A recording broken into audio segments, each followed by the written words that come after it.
Come get some.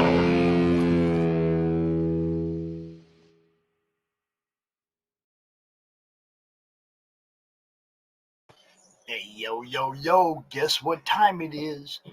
It's time to kick off yet another CRoM Con. HallowCRoM Con. Oh, we got kids screaming. Look at that. Perfectly timed kids screaming in the background. You gotta love that. What is happening, everybody? Welcome to the show. Somebody up there got hurt. Woohoo! Right at the beginning of the show. Fall down the stairs. Are you gonna live? All right. Hello, everybody. It is party time, and welcome to my nightmare. I hope I didn't scare you. What's happening? Welcome to CRoM Con. I am your host, Alice Van Zant, for today's festivities, and I'm sorry about the kid that fell down the stairs. I'm sorry. They're okay. Dad's up there with them. They're okay. What is up, Woodrow? Good stuff. Comics Gator. Mike Jimmy showing off the Ed Gein. Link in the chat. Gotta love that. We got, yes, the charity for Luke Stone. Y'all don't forget to go hit that GoFundMe. And you can hit me a little bit too if you want to. You know how it is. What is up, everybody? We have a great show today. We are kicking it off with somebody I just met for the first time, Mr. Peter Palmiotti. What's happening? Hey, nice to be here, Alice. Dude, glad to have you here. For all you guys that don't know, Peter is in the race to 1,000. He's really close, man. He's like 28 people away from 1,000 subscribers. That's Why don't right. y'all go check it out. When you hit this on the replay and you see this right at the beginning, go check out Peter's channel. Get him up to 1,000 real quick. Hey, man, these guys that do this stuff, they need that extra help, man. Go support them. You know what's up.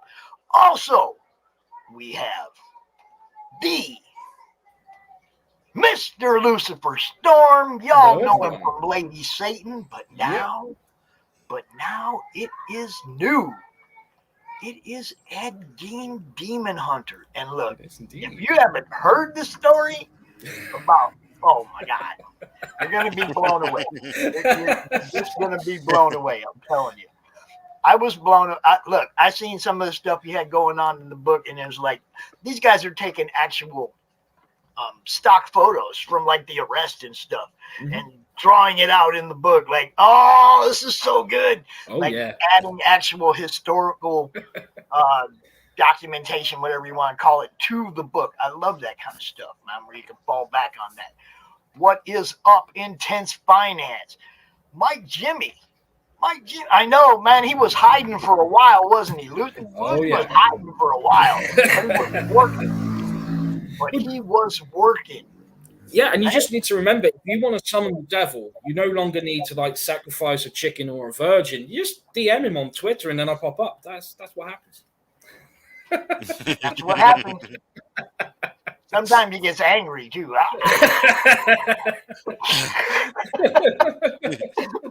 Man, it is so good to have you back out, Luz. I ain't talked to you in a while. I know it has been a little while, hasn't it?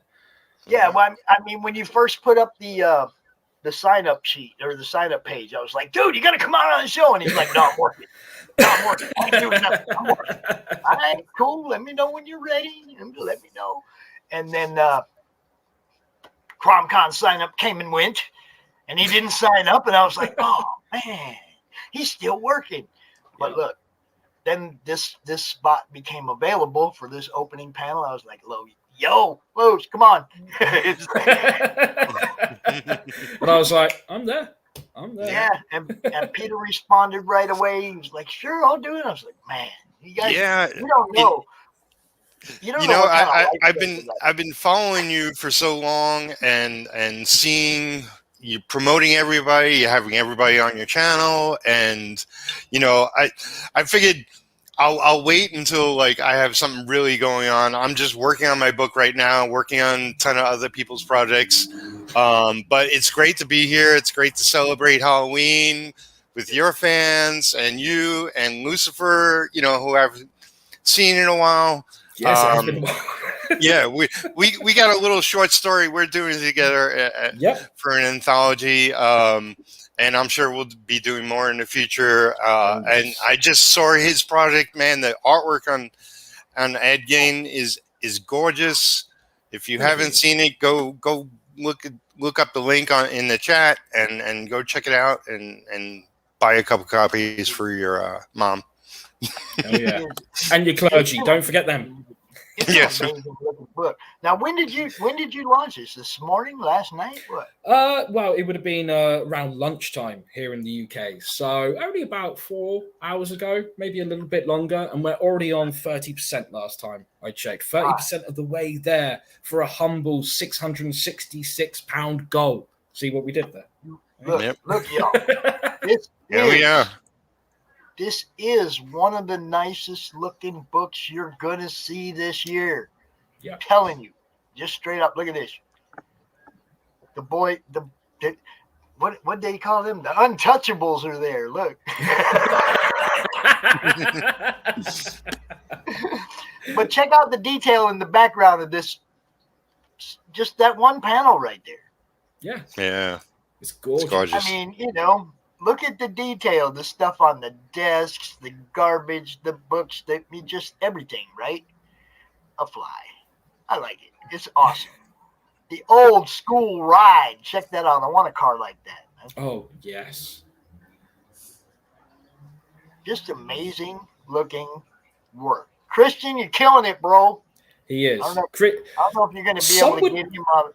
I gotta meet him one of these days, Luz. I'm telling you. Some would even say that Christian is murdering the art, pun intended. Hey, pop culture adventure. Pop culture adventure. Oh, yeah, hello to everybody in the chat. Woodrow, Pop Culture, Mike, Jimmy. Who else was there? Good Stuff. Congregated. Yeah.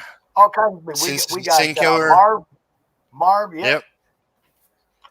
That's Bryce over there. Good people. All good people. Watching the show. Yes, absolutely. You are all officially awesome. If anyone tells you differently, send them to me. I'll have a quiet word with them. And by all means, man, you guys share this show maybe to a group that doesn't know who we are.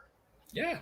Right? You know, share it to a group you think that, I don't think those guys know what's going on over here.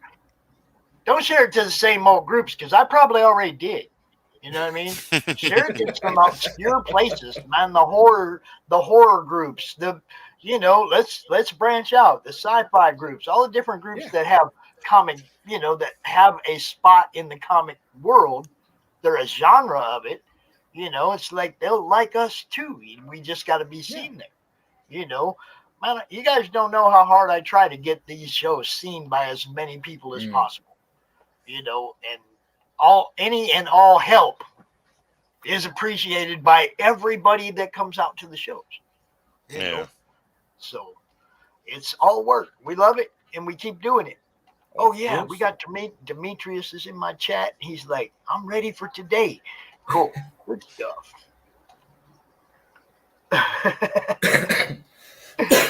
And Mike, Jimmy, look, we're gonna have a great show today, y'all. We're gonna have a great show. All I gotta do is remember not to rub my eyes, up my makeup all day. It's gonna be a challenge. But the question is, Alice, who will be your Frankenstein? My Frankenstein right now would probably have to be. Jeez, that's scary. That's a scary question. My Frankenstein is probably my son right now.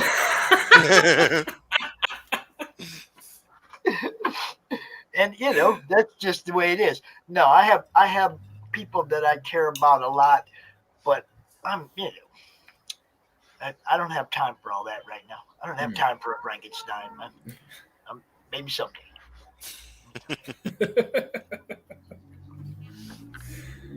It's all work, baby. What is up, James Hayes? How you doing? Hey, James. Hey, James. So Ed Gein Demon Hunter. Let's give a little run through it real quick. Go ahead and you know how to do this. Give me Of course I know how to do this. This isn't my first rodeo, good sir. Ed Gein Demon Hunter is an adventure horror story that has a little bit of humor, a little bit of heroics, and a little bit of heart, preferably in a frying pan. This is a 4-issue outlaw comic book miniseries, and the premise goes a little something like this. In the world of Ed Gein Demon Hunter, there are people who walk this planet. Some have good souls, some have evil souls, some have good souls that then get corrupted. The good souls go to heaven. The souls that get corrupted go to hell, but the evil souls, they go to hell and become demons. Now, there was one particular soul who thought they were going to heaven and was very pissed off that they became a demon in hell. So they found a way to escape. And as you will find out, when a demon escapes, if they go back to Earth and they find their remains, as long as their remains are not ash or dust, they can reunite with their body, and that allows them access to both heaven and hell. And this particular demon has gone back to Plainfield, Wisconsin to find their remains so that they can go up to heaven and be like, "Oi, God, come here. I want to have a quick word in your shell," and give him a good ass kicking. But if this happens, then it's proven that God is fallible. If God is fallible, then everything in existence gets destroyed. Heaven, hell, and everything in between. So Satan is not happy when he finds out this demon's escaped. He's like, uh-oh, last time this happened, I went after them.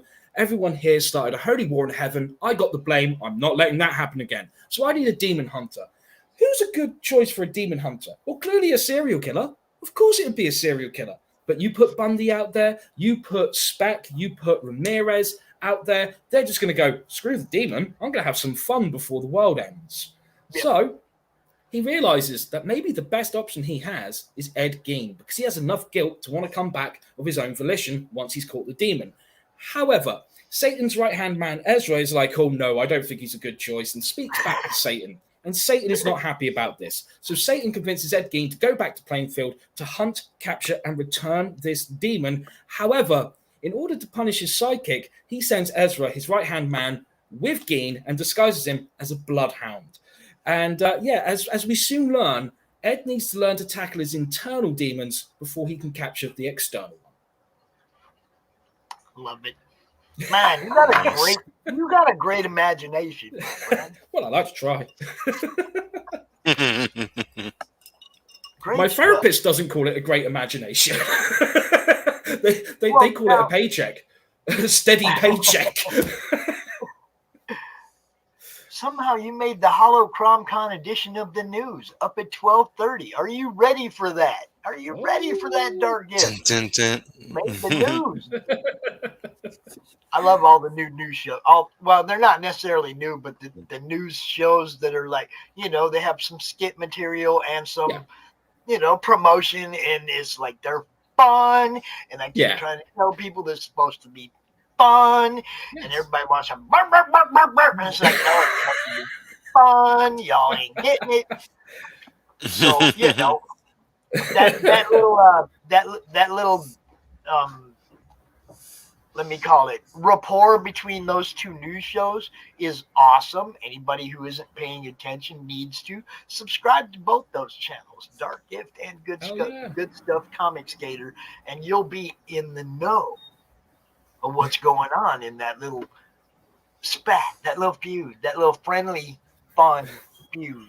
Y'all got to understand the fun part of it. Right. Very important. So, we talked about that. Do you want to go tiers or perks? What do you want to talk about? I think we should go for perks. All right. Because we haven't announced any stretch goals yet. We're going to wait until we've got fully funded. Once we've got fully funded, we'll start releasing the stretch goals. Everyone who signed up to the pre-launch campaign list, who then goes on to back the book, will get an awesome sticker that's been illustrated by Jake Tvister, as you've just seen up there. So, Jake. Dude, Jake drew us a little HallowCRoM Con thing. Did you see it?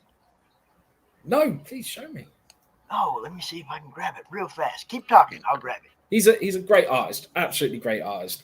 So the different perks that you can get on this campaign, you can get the book in digital. You can get the book in print. This is a 28-page black and white book with a full color cover. It looks absolutely stunning. We are 3 pages and the cover away from being able to go to print. Oh, look at that. That's fantastic. Nice. That's you awesome. Got CRoM, you got Pops. Yes, he'll be here today at 3 o'clock. Well, 3 o'clock his time. Yes. Rock on. Yes. Cool. So, now the one thing that has been grabbing people's attention is the fact that the digital copy of the book is £1 and the print copy of the book is £2, which in US dollars, I think that equates to like about $1.50 for the digital and about just under just under $3 for the print book. And the shipping for the book on itself is very cheap. It's £3 for obviously the people in the UK and £5 for everyone outside of the UK. So that means that if you just get the print copy of the book and you're in the US, you're probably spending just under $10. Okay. Nice. And then bear in mind that once we start hitting some stretch goals, you're going to get lots of other stuff added to that, and you won't be charged any extra whatsoever. You can buy either one separately, or you can buy them together as a little bundle. On top of that, there's a script book perk that you can get where you get the book in print and digital, but you'll also get a replica of the script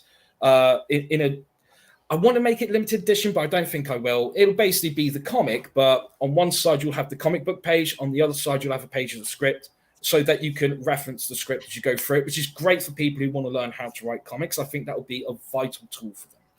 On top of that, we've got a t-shirt, which looks absolutely lovely. We also have a limited edition perk where I spoke to a taxidermist, because a lot of people, when you speak to them about Ed Gein, the first thing they bring up is, oh, he's the guy that made the nipple belt, right?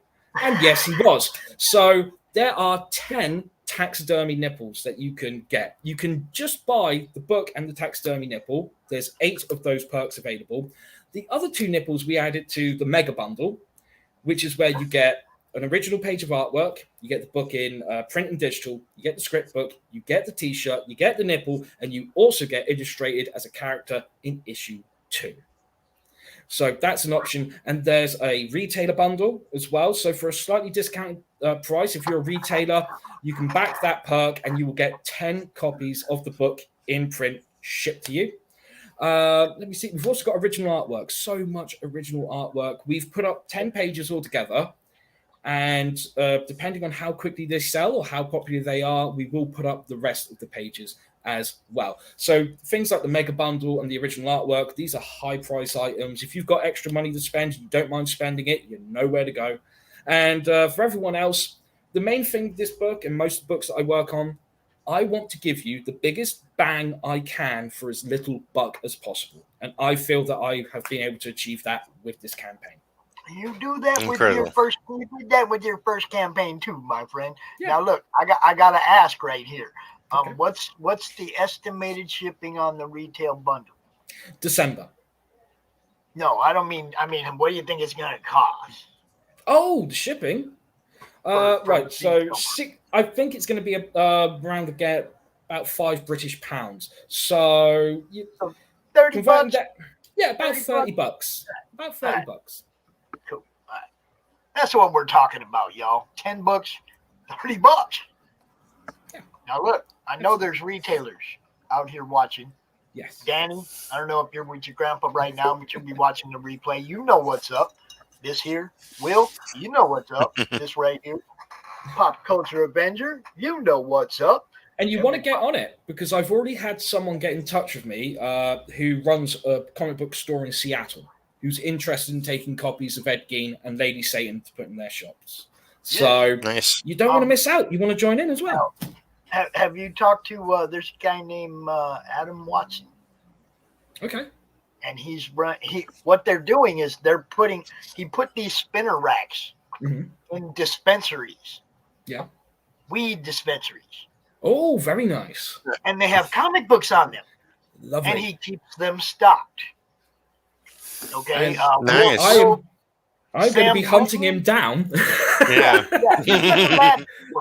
He's in the madness. Adam Watson. Cool. It's Comics Mainstream, I think his distribution company's called. Okay. Oh, okay. Him, Burying Grant at Liberty, anybody who's helping put comics in stores. That's another. That's been one of my goals from the beginning since I started doing this. Was I don't like paying to have everything shipped one book at a time. Yeah, I want to be able to go to my local comic store and get you guys books too. Yeah, absolutely. Or now, pretty much you guys books, okay? Because I ain't really buying anything else. So my thing has always been about set up a retailer tier, take the time, man. Look, Zing Zin, you guys probably have seen Symphonic Verses. Right, yeah. He sold 5,000 copies of that, never did Kickstarter 1. He put in the work. He called people. He called people. He called people. He got rejected 150 something times for just to get his book published. He's a hard worker. Yeah. And look now, he sold 5,000 copies. They're making a freaking animated show about his book. Yep. Nice. He put in the work, y'all. It ain't about, I'm going to go on Kickstarter and they're going to help me sell my book. No, you got to sell your book, no matter what platform you're on. As I said to you before, Pops, like if anyone tries to stop one of my books going out there, I'm just going to put it online for free. I mean, Ed Gein has been sent to several publishers and they've all turned it down for the same reason. They've all said the art is great, the story's great, the writing's great. It's about a real life serial killer. We won't touch it with his. Yep. Right. So because of that, I just say, well, this is the book they don't want you to read. So go back the book. It's on Indiegogo. It's available. Oh yeah. Well, and this is what I'm saying. It's like you go to whatever platform you can, you do what you can to get your book out there. Absolutely. And you said the same thing about Lady Satan. I'll give it away. I don't give a shit. I'll give it away. I want people to read my book. That's what I'm saying. You got to put in that. You got to have that kind of dedication. Put in the work. Yeah. 100%. You got to put in the work. Mr. Storm is the new stand. I'll take it. I will take it. I will not complain with that compliment. Thank you very much, Glenn. Your check is in the mail. Yep. Will you tell me there's no problems? Only solutions. There you go. That's right. Alice will do a little John, because John's John. We'll do a little John every now and then too. We don't care. Oh. It's a musical day in the madness. What can you say? Now, we have a very, very special guest in the backstage area. Very, very special guest. I'm waiting for the nod. I ain't going to bring you out here unless you nod. All right, he's ready. Mr. Captain Fun. Look at that. Captain Fun. He's fun. Yep, buddy. What's going on, everybody? It's nice to meet you, Captain. Nice to meet you guys. Hashtag Crack Pack every day bow. Hashtag Hack Club. We're all about the fun, having a good time, all good stuff all the time, baby. Yeah. Awesome. So, this is the guy who came up with the idea for the race to 1,000, right? And Peter is in the lead, correct? At the moment. Okay, so y'all go sub to that down there, that on the ticker down there, youtube.com, Peter Palmiotti. Go sub to that channel. Get him out of the way so the rest of us can go back to racing. Somebody else needs to be in first place. Move him up now. He's out of the race, and then we got a new first place, and then I move up too. So everybody benefits. I won't move up at all. Right. Look, I've been stuck in the same place. I've been going down without losing subs. Right. I'm going down the list without losing subs. That's crazy. But I'm not really gaining any subs. Right. What's up next? It's so many. I will say this about the list. There's so many good people on that list that if you're in comics, you should go sub everyone because they're totally worth it. Mm-hmm. Absolutely. Yeah, and I've actually found a couple people that you've added since then that I didn't know of, that didn't know they had a channel or whatever, and I got to add to their numbers too. Exactly, yeah. I would like to point out, though, the idea technically was from Brian Butvitas, the guy who did Era Saga, and he's doing Dwarfs vs. Lion. I just brought it to life. He gave me the idea, and I took it. So I just want to give credit where credit's due. He had a great idea, but, we're all Crack Pack. It's all of us together. It's not one person. Everybody wins when we all come up with an idea. So. Awesome. And see, that's what I love. It's like the first thing he did is he made sure that credit went to where it was due. Right? Oh, yes. Even though I gave him credit, I'm like, this is the guy behind it. No, he went right out and made sure y'all know the idea came from somebody else. We're working to make it come to fruition. We're trying to get everybody to 1,000 subs. Yeah, you know, buddy. everybody on that list. You know, we're trying to get them more subs, get more eyes on what they're doing, whatever it is. Mm-hmm. You know, whether Except you're for a vendor. Danny. Except for Danny. Well, Yeah, F Danny. but Because see, that's why. I have a lead on Danny. I have a lead on Danny. See, Oh. I've been hearing these voices in the middle of the night coming across the lake. I can hear, oh, Danny, Danny, coming across the lake at night. I know he's around here somewhere. There's some wood piles and stuff out in the woods out back. I know he's hiding out there. I'm going to whittle his ass down to a pipe, and whatever's left is going in the burn barrel. I'm telling you, I got something for Danny. All right? You know, I know he's out here. He's in the hood. I know he's out here somewhere. Yeah. He hides in the woods. I mean, he's made of wood. What do you expect? Right? He goes back home. Yeah. Get back to his roots. So to Natural speak. environment. You see what I'm saying? I know he's out there. The neighborhood screaming. Fuck Danny. I hear it all the time. You know? I don't know where it's coming from, right? It's in the wind. The winds bring it. Whip it I'm across. hunting him though. The hunt is on. If I ever figure out how to transfer files, you'll all see that I'm actually hunting this fool. All you need to hunt Danny is a big knife for whittling. Oh yeah. A big knife for whittling, because once you catch him, you got to turn him into a pipe. Okay. Mm-hmm. Once you catch him, you got to turn him into a pipe. That's the rule. All right. I could And use a then, new you pipe know, myself. Yeah, and I got this beautiful burn barrel out back because we have to burn leaves all the time and whatnot out here in the boonies. You know, it's like, so yeah. I mean, I'm ready for him. If he comes creeping out where I can see his ass, it's all over. You got It's all something going. Now, y'all need to go back Ed Gein first. Yes. Y'all need to go subscribe to Peter, get him out the way so that the rest of us can move up a rung. Subscribe to Peter's channel. You know, check out what he does. Peter goes out there drawing all the time. He has guests come out drawing with him. If you don't follow what Peter's doing, you should. A lot to learn on that channel. A lot to learn. So, you know, check that out. And yes, you're right, Mrs. Good Stuff. Danny don't stand a chance. He don't. We got flamethrowers. We got all kinds of stuff for Danny. All right, you know. We just try to have fun. There you go. Neff gets it. Yeah, buddy. Down there. F knows. F Danny. Yep. See, everybody knows. This is all about having fun, you guys. If you're not having fun, you're working too hard. Yeah. Okay. Have fun. Have fun Absolutely. with your working. Have fun with your work. Man. You know, look at me.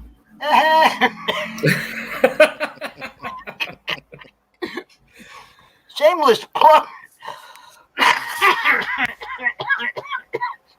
I got a commercial queued up for that. What do you think about that? We have commercials for stuff, man. There you go. We're turning into a show. Nice. Don't worry, Mike. We get you. We will get you. You're coming out, ain't you? Or are you tomorrow? Mike's tomorrow, I think. I don't even know. Schedule's so woo. So many people, man. It's hard to keep track. Like I have to keep the event post up where I can see it, so I know who I'm supposed to be sending the link to. We got Stephen Prince and Demetrius Witherspoon coming out after you guys. Couple other projects. One of them I happen to be reading right now. It's good stuff. Yeah, can't wait to nice. Guys. Yes. Oh, well, I mean, Mike, you know, I don't have a co-host. If you're feeling froggy, bro, just let me know. I will link you. Feeling froggy. Go ahead and leak. I mean, yeah, it'd be nice to know that there's somebody here to take over if the power goes out or whatever. Like I said, I do live out in the boonies, and that stuff does happen. Jeez. I got kicked off live during CRoM Con once for 2 hours. No. Wow. Yeah, for 2 hours during the show.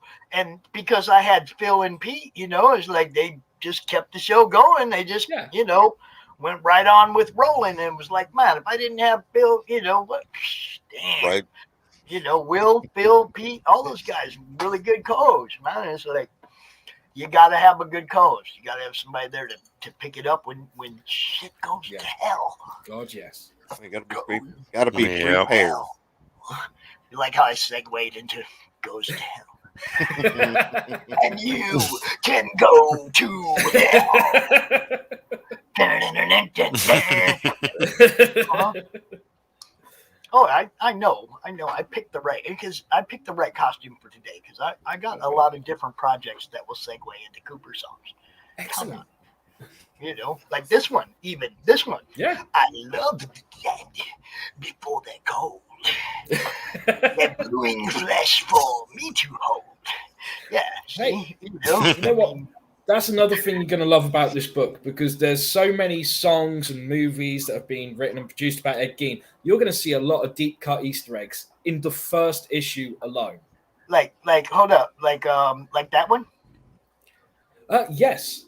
The fact that the victim there is wearing a Slayer t-shirt, and on the page before she's actually singing "Dead Skin Mask" by Slayer, which is a song about Ed Gein. And right above that. Oh, of course, we've got a bit of Nirvana, a bit of Iron Maiden, a bit of Ramones put in there. Yeah. Well, I mean, it is the 90s. We've got to let you know somehow that this takes place in 1991. So I love that kind of stuff. See, that's people.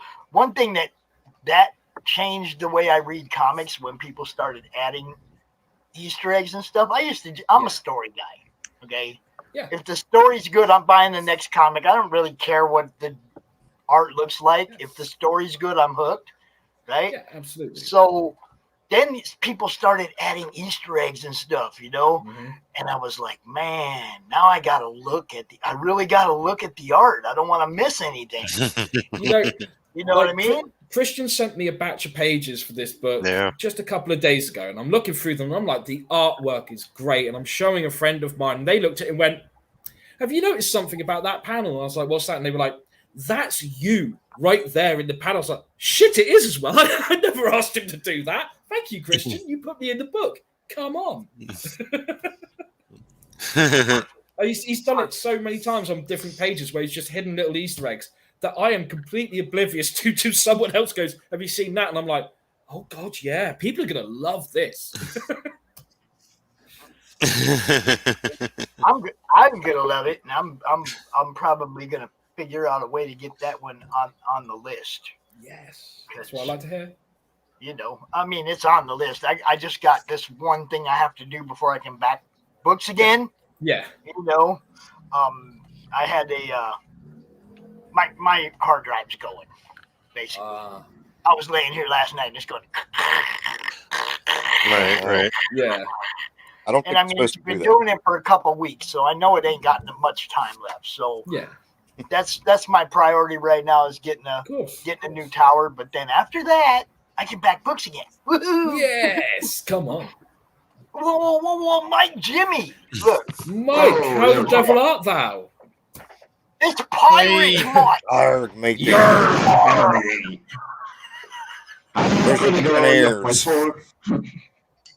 I know too many shanties, just FYI. And bad ones too. Most excellent.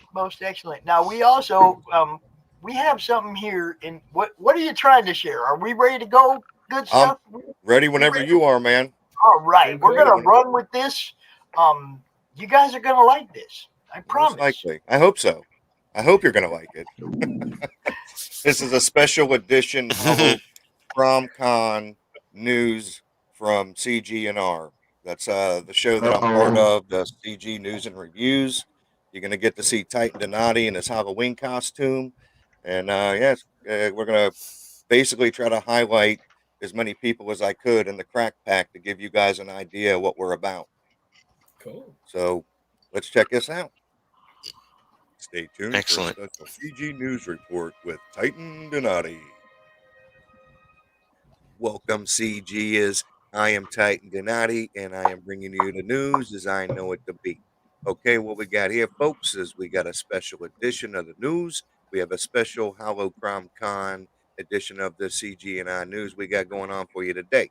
And see what I'm going to do is I'm going to go ahead and talk about some of these crack packers we got going on. Some of them have YouTube channels. Some of them have some comic books or graphic novels that they got out there on IGG. So I'm going to kind of show you a few things, let you know who they are, maybe where you can find them. And yeah, so we'll go from there. Okay, so what we got here is first off, we got The Cryptid Knolls, and this is a graphic novel. It is closing out really soon. It's closing out, in fact, tomorrow, right on Halloween. Let's go ahead and check out and see what the Cryptid Knolls have for us today, folks.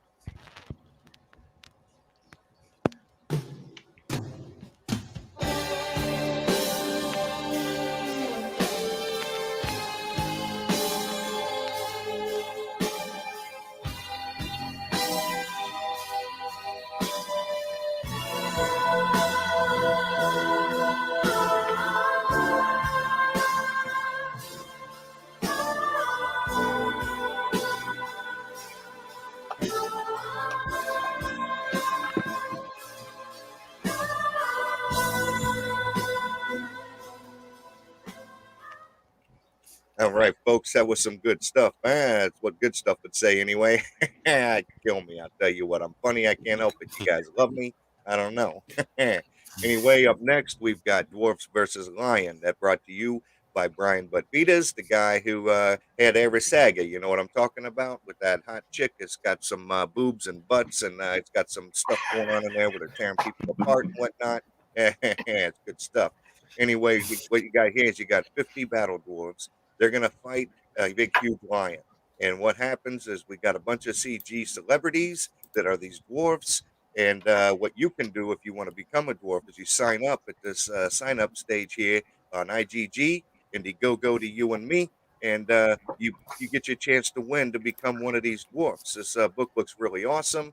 And see what happens is each time you back the dwarf, then it levels up a little bit, and maybe the dwarfs get some armor or maybe some new weapons, and vice versa. If you back the lion, then maybe the lion's going to get some new stuff, and you guys decide who's going to win in this fight. Anyway, so we like this stuff right here. You need to go to IGG. You need to go ahead and sign up. Maybe, who knows, you get to become a dwarf. All right, folks, next part of the crack pack we got coming up, we've got Lord Crackhead 33 along with OC Steve. They're doing this new show on Monday nights, and it is called Monday Night Mayhem. And what we're going to do, we got a little thing for you here, a little trailer maybe, a little thing. Is good stuff. You want to check that out. And make sure you go to OC Steve and Lord Crackhead 33 and sub to them,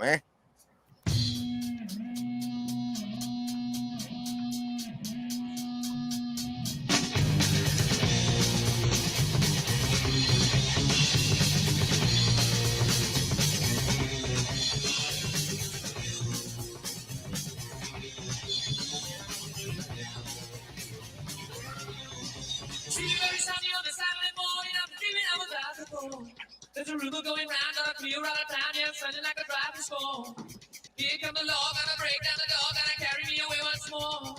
Never want it anymore, gotta get away from Stone Cold Lord crazy.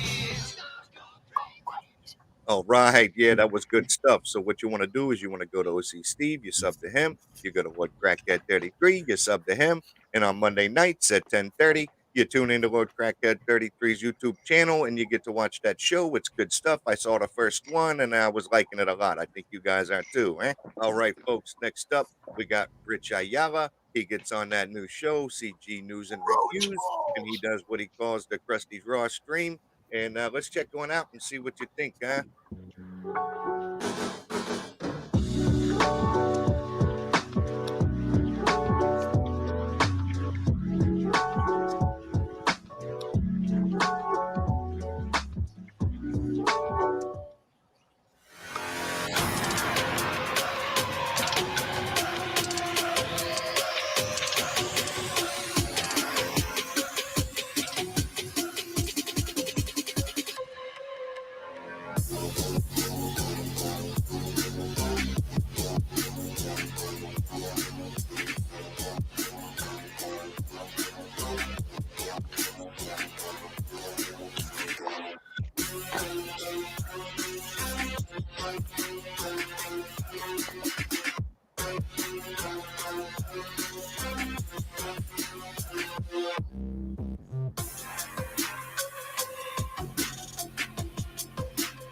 I like it. I'm gonna have to start watching Hell Rich yeah. more. Shit.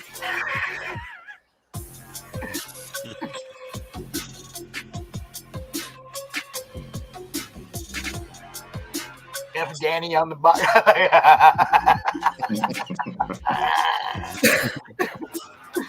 Got D-Wag with the Crack Pack Gang. That's wonderful. And the voice of Mo Biggs is in there too. I love Yeah. it. Yeah, buddy. Nice. That's awesome. All Good right. job, Rich. That was good stuff right there. Make sure you go to Rich Ayala's YouTube.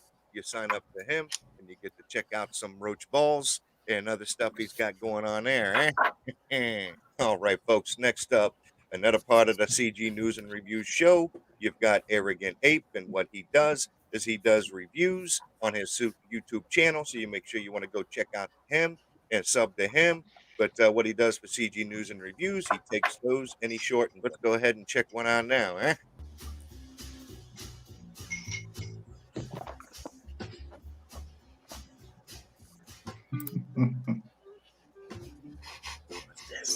Yeah.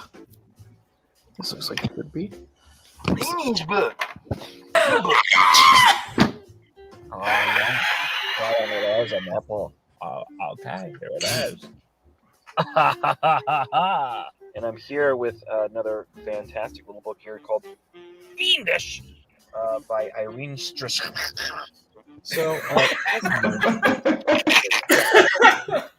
big old monsters that take on Casimir's brother and seemingly kill him. And that's what I'm to assume here. There's a whole lot of blood loss. You know, I get the feeling that there's a story to be told with this character, and I really like that kind of but there's this little lad who joins him. You know, look at this little Bambi-eyed fella. And he's really trying to be the force that maybe softens the hard heart of Casimir. So these guys are on a search party to find a missing person, and what do they find? Dudes are getting sucked off. I mean, people are. There's some sucking. Irene's just great with buildings. I was looking at these buildings and I was like, well, these aren't entirely Norse. What are they? They're like kind of Eastern. Ooh, possibly like Native American. There's a lot of different cultural influences to kind of hint that maybe this wasn't happening like in some sort of a past Earth, but more possibly a future Earth. When I saw this here, I was like, what is that, a bird? No, that's onomatopoeia, but it's in the language that Irene created, and I think that's a really nice touch. I mean, look at this. This is really impressive. You know, you can see the kind of the expanse of the city, the width, the breadth of it. More onomatopoeia in the air. But this actor, man, he just gets pitted, bro. Just gets pitted. So yeah, now you've got this Dave lady or a Dave lady, like an elfin thing. Looks a lot like the possessed lady from the beginning. There's a lady with breasties and a big old piggy, and I don't know if I can reveal too much more than this. I just really like this pig.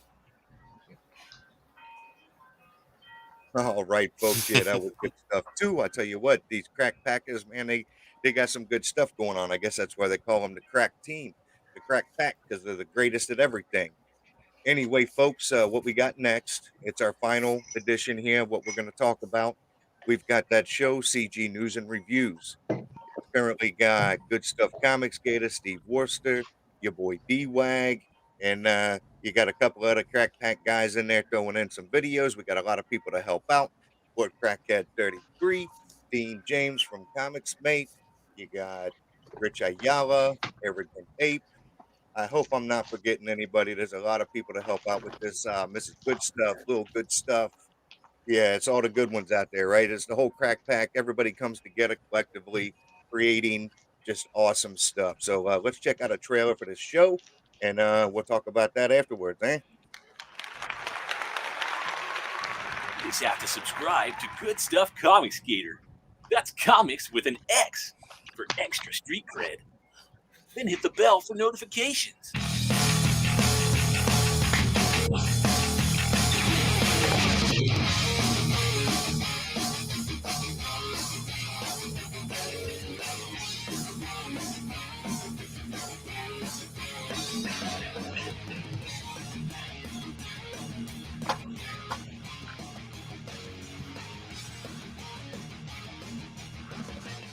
Woo-wee! Welcome to 4-H Harry Hambones Happy Hour, y'all.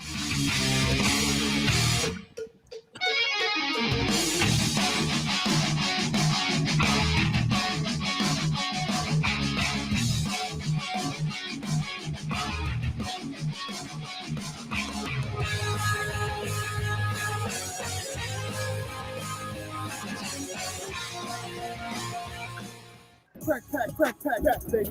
Man, y'all know what time it is. Time to get cracking. Crack, baby. Let's go.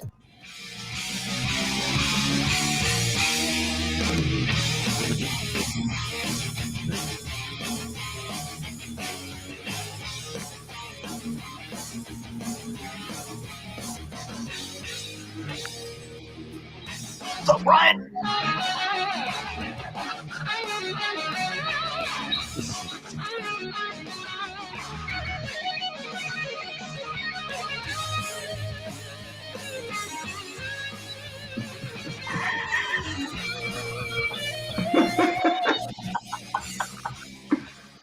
It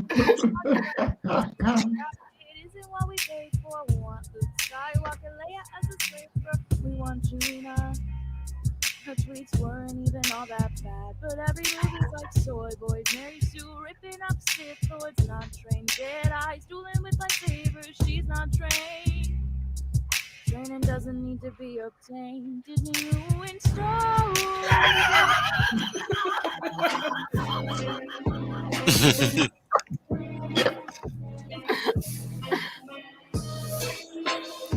Oh man, you guys are killing me. This is too good. Too funny.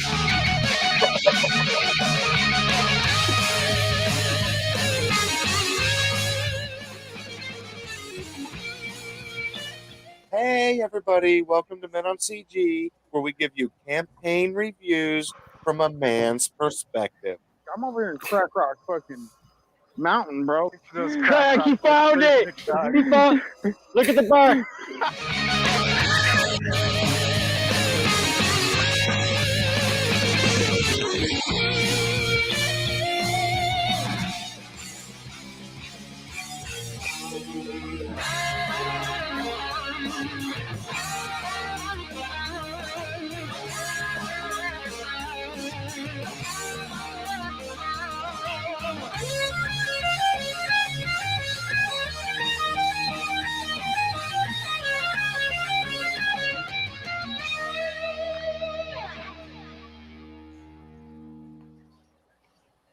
Oh yeah, folks. So what you want to do is you want to go to sub to Good Stuff Comics Gator's YouTube channel. Make sure you sub to all these other guys too. Steve Worsley, your boy D-Wag, Rich Ayala, OC Steve, Lord Crackhead 33, Dean James from Comics Mate. You got Black Rose Comics, aka B Rose, the resident weeb of CG. Yeah? Weeb Rose.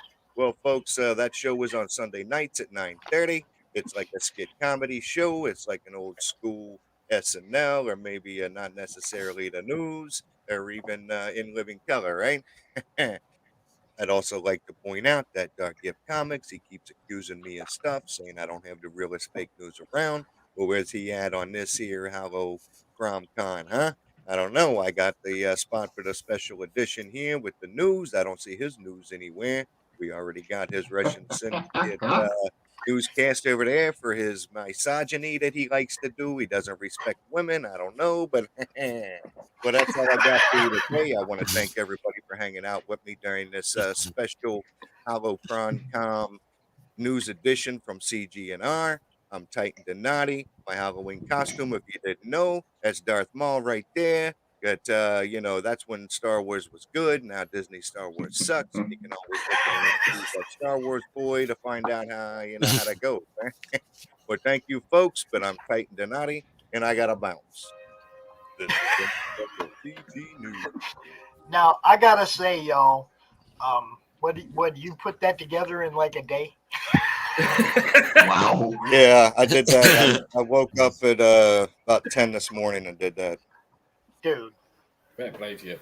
No, I didn't do the 3D animation. Steve Worcester does the 3D animation, so he had that. He'd been working on that the past couple of days once Pops got a hold of me to see if I wanted to do this. So he started putting that together for me. So we had a special Halloween edition. We wanted to make it special for Pops. He's a good dude. We love him. Oh, yeah. And so then once I had that, I had the Cryptonauts, Oliver 656. He sent me that video so I could throw that in there. And then I just started going to town, putting everything together, just trying to make sure I hit everybody. I hope I did. I hope I got everybody.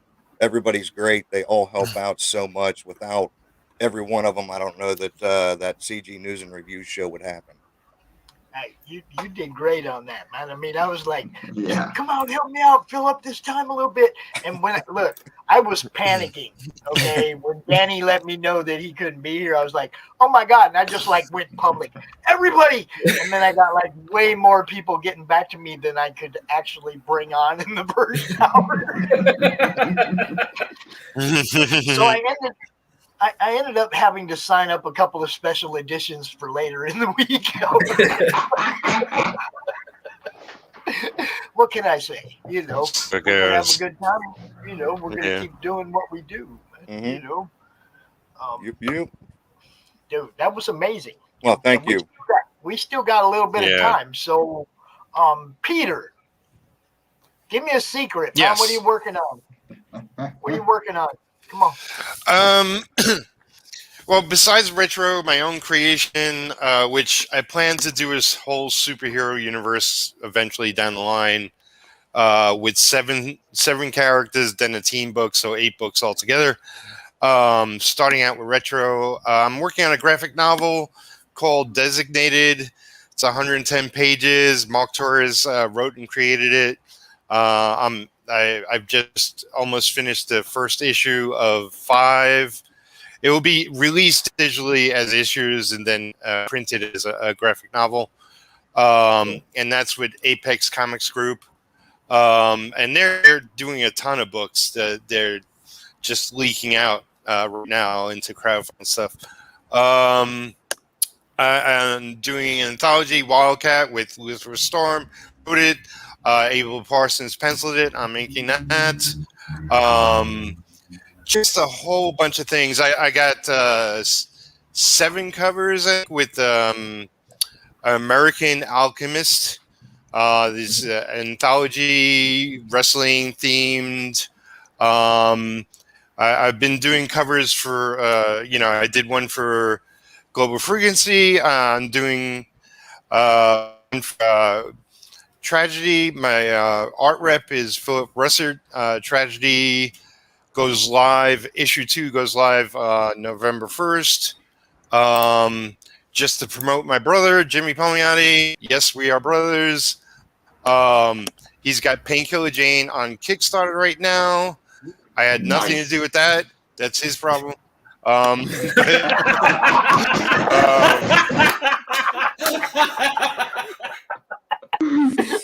We love you, Jimmy. Don't worry about it, bro. I got a lot. I got a lot going on. Yeah, holy crap. Good stuff. Brotherly love, y'all. See? Yeah, buddy. Oh, yeah. Look, I'm over here messing up my makeup. I knew I was going to do it. Hey, Pops, if you want, real quick, if we still have a minute, I've got a video here. It's about a minute long. It's actually it'd be a sneak peek. It's the music for tomorrow night's show. If you guys want to check that out. Oh yes. Oh yes. Yes. Play that funky music, white boy. Yeah, buddy.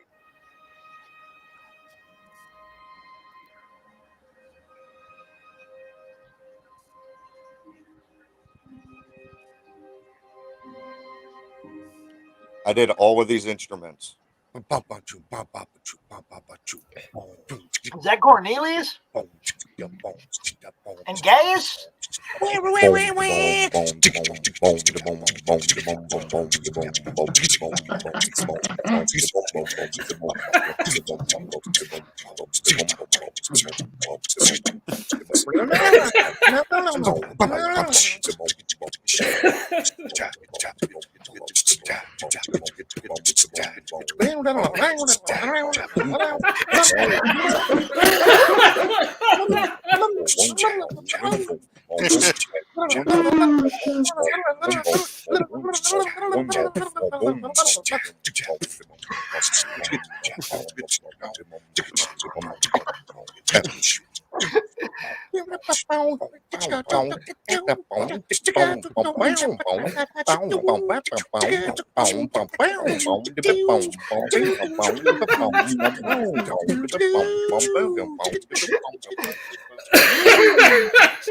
Wow.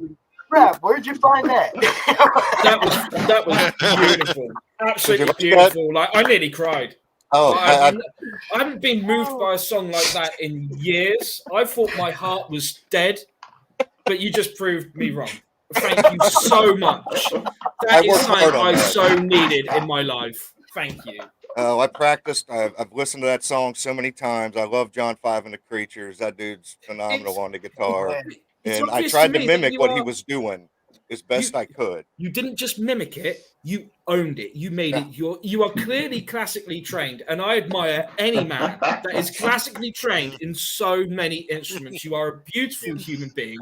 Do not let anyone tell you otherwise, because if they try to, I will correct them quite happily for you, good sir. Thank you very much. I appreciate that. That was amazing. It really was. Good stuff. Yeah. All right, y'all. Ed Gein, Demon Hunter. Yes. It's live right now. Rabbit. You got a couple backers since you've been on today, Luce. We're doing something for you. We'll be working. We'll be working for you, bro.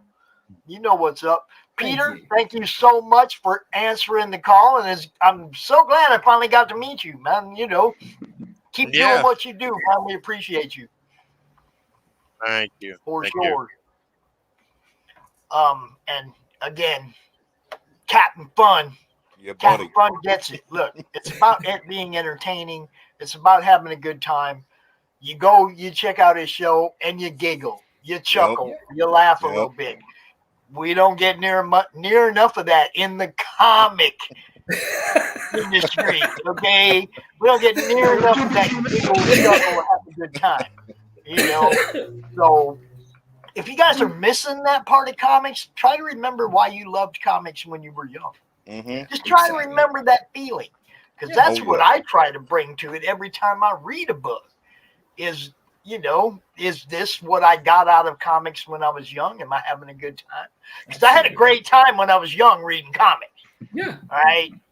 A great time. Mm-hmm. You know, I want to keep having a great time with my comics. Yeah, buddy. So, Oh, yeah.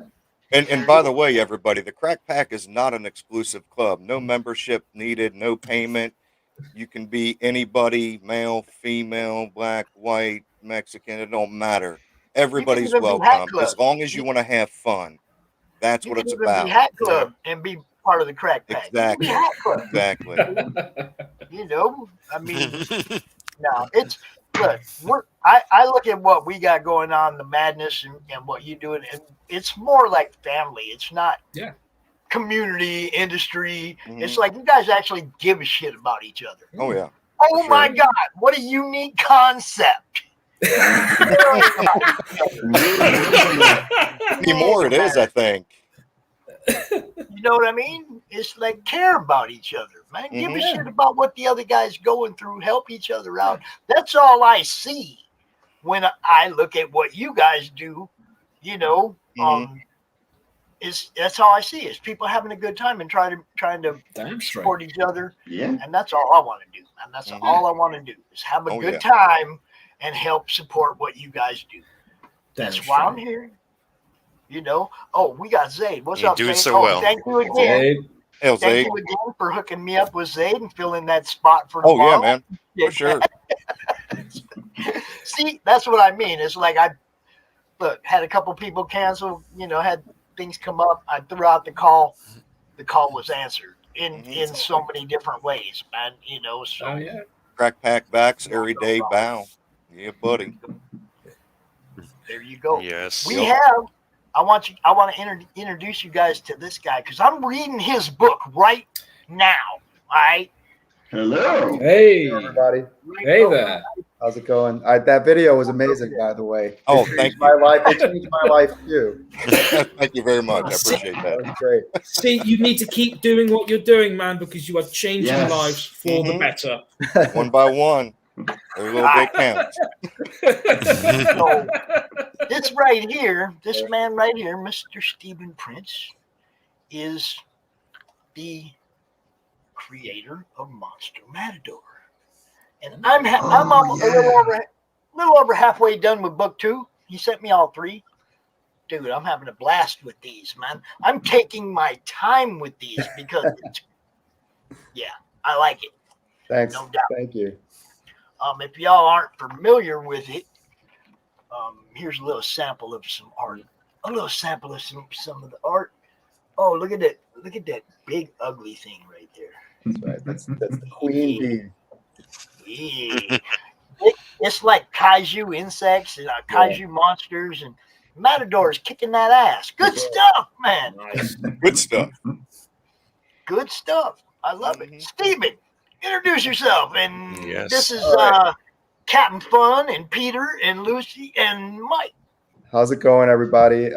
My name is Steve Prince. I'm the creator and writer of Monster Matador, a delightfully demented kaiju throwdown about a matador who fights monsters to make a better future for his daughter. Sold. Great. It's we're on. That's all you need to say. I'm in. We're on. We have a 3-issue miniseries that's already out. We're kickstarting our new book right now. It's on Kickstarter. It's called Monster Matador Afropocalypse. And in that one, the Matador joins a team of international kaiju killers to hunt down an ancient evil that threatens to spread a zombie plague across the world. And you can see the poster behind me. This is the international team of fighters here.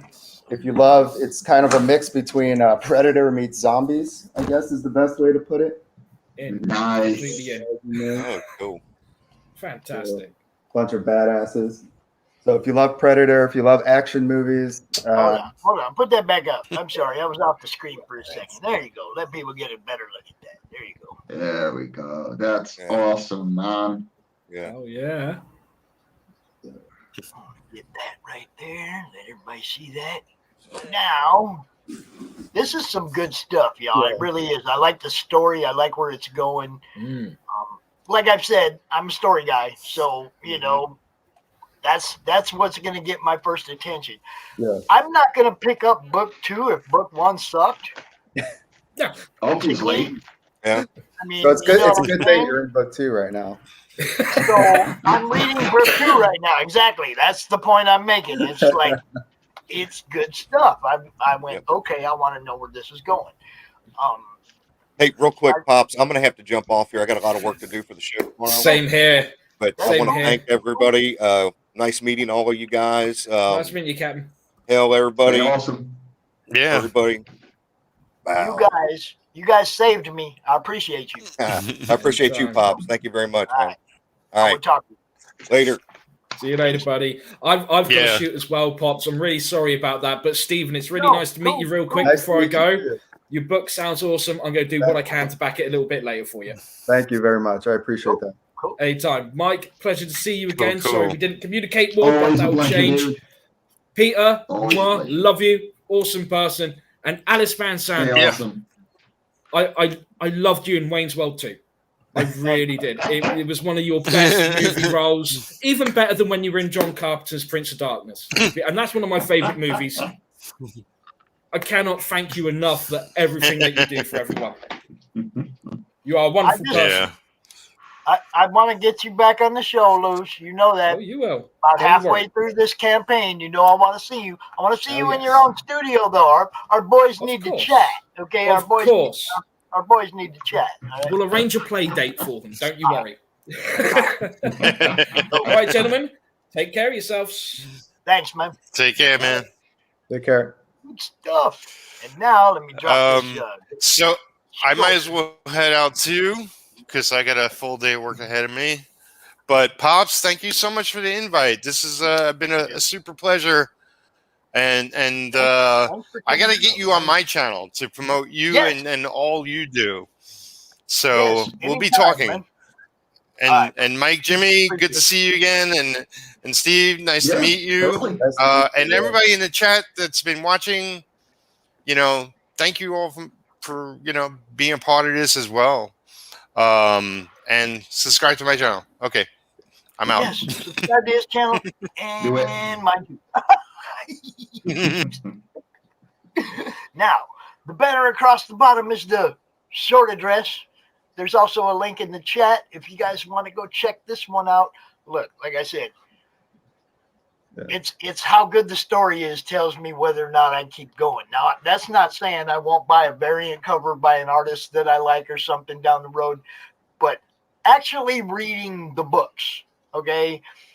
In order to get me to open up book 2, book 1 has to have something interesting in it. Oh, yeah. This one got me, all right? This one got me good. The interaction between the characters, the monsters that the characters have to deal with, and the normal people have to deal with these monsters too. Good, it's a good story, man.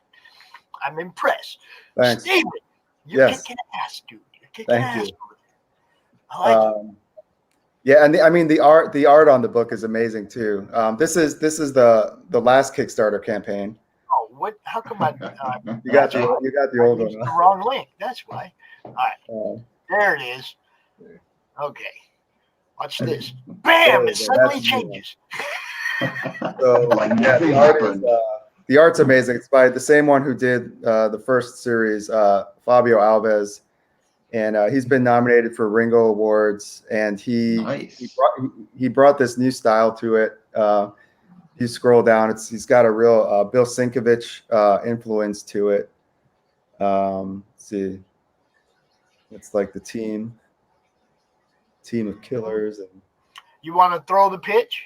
yeah, I mean, like I said, it's the Matador. He travels to South Africa to join a team of international kaiju killers to hunt down the source of this zombie plague that has begun to affect people and animals in South Africa.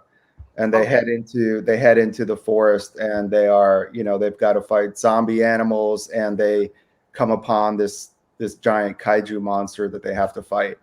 And Dude, I love that cover. it's I love really that old school looking cover right there, man. That's our movie poster cover by Tony Donnelly.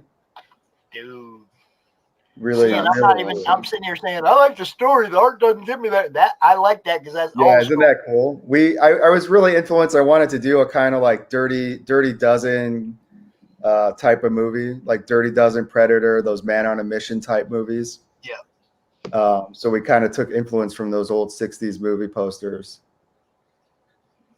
Now, so this dude goes from one place to another, killing big monsters. Yeah, anywhere the monsters show up, he shows up. Cool. And now I don't know what happens to the other Matador that he's hanging out with in book 2 yet. Right. But I don't see him here in book 3, so I'm gonna think something bad might have happened to him. Yeah.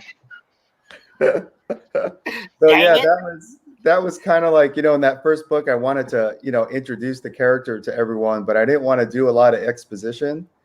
Right. So what I did was we created kind of like the anti-Matador, Yeah. So he can play off like that. So you kind of learn about him through there. And you didn't get to the end of book 2. There's quite a cliffhanger on that one. So Good. And then in issue great 3 of that one, the final fight it's kind of amazing. It's Matador. And that's like I'm Matador. kind of nursing it. I mean, What's that? I've kind of been nursing them. I've had them for over a week, and I'm like, I'm not reading anything else, and I'm just every now and then a couple more pages of this is like I don't want it to go away too fast. Yeah, that's nice. We've had that. It's nice that people have been reading it or like, oh wow, this is it's not what people I guess expect from a book like this. Right. Right. There's a lot of action, but there's also kind of like a lot of character stuff and things like that. It's yeah, like I say, you got the normal people that have to deal with these same monsters, that the heroes are taking on. It's like normal people got to deal with them too. And you actually covered that. It's not just the heroes out kicking ass.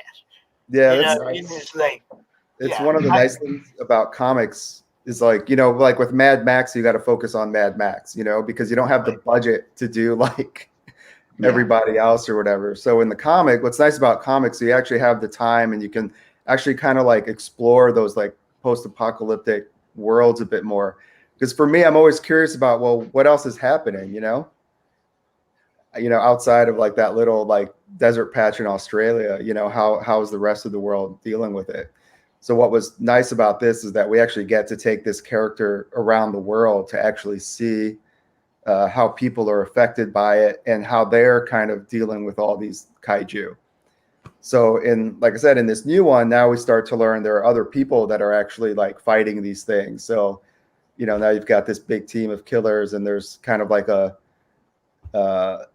we hint a lot about like the bigger picture of the world and whatnot. So it was a lot of fun. Cool. Like I said, I'm enjoying the hell out of it. Yeah.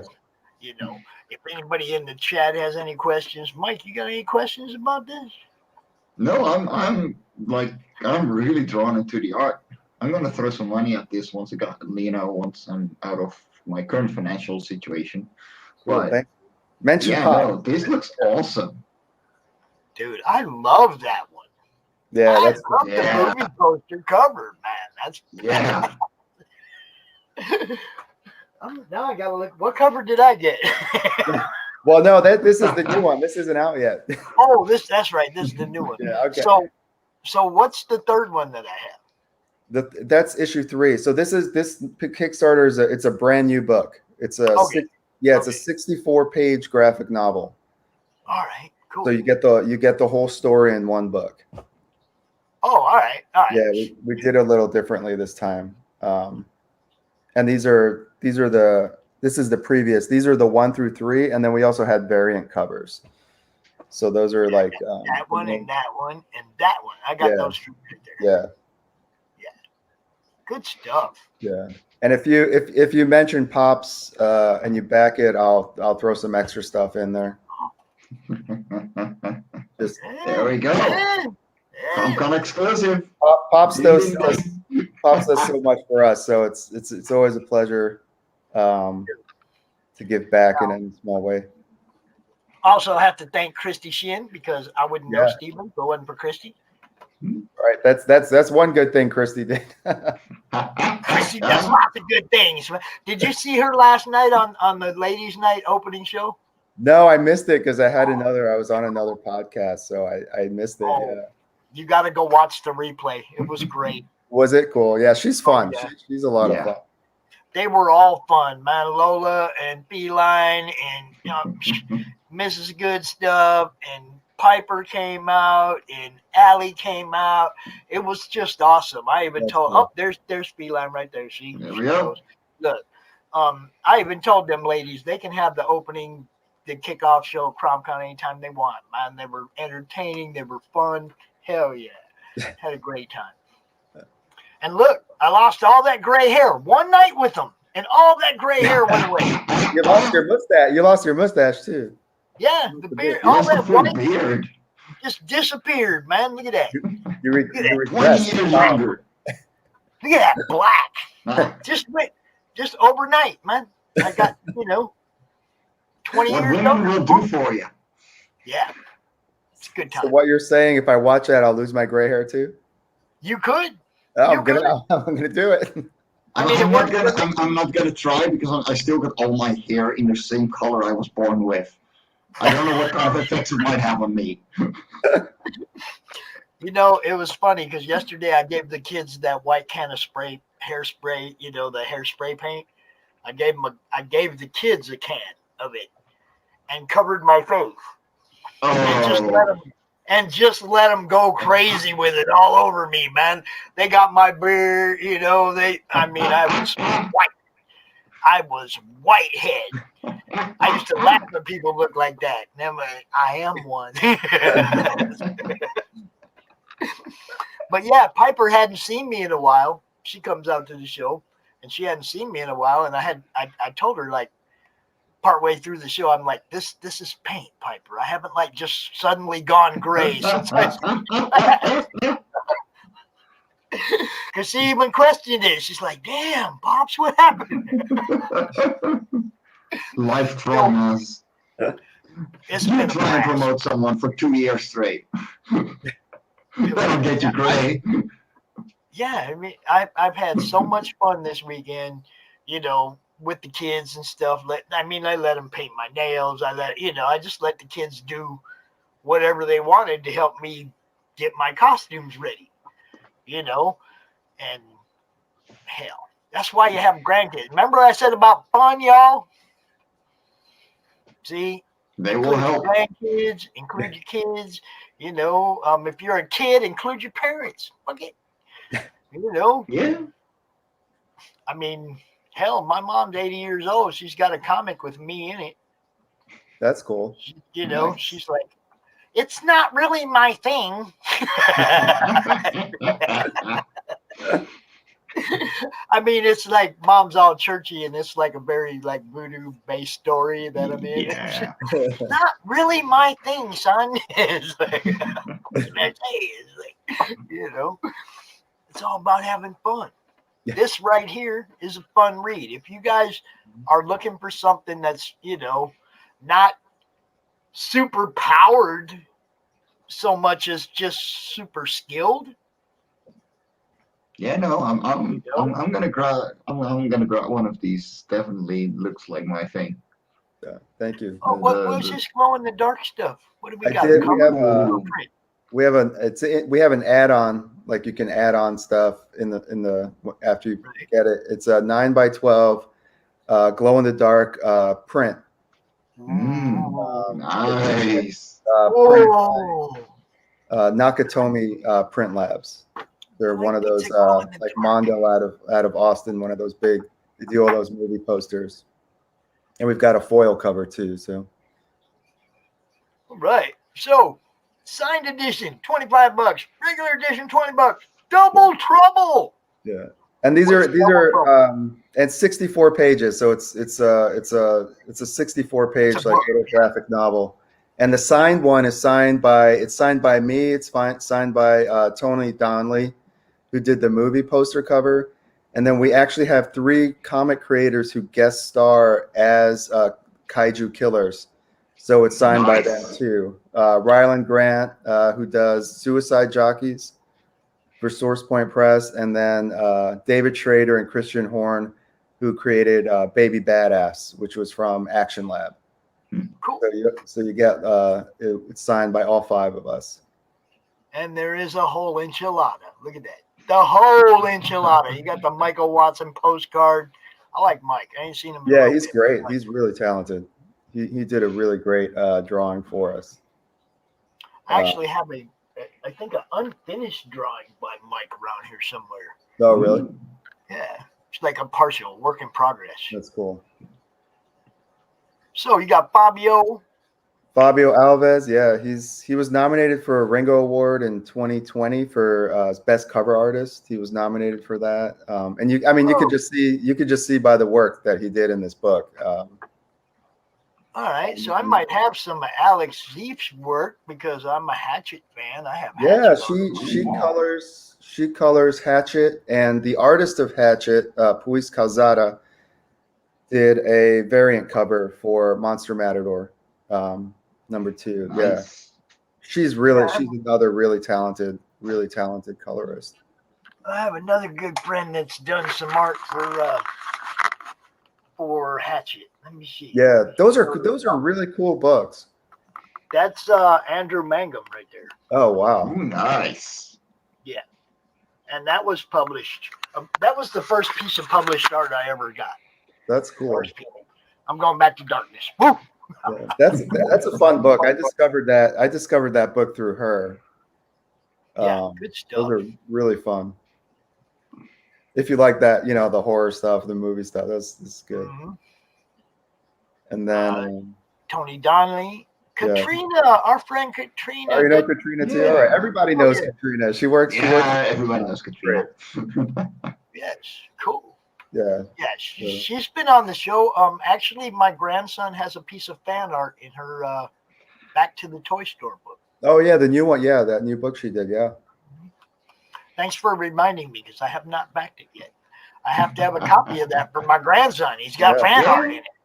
That's one of them I don't have a choice. I have to back that. You know what I mean? I have to. My grandson's got to have that first piece of published literature. The first thing he did that got published. He's got to have that. That's really cool. Yeah. You got to get through. Another thing when I talk about family and I talk about, this our crowd, it's like a family. Everybody wants to help each other out. I got a granddaughter that's got fan art in Rich Parada's book, and I got a grandson that's got fan art in Katrina's book, and we just keep having fun with it, man. And bring the youngsters in, y'all. Got to bring the youngsters in. Won't be a next generation of buyers, creators, none of that. If we don't bring the youngsters in and give them stuff that they like too. You got to remember that. I love when I see the kids' books too. Always good. And Monster Matador is great for children too. Yeah, I mean, I haven't seen anything like no super gore, no no cuss words, no, I mean, it's all been real good.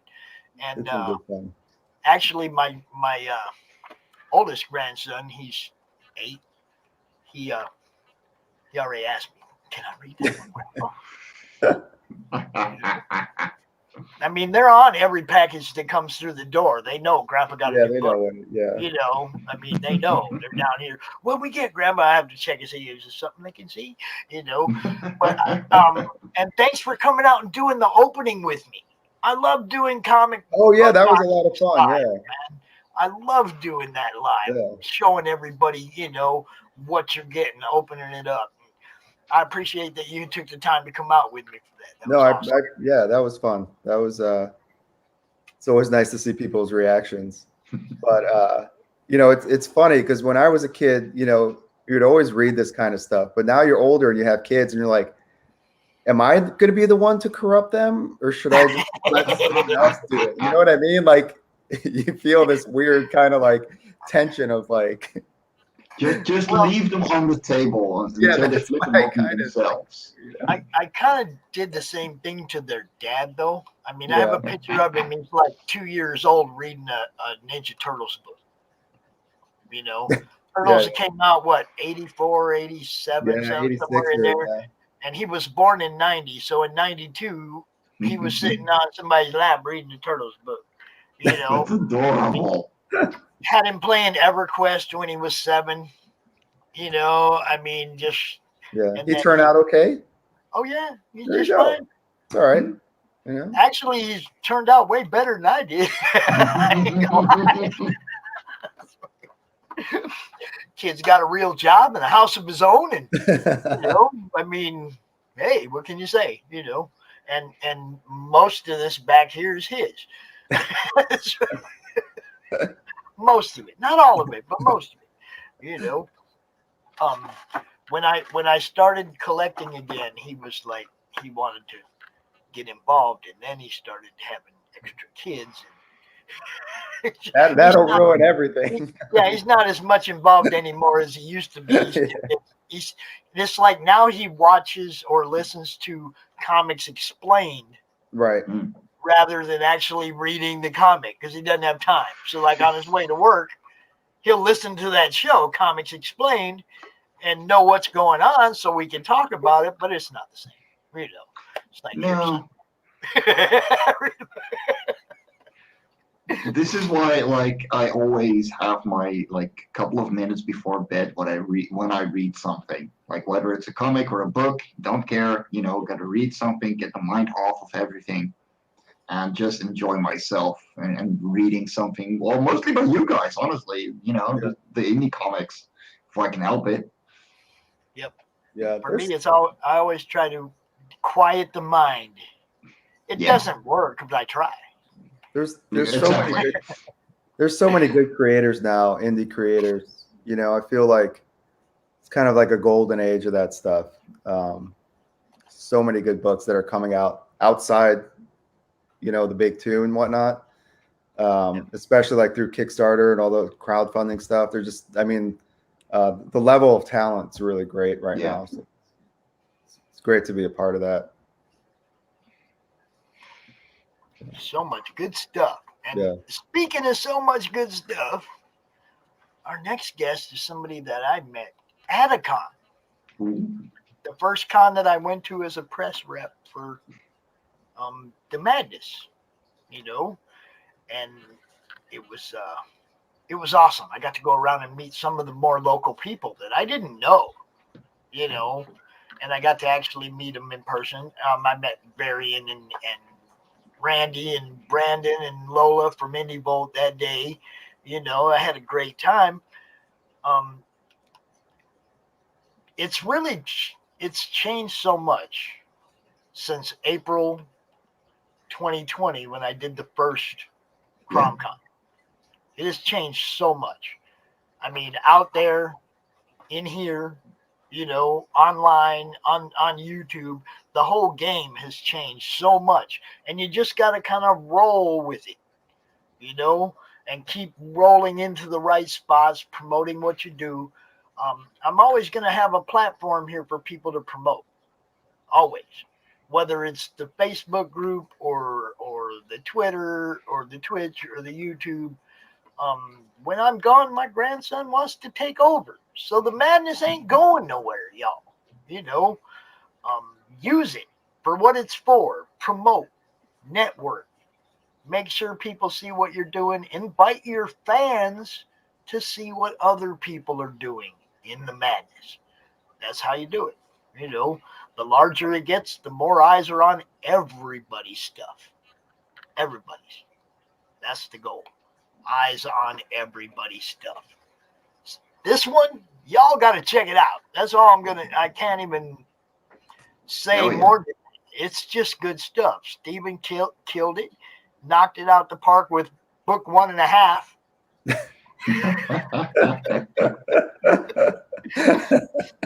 I mean, you know, I'll be honest. I haven't read them all yet, but as far into the story as I am, I'm like, yeah, I like this. And, you know, I'm teasing myself with it, making it last longer. So that's something I don't usually do. You know, I'm usually trying to get to the next book. And I got some good stuff over there to read.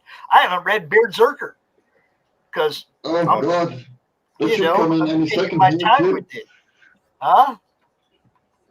That should come in any second here as well, Beard Zerker. Oh, man.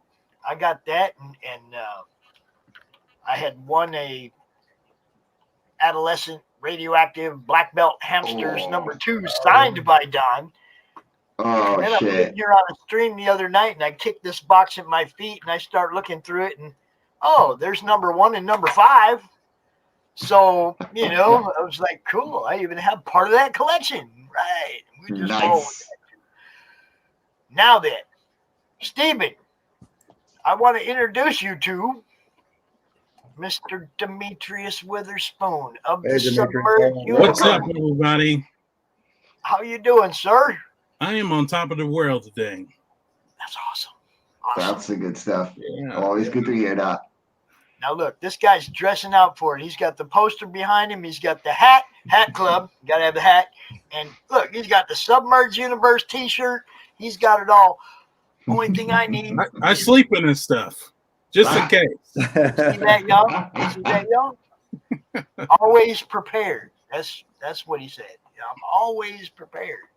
Now, look, Mr. Prince, I'm not chasing you away. You can hang out as long as you want. But I do want you to let everybody know where they can find you in case you are checking out. I'm at, right now we're on Kickstarter, Monster Matador, Afropocalypse, 64-page graphic novel, drawn by Ringo Award nominee Fabio Alves.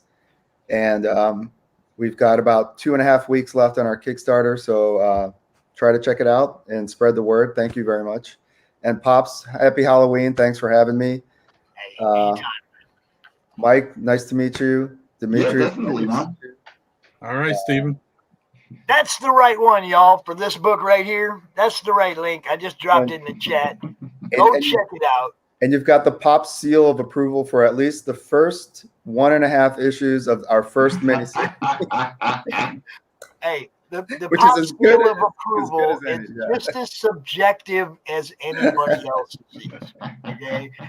I can't say, hey, Beckett, you're going to love it. I say, Beckett, I like it. I like it. I can never, like speak for what other people's tastes are going to be or whatever. We're all different. That's the hard part of being a promoter. Is there sometimes I'm out here and I'm promoting books that not really my thing, but I'm going to promote the hell out of it just like I would anybody else's. Ain't that right, Radiant Sight? Yep. Look, who expects romance in comics nowadays? But hey, here we are. I mean, it's like maybe if I had an old lady, I could relate to it more or whatever, but I don't. So that's just not my thing right now. Look, Pops, we have something else with that. It's called Love from Cora, and I'm actually going to show something that Meredith Anita should not be seeing. But here we are. So I'm working on a variant cover with the dudes. Oh, the dudes. They have no idea what I'm doing. They might now. Yeah, well, they'll have to catch the replay. And Meredith, Nita, I'm not sorry. Looking forward to a launch party with you guys. That's going to be awesome. What's up? So, you guys check out Monster Matador.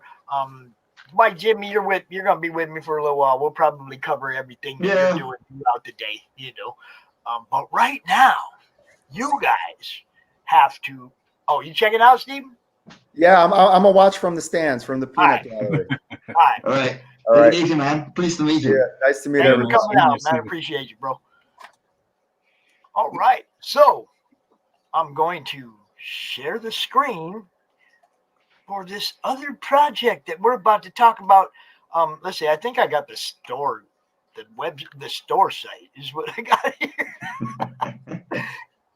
Let's see. Yeah, this is everything. Okay, the home. There we go. Homepage. Now, okay. Bam! The Submerged Universe, y'all. Nice. This guy's got so much going on. I'm gonna shut up and let him talk.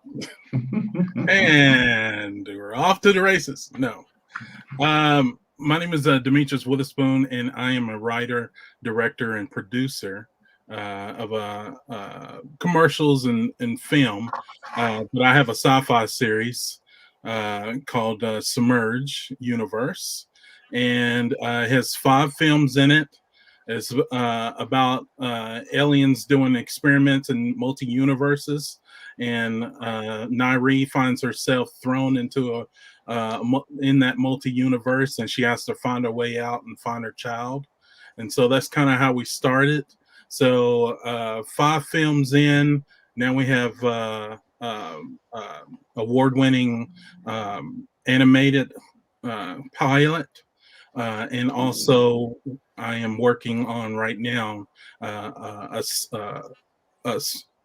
Submerged Universe, the figure, 6-part animated series.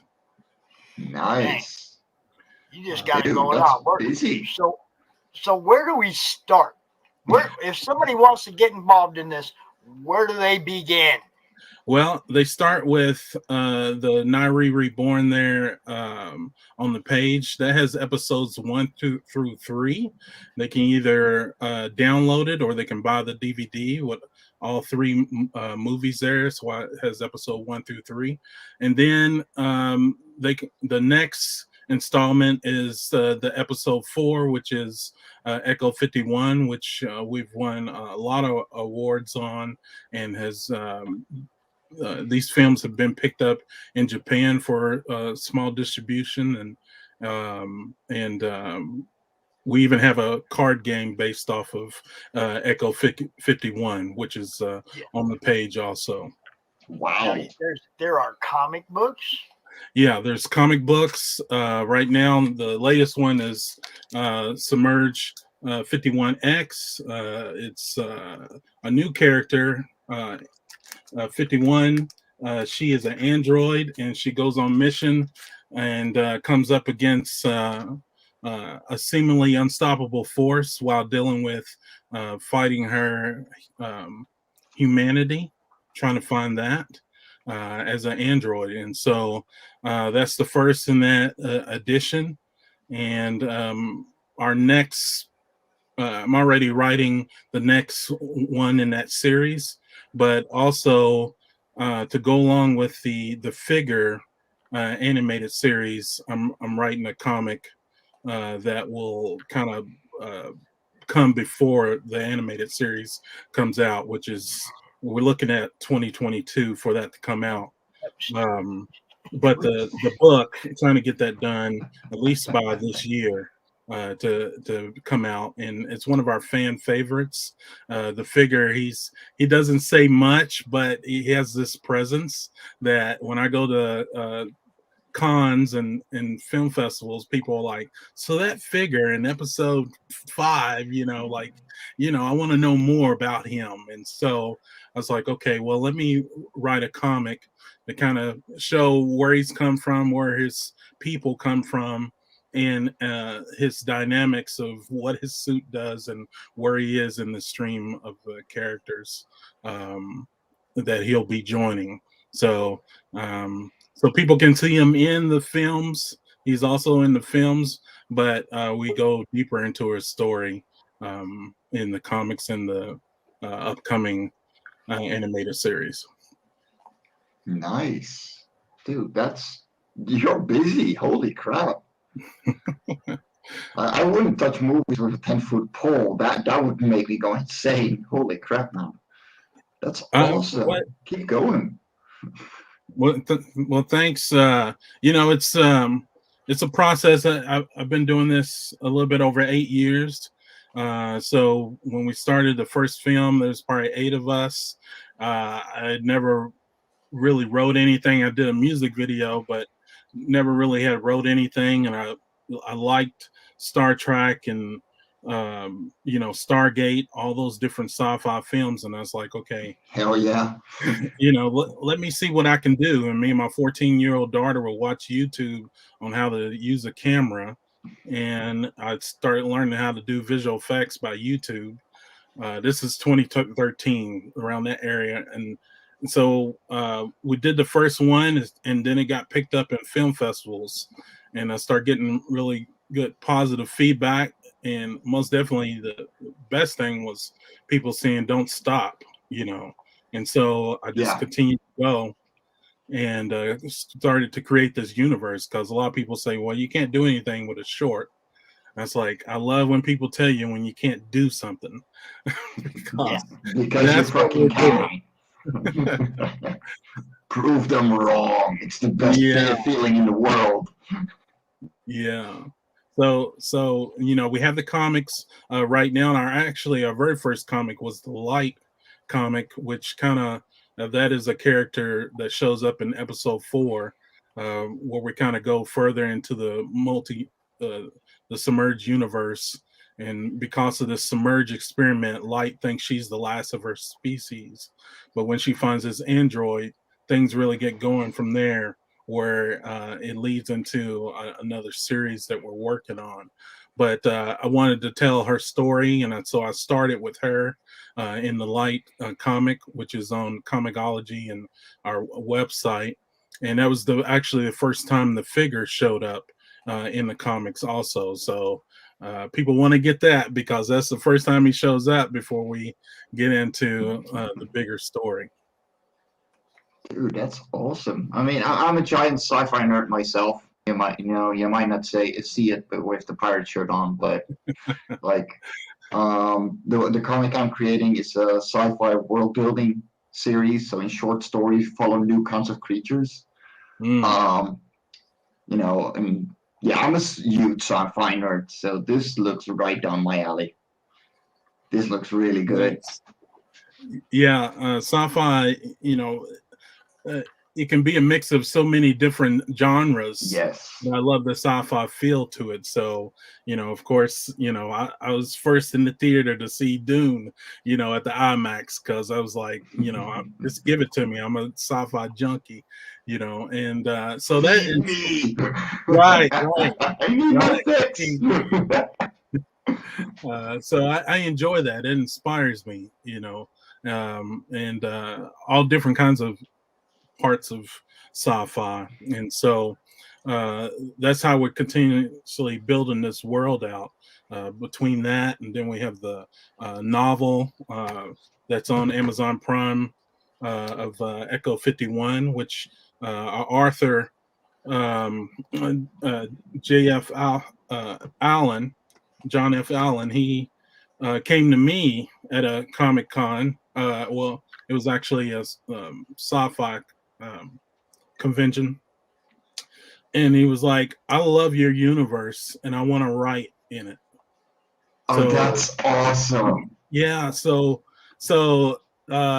he wanted to go back to one of my other characters, but I was like, you know, at the time he was about to bring out Echo 51. I was like, how about you expand, you know, this universe with, you know, what we're about to come out with? And so he used my script as kind of, you know, a springboard to kind of expand the universe and the story. So that was a fun piece to collab with him to do that. Dude, that's just awesome. That's holy crap! Yeah. I'm trying to find something here. Check this Okay. out. Check this out. Let's see.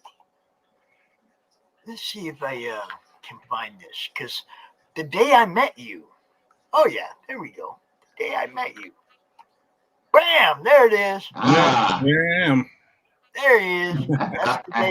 That's the day I met him at the Comic Con right there. What's up, Sim? Sim? Jake? What's happening, guys? Beating my Frankenstein here. And if you like more actiony sci-fi, well, then check out Simon Sim's book. Oh, Sim gonna be out here in a little bit. Yeah, I know he's gonna be out here in a couple of hours, but we got yeah, Sim check out the Knot first. Well, Van, you know, the one thing I really like, I mean, I love the whole process of creating and things like that. But the best thing is going to conventions and, you know, doing the booths and really connecting with fans and people, because you never know, for one thing, who you're talking to. Because I've been talking to famous people and I didn't know that's who they were, and they're just listening. And then years later, they like, "Hey, we met at this con, but I didn't have enough time to, you know, go into spill what." So, and that was somebody from Marvel, and does DC work now, actually writing some of their animated films. So. But not only that, but just being able to talk to people and connecting with people, and then also networking, because that's what it takes. And a lot of filmmakers don't, or creatives, they're kind of introverts, but you have to have the other side to be able to get your work out to people. Unless you got the money to pay people and you're going to be online all the time putting it in front of people, you have to put, you know, be the face of the company, the brand. So I want to play this real quick because I forgot. We didn't just take a picture of you that day. Oh. We'll get a shot there, Joe. All right, you ready? Yeah, we'll just get All you right. right now. My name is Demetrius Witherspoon, and I'm the writer and director of the Submerged Universe franchise. We started with these first films that got picked up in Japan about a lady that gets thrown into a multi-universe, and she has to find her way out and find her child. And so it stars Bishop Stevens and also Katie O'Brien, who is on Star Wars Mandalorian Season 2, and she's from Agent of S.H.I.E.L.D. and Z Nation. And then we went further into the universe. Because of this submerged experiment, Light thinks she's the last of her species, but when she finds this android, her whole universe has changed, and it leads into our next film, Submerged Blue Star, that comes out this fall. This is ran into our comic books because we continue the story of Light. And then our newest comic, 51X, that tells the story of 51. She's an android that comes up against a seemingly unstoppable force. Check it out, y'all. You're going to be seeing this man in the comic-related madness real soon. Check out the books. We'll be having him out. We'll talk to him. We'll find out what's up with what he's doing in more detail.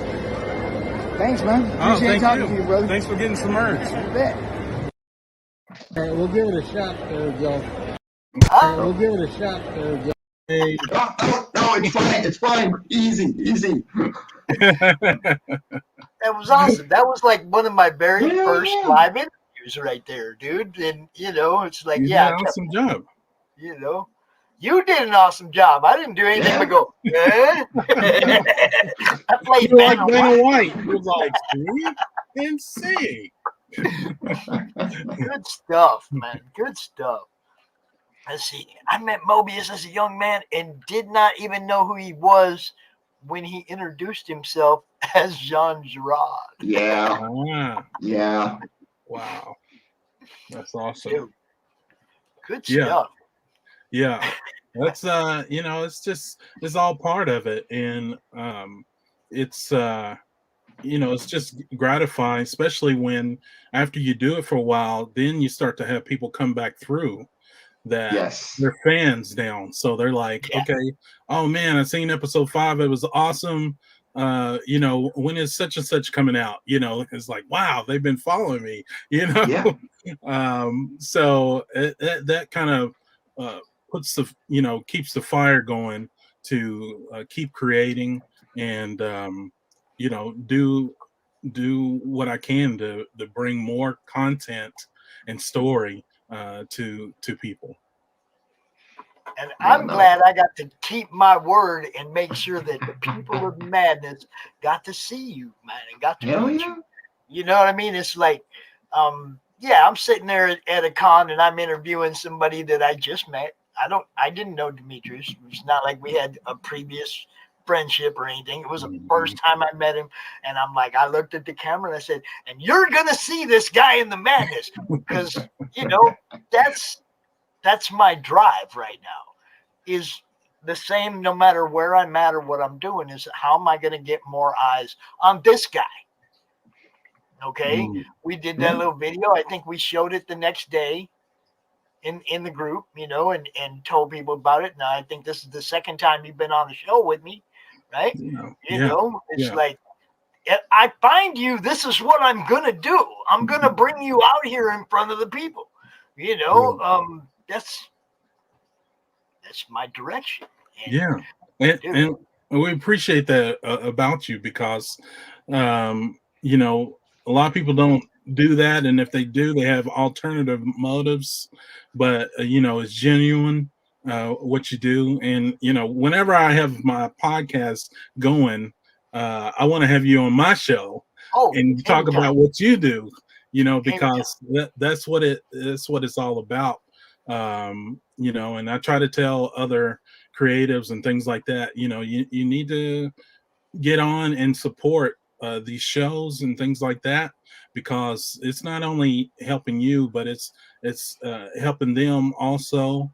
And it's a very collaborative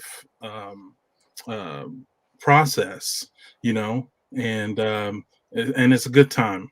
So can't you I expect nothing. try to make it a good time. You know, I try to make sure everybody has a good time and they want to come back. You know, it's got to be fun, no matter what you're doing.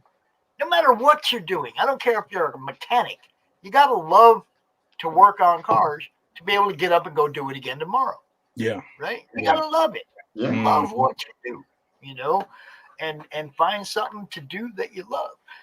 Look, it took me 56 years to find what I think is my direction, which is this. It took me 56 years to figure this out, you guys. Yeah. You know, if you find something you love and you can parlay that into a living, or, you know, at least make it pay for itself so you're having fun for free, then do it. Yeah, for sure.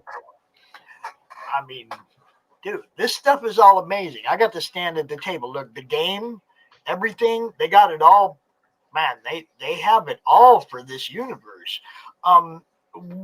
One thing I want to know, Demetrius, do you know anybody that is actually running a game with your game? No, not right now, but you know, we're looking for people to do that.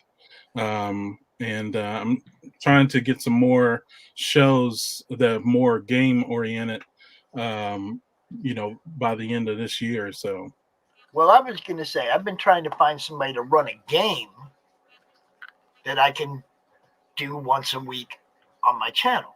Okay. You know, where we can actually go out and play it like Shay does on their channel. You know, they actually go out once a week and they have a game master and they play their game once a week. I want to do that in the madness. I want a freaking game. I want to have fun too. You know? Awesome. So awesome. Well, we can. We most definitely we can make that happen. We can get you a game and get you all the rules and everything, and get people some merch in their way. I got to find a good master. I got to find somebody that's good at running a game, because I would not be a good game master. Got you. You know? Got you. I'm too much of a stickler for certain rules, and you know, it's like I wouldn't be no fun running the game. You got to have somebody that's fun running the game. I want to play the game. I want to play and have fun. Somebody else make all the rules and shit. I don't want to be the guy having to decide what's what. I do that all the rest of the time. Well, we can make that happen. We can make that happen for sure. You know, and I'm not the best gamer, but you know, I found somebody that they like. I want to be part of your universe, you know, and I'm looking for a game to be part of it, you too. So, you know, Brett Robinson, he came along and he created the game, and taking the characters and things from from a movie, and you know, you have the rebels, and then you have the empire, the alien empire, the Craig, and the rebels are trying to protect the forests, the mountains, and the city of Echo. And it's really fast, energetic game, 2-player game. But you know, we have a lot of fun when we take it out and do demos. So yeah, most definitely. Yes, definitely, man. If he wants to run a weekly game, I'll give him a platform to do it, and I'm sure we can bring. I mean, I know he's probably got people that want to play. I want to play. There's a couple other people in my group that want to get involved in a game. So, you know, I mean, definitely, man. You you got somebody that's willing to give me one night a week running a game, I'll give them a platform to run it on, and we'll get as many people watching as we can. Hey, all right, we'll make it happen. Cool. Thank you. You bet. I'm not sure where my 2 o'clock is. I have not heard from her. Katie. Uh-oh. Hey, sometimes people forget. I mean, I do book it 3 weeks in advance, you know. Yeah. Sometimes people forget, or something comes up, you know. I mean, I understand that. It happens all the time. So, you know. I try not to forget. I try to put it in a calendar or something, you know, and try to hit the person the day before or they, you know, and just say, hey, we're still on, right? Because there's so many dates of stuff, you know, going on. I have a desktop calendar right on my computer desktop. Okay, you know, I minimize the screen and I see everything I got booked coming up right there in front of me. Yeah. It's that easy to find and that easy that I had to have something that was easy to just date, time, bam, put their name in. Date, time, bam, put their name in. Right. That I can look at, that I don't have to search for or whatever. It's like one click and my whole month schedule is right in front of me. So, you know, them desktop calendars for your computer are wonderful. Nice. Saves my life all the time, man, because sometimes I get things during the week that I forget about. I'm used to just doing the Monday and the con, you know, the last weekend of the month and Mondays. But sometimes there'll be special edition on Tuesday or Thursday or a comic related unboxing or what, you know. I mean, there's just too much going on, baby. And that's it's turning into a job. It's really turning into a job. Yes. It is. It is, you know. And as us, you know, as creators, even of a show, you know, we got to have time to be able to promote it and things like that. And, you know, all of that factors in to a pretty hefty job. But it's fun to do and gratifying to be able to see people engage and, you know, enjoy what you do. And so that's kind of what we've done. I don't think last time I got to talk about our action figures that we have. This is one of them, the Commander Cadus. These characters haven't come out yet in the movies. They are in the comics. Okay, yeah. So that's our first action figure that we have there. And we're starting to work on the Submerged Universe toy line. And so the next one is the figure, who's again, it's an animated series is coming out, but we're working with a gentleman, Rex, out of the Philippines, and he is doing the action figures for the figure. So they're going to be really cool, and I've just created a way to be able, our action figures, they're not going to have a string on it where you pull it and it says something, but they are going to be able to have a special message that each action figure will be able to do for anyone that collects them. And there are a lot of people who collect it. Yes, yeah.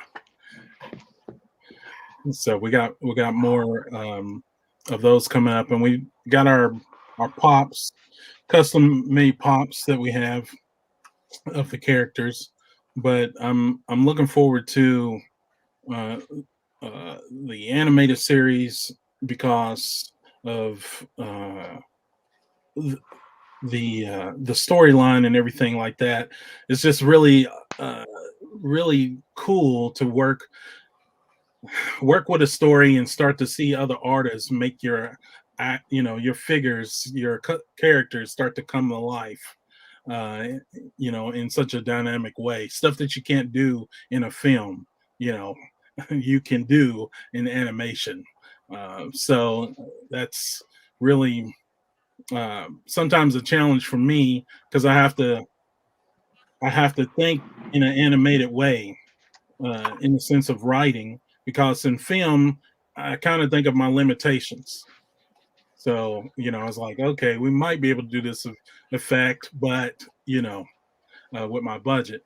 But with the comic and animation, it's like, okay, what we need? Lizards jumping out with guns and lasers, and you can do anything in animation. Anything. Same with comics. Yeah, right. No, you can go to full mall. Nobody cares. They're just, like if you put in too many frames, then it's probably gonna look too clean, and Mm-hmm. you gotta have your 2s and 3s, so you actually can save a lot with animation. Right. So that's been fun, and also directing the cast, doing their voiceovers and things like that. Because like one of my cast members is here, but the rest are like in Ohio and St. Louis, and they're acting on other shows on Netflix and what have you. So just kind of getting our schedule together where they're going into studios wherever they are and we're doing a Zoom in as they're doing their voiceovers, so I can direct them on that. So, well, Demetrius, as always, it's been a blast talking to you, brother. Well, thank you. Are you going to be at GRCC next month? No, I'm not going to be at that one. But I will be at the Halls of Heroes in March of 2022. Right. Yeah. Cool. I will see you again in person then for sure, my friend. I look forward to it. And let's talk about that game too. People can find us on Facebook, Instagram, and Twitter at Submerged Universe, and also dventertainmentpictures.com. Yeah, sweet. Good time, man. Good time talking to you always. You guys check out Submerged Universe. Look, it doesn't matter what you're into, comics, movies, games. Dude's got it all based on the same universe. Get some of all of it. You know. Yeah. You know what we're talking about. You guys are out. Thank you. Stay awesome, man. Thank you so much. Awesome to meet you. Really. You too. Yeah, I want to check out your stuff too. Thank you. Oh, I think we're gonna talk about that right now for a few minutes. Okay. Both of them actually, his book and his partner's book. I think we're gonna talk about them both because I don't know where Katie is. Our 2 o'clock is not here. So Mike, good timing. I think we'll go ahead and bring Jake in. We'll show Jake what you're doing. We'll let him see it. Yeah, sure. Demetrius, you don't gotta leave, bro. If you got time, you can stick around. Just have a chat. Yeah, I got a few minutes. Yeah. Yeah, you're more than welcome to hang out. We're going to move on to our next topic, which, due to the fact that Katie's not here, our next topic is going to be Mike Jimmy's Life on Korra 5 and his collaboration with Mr. Fisher. Yes. The Radiant Sight. And I actually have a little video I can play for the Radiant Yes, you do. We're going to do that right now, and then we'll let Mike go ahead and talk about it a little bit. How you doing, Jake? I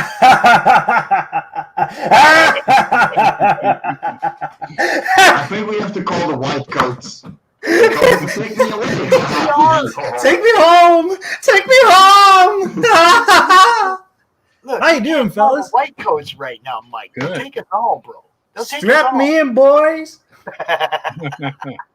Only if you do it nicely. No, this is gonna get kinky. Are you ready? Hell yeah. The city of prosperity. Riches for some, but for the masses, scraping by is all they can do. Meet Bitna.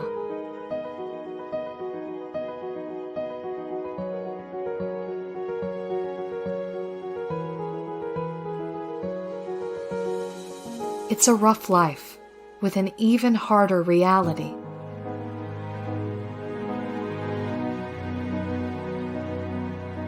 Living in the roughest part of town, it looks impossible to make it big. But maybe she will find it in a simple dress.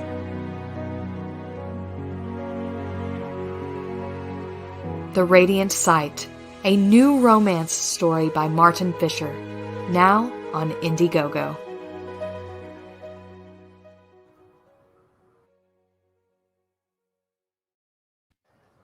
Wow, I wonder what kind of grease paint Cooper uses, because this stuff sucks. Pure black tar, dude. Go for it. Yeah, I recommend it. Look at me. I'm like trying to fix it, right? I'm trying to fix it. And I'm like, man, It's horrible. It sucks. Just look at my eyes and mouth. I'm full of black tar and all that stuff. I'd highly recommend it. Go to the closest like car dealership and then just like ask for tar or oil or whatever. No. Like if you're in the United States, they have tar pits. Like you just jump in and you hope for the best. Sounds like a good swim, dude. Shit. It's a one-way dive, that's for sure.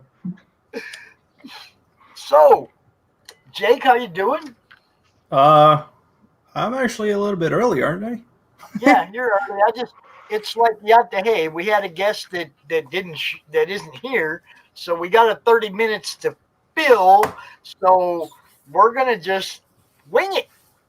Winging it. You know, Dirk will be here at 2:30, and then Jake's supposed to be here at 3, and then we got Hex, and then we got Simon, and it's like we'll just roll through this half hour like this is the way it's supposed to be, just us.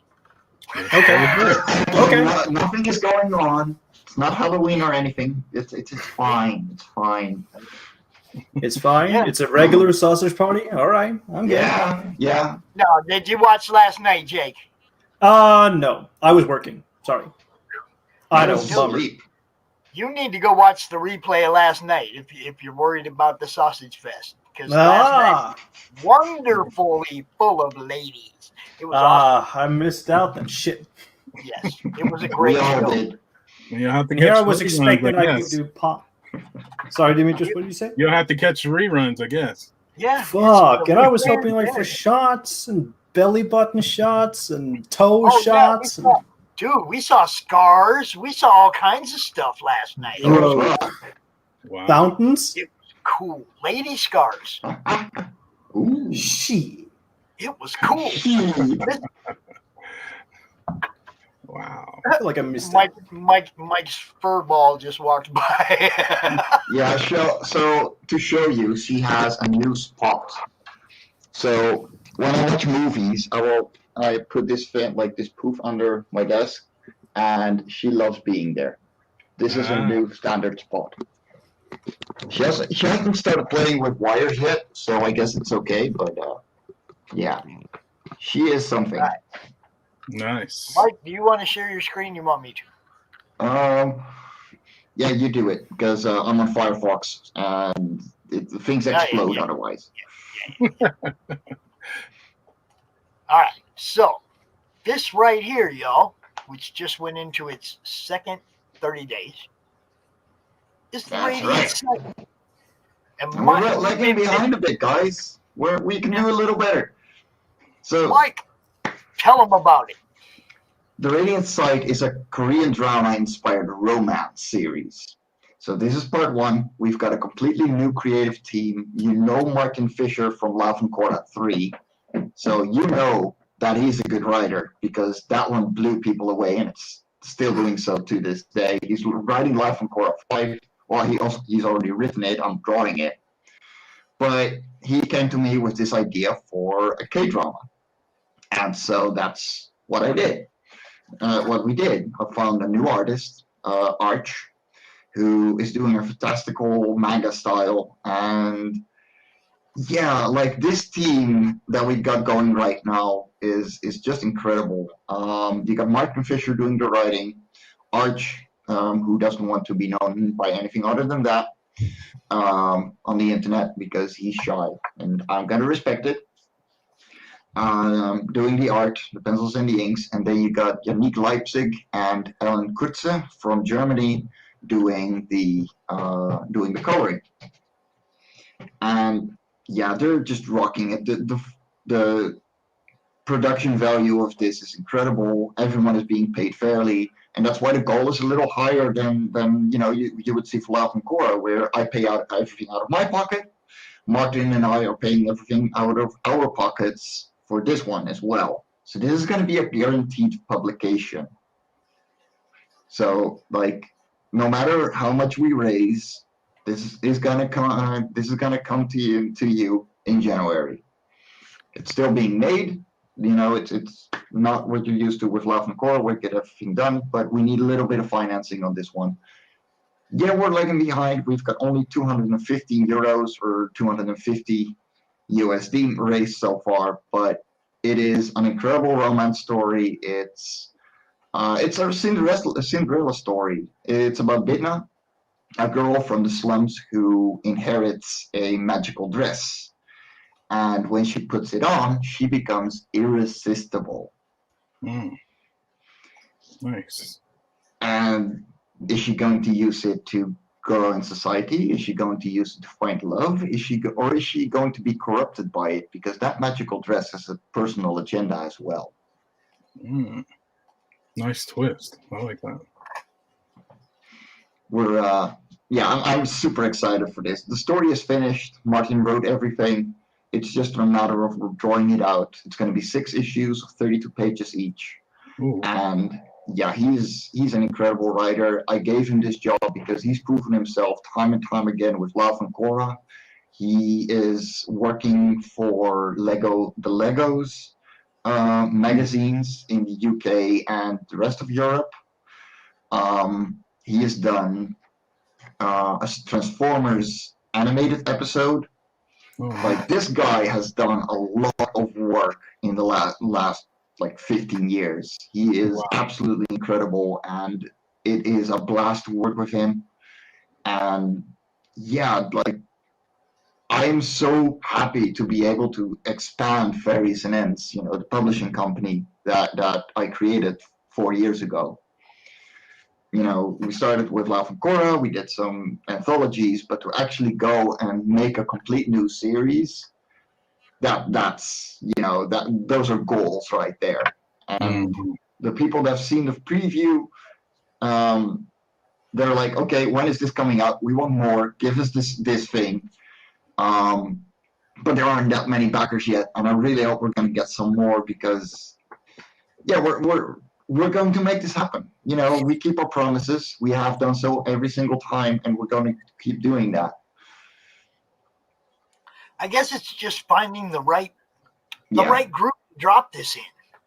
You know? I mean, I'm not familiar with the genre. I don't know any groups that I can go, hey, check this out. I can go specifically and take this book to, like a horror book I can take to a horror group, right? I don't know where the Korean romance people hang out.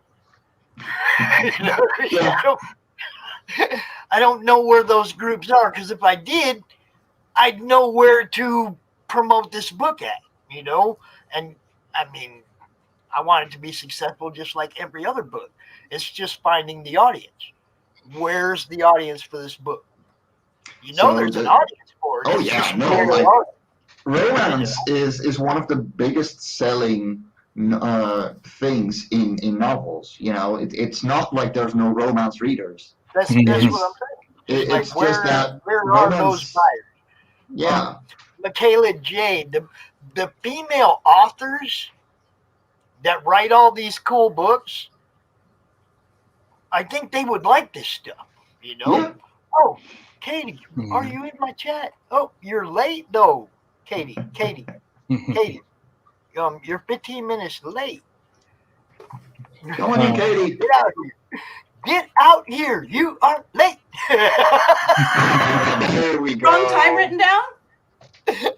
Say hi, Katie. Oh, I love it. Good. Hello, Katie. Hey. Awesome. The Durgans. All the Durgans. Hi, Kermit. Everybody say hi to Kermit. You got some Always friends hanging back out there. back Yeah. here. Hi there, Yes, fellas. I do. All right. Let's shift gears real quick because Katie, you're late. I had the wrong time written down. Sorry about that, Pops. Well, no, we have to rush now and get 15 minutes in real fast. So, drop me a link real fast in the private chat, whatever it is you want to focus on, and let's go right to it. Because Katie's the dragon lady. I don't know if y'all know. Yeah. Right? A little obvious. Katie is a dragon It's lady. just one of the obvious. There it is. All right, so drop it in the chat real quick. This is where what we're gonna be showing y'all. The store, the Dragon Child shop. That's where we're Yes, going. this is my comic. I'll put them up there. There you go. There we go. And at some point, I'm going to be able to buy these. I know, right? No worries. Oh, it's horrible, man. I thought I'd ordered them last month and just lost them in the shuffle when I actually had some money. And then, it's like, yeah. Oops, I missed it. What the hell happened? It all happens. And I wanted to show just because these are fun. So these are some sketches that I've been doing for an upcoming coloring book. So these are some of the characters from the comic. Just, I figured doing some holiday specific ones would be fun. So this is a character named Kenna who's playing with a little pumpkin. And one of my birds, Rick, in a little witch's hat, which I think is awesome.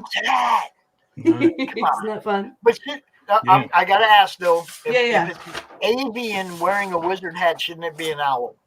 I mean, that's valid, but I don't have an owl specifically in the comic, so yes, you are correct. Fair enough. It's why I'm here. I have to say silly Yeah, things like that. Look, I did it And again. this is one of my favorites. So two of my dragons, so Ember and Ash, dressed up as ghosts, quote unquote, with a little pumpkin. Mike, you got me? I'll be right back. I gotta fix my face. I got you, dude. I got you. Those are nice. So, Katie, is this your first coloring book, or? So coloring book, yes, it would be my first coloring book, but I have 7 issues of comic out. And because it's in black and white, so just to give you an idea. So. Oh, nice. So it's a black and white comic, and a common question that I get from parents, and especially kids who are a little younger, is it a coloring book? And rather than just constantly telling them no, I figure having a yes is a good idea. Yeah. So I've been having fun just doing all sorts of, like I said, these different sketches, and I just figure they're a lot of fun. So why not just, and, with the way that social media is, having, more images of the characters is never going to hurt. So, I figure it's an excuse to create more content as well as to give people hypothetically what they think they're asking for. So. Right. And it really works, especially when you're in front of people or you're doing a booth. It's like they got the comics and everything, but then they have their kid or they're thinking of stuff for their kid and they're like, oh, you got a coloring book, that's really cool. I know we did one for the Pops, the custom Pops we got. I was like, well, let's create a comic book on that. And then I just threw in some word searches, which are free online. You can make your own word searches, throw those in there, and so yeah, look, that's beautiful work. Thank you. Yeah, scroll down a little there, Pops. Okay. You tell me what to do, I will do it. So, comics, toys, prints, and commissions. Oh, yeah. Now, look, you can get issue number 1 for $5. Perfectly priced. You can also get the Dragon Child Volume 1, which is, the first 6? Yeah. So that's what this one is here. And issue 7, obviously, is available right there. Yep. But look at this. Yeah, so I hand make all of my puppets as well as I have the big dragons behind me. Dragon puppets, y'all. Check it out. Gotta love it. Got to love it. All the different colors available. Good stuff. That's awesome. Now, do you want what do you want to look at? The books? What do you want to look at? Let's do actually here, let me just because I think it'll be a fun other way to do it. One sec.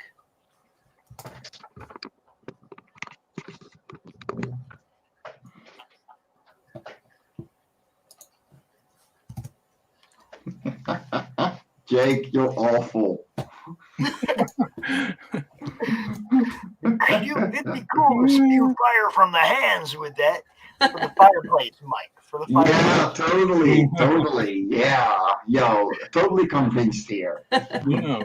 Mom, look what I can do. Oof. All right. That would be fun. Arson, woo!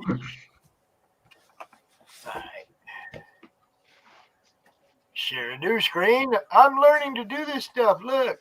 Doing an awesome job. Bam. There we go. All right.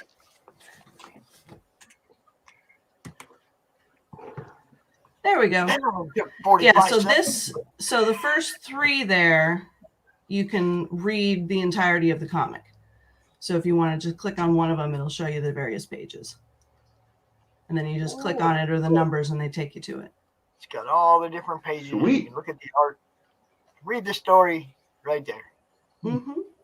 For the first 3, you said. Yes. The first 3 So you can for go look at right now. Yes. So for the others, you can see a little blurb on, just generally what's going on in that issue, and you can see the cover. But for the first 3, it's the whole thing. Nice. So you can get invested in the story and then get invested in the story. Exactly. That's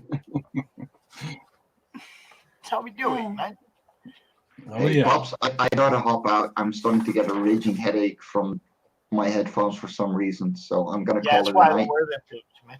That's why I don't wear them things. But guys, take it easy, All right.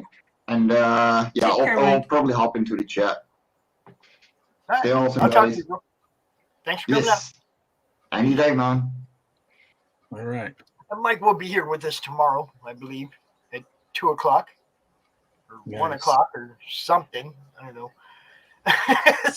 Sometime tomorrow afternoon. Looking at Jake's question, so as far as like influences that I had for Dragon Child, when I was a kid, the comic that first got me interested in comics was Bone by Jeff Smith.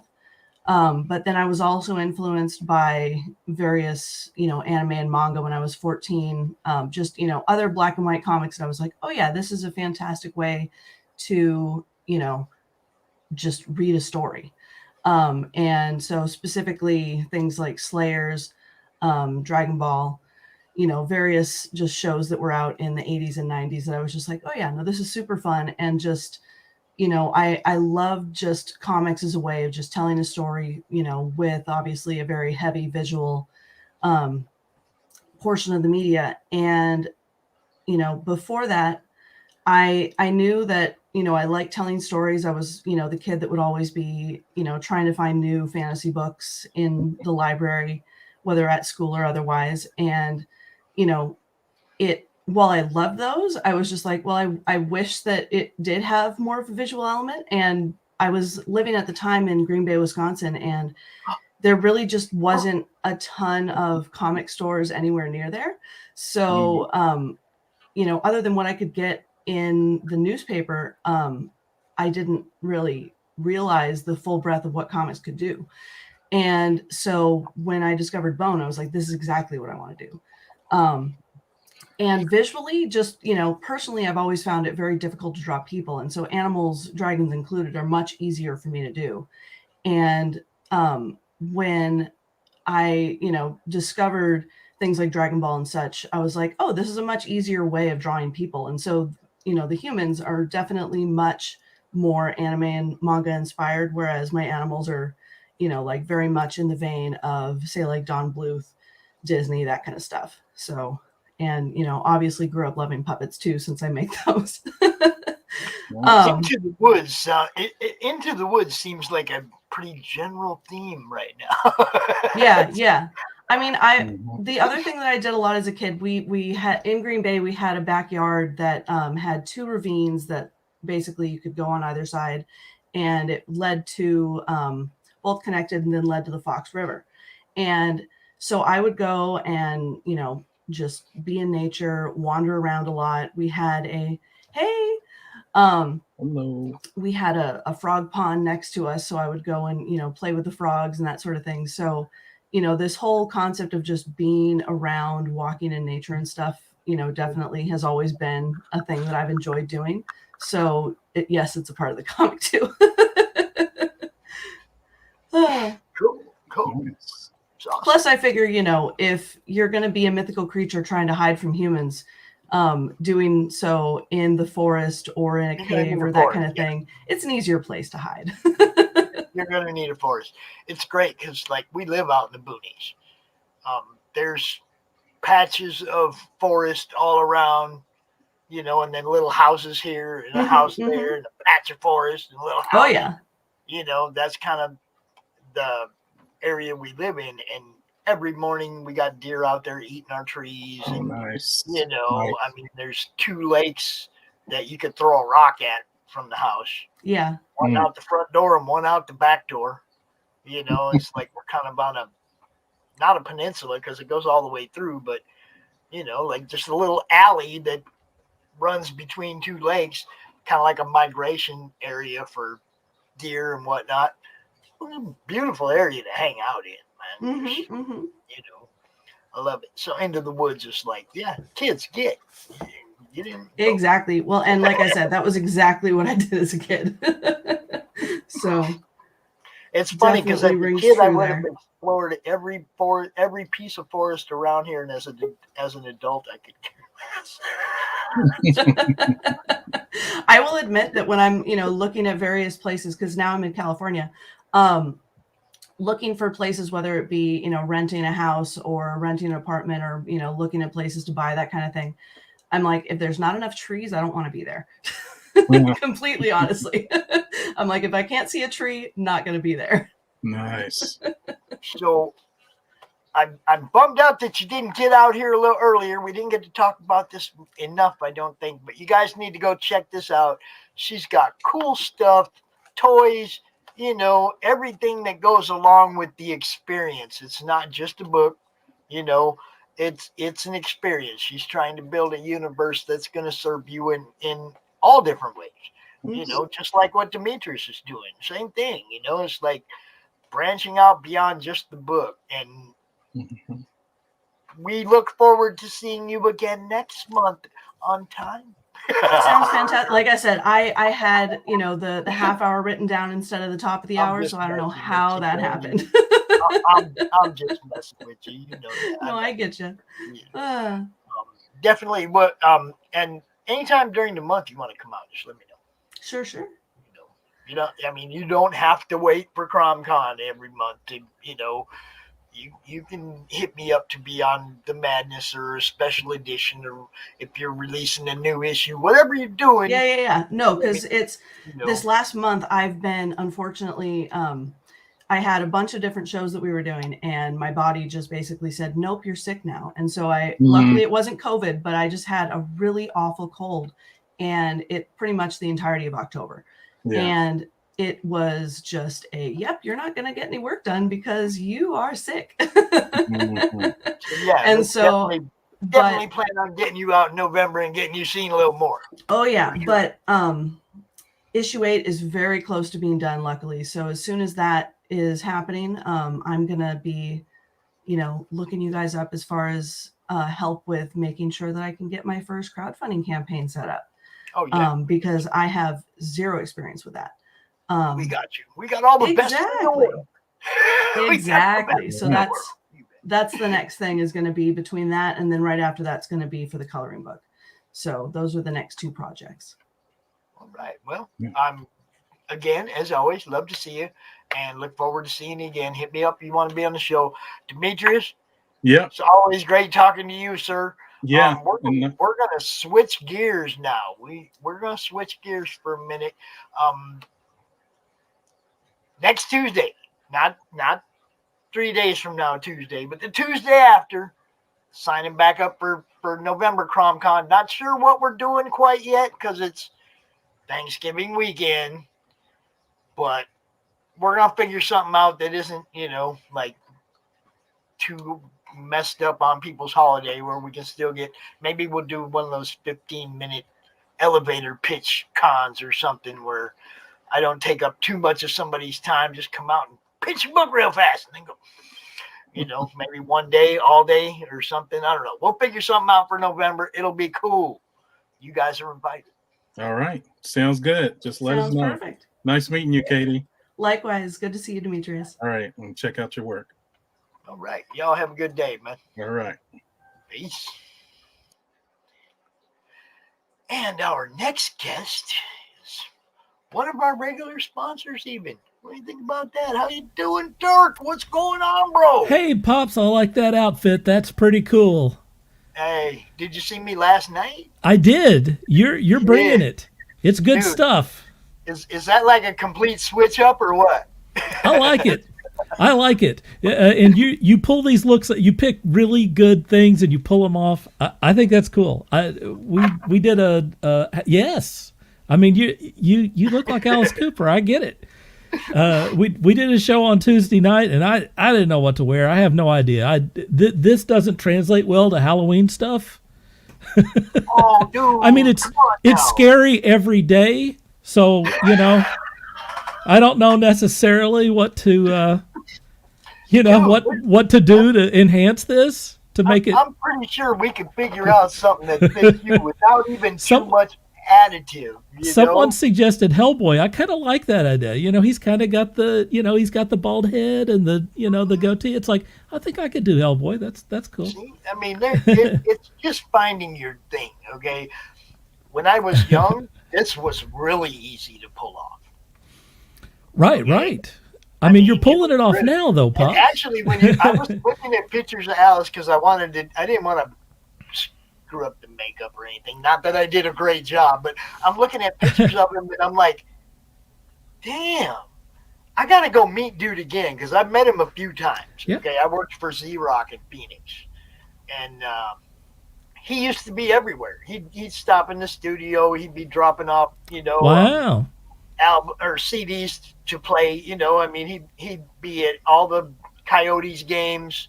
He would play songs in the intermission of a Coyotes game sometimes. That He's is got cool. that huge club, Alice Cooperstown. Huge club in downtown Phoenix, right? You got the baseball season, the hockey season. The place is full all year round. Right. They have a huge Christmas festival, a huge Halloween party. I mean, Cooper's just happening. If you live in Phoenix, you're going to run into him at some point. Wow. I've ran into him a bunch of times. He's just a cool dude. There's a big comic creator. I can't remember his name. Who lives in Phoenix too. Did he do Evil Ernie? I'm thinking. Yeah, who did Evil Lady Ernie? Death. Polito. Brian Polito. Yeah, he's been on the con a couple times. That's awesome. He is a great advocate for independent comics. Obviously, he's been doing independent comics for, 30, 40 years? I mean. Let me tell you what, Dirk. The very first CRoM Con, the final guest. Yes. Was Brian Polito. That is awesome. And he came back April for the 1-year anniversary. Right. And did a 45-minute with us then. And I don't hit Brian up and go, hey man, come to the con every month. It's like, dude's busy. He should though.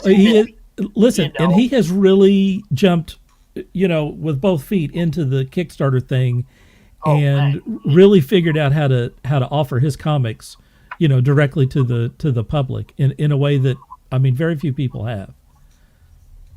Yeah, he came out the first time and he did like an 1.5-hour panel, and just talked to people about fulfillment, what he's doing, things to help people setting up their campaigns and whatnot. Right. And it was like he didn't even come out like shilling his book. He showed us both times he's been on the show. He showed us an exclusive that nobody's ever seen. Cool. For an upcoming book, I mean, he brings it in every way. He goes out on his own live streams and he sells and he sells and he sells and he puts in the work and the work and the work, For real. He just noticed that saved dude, I took it all off for this costume. Yeah. All of it. You should have seen the grandkids when I walked upstairs earlier. They didn't recognize you. They don't know who Alice Cooper is. Oh well, it's a little before their they time, know I'm sure. Zach, and they know Zach and all the, they know a lot of music I listen to, but they might have heard some Alice Cooper, but they probably, the look didn't do, You got to sit them down a little bit and, Now, my teach them. daughter-in-law and my son both went, "Damn, looks good," because they, before I've been messing with makeup now for 2 hours, but when I first did it and it was all straight and I wasn't smudging it, it looked good. My daughter, I think it looks good now. Yeah, I had fun doing it. I've done Ace Frehley before on Halloween. Right. There's certain looks that the shape of my head will pull off. Right, exactly. That's, but that's good. I mean, yeah, it's like you want it to work. You don't want to put somebody's makeup on, have a big old wide face, and it not look right. Right? I mean, you got to pick something that works for what you do. That's right. Alice got kind of the same shape head. It works good. Totally. Ace got kind of the same shape head. It works good. Other ones you can't pull off. I couldn't pull off Peter Criss because I'm not as jowly as Peter is. Ah, yes. And it didn't look right. The makeup sat wrong. You know what I mean? I've tried some shit. Makeup is tough. Makeup is tough. Yeah, that didn't work. I tried putting some horns on last year, and it's like I got to do more. I got to watch some more YouTube videos or something. Oh, you can watch Shay. Shay is the queen of cosplay. Oh, okay. Every show that they're doing, like where they're shilling somebody's book, she will cosplay one of their characters. She did Goblin Girl just the other day. That's cool. Plago's book, Goblin Girl. She had the horns, the green hair, the everything. It was awesome, dude. She even had great big giant fake boobs, and I mean, it was like Goblin Girl. That was what it was. So what do you got going on, man? Well, I mean, I got to tell you, I am just now getting back into doing comics after a long period where I did not do comics. Back in the early I don't know if you know this, or really almost anyone knows this. Back in the 90s, I started off doing like an 8-page story on an original concept, and then got together with some friends and self-published 3 different comics, Rough Cut 1 and 2, and a pinup comic called Bad Girls that I did with Ranking Studios. And so I did pencils and inks on one story in Rough Cut 1, and then pencils on another story in Rough Cut 1, and then I wrote and created the character in Rough Cut 2. And so my comic experience goes back like 25 years. And then in the mid 90s, I was trying to get work at like magazines and gaming companies doing illustrations and stuff. I was trying to figure out how to, make a living doing that. And it was just really tough. So what I did is I ended up going back to college and took photography, film, and video as a major, and then started doing photography and had a successful run with photography. Still do it. But kind of walked away from doing artwork for a while. And then about 5 years ago, I started doing artwork again. But, I don't have the space that I used to have, right. Which, you need to do analog artwork. You need a big art board and, a place where you can kind of make a mess if you're doing analog art. So I started doing digital art. And that was almost like relearning artwork all over again. Eventually I found Clip Studio Paint Pro and started offering commissioned artwork to people, particularly portraits. And things have really been picking up there. It's been really good. Since then, I've gotten some work with a Japanese toy company and have done some illustrations for a company that does Blood Bowl work. They put things on like wooden boxes and stuff, and then laser print them on there. And so I've done some illustrations for them. And most recently, last month, my buddy Robert Henry, who does a comic called Bad Candy, I did an alternate cover for that issue number 3 of Bad Candy, and I started going around to some conventions again. So I am getting back into doing comics and illustrations really heavily now, and I'm loving it. I mean, it's like I'm mad at myself for kind of walking away from doing artwork for so long, because if I'd stuck with it, I mean, where would I be now if I had just, continued on instead of relearning how to do artwork? I would have been, at the forefront of all this, by now. So that's where I'm at. And I'm glad to hear that, though, but now I'm going to have to ask a 25-year-old question. Sure, yeah. Is Rough Cut 1 still available? It's out there. I mean, if you go to eBay, as a matter of fact, okay. I did a search the other day for my name just to see kind of what was out there, and someone was selling a Rough Cut 2 that was signed by me and signed by someone else. They are available, but we're not selling them now. We do have a few, like a handful, that all of us carry around with us and will sell at conventions, just because we have a few left. Number 1, I don't have any extras, but 2s I have some, and we have a lot of Bad Girls, which is our pinup comic. We have a lot of those, and I have work in it as well as my other Ranking Studios buddies. We put that together. I'm a beginner. I have to find number 1. Okay, I'm just letting you know. Right. Number 1 before I decide whether or not I'm going to care about number 2. Sure. You know what I mean? I understand. I did the cover for number 1.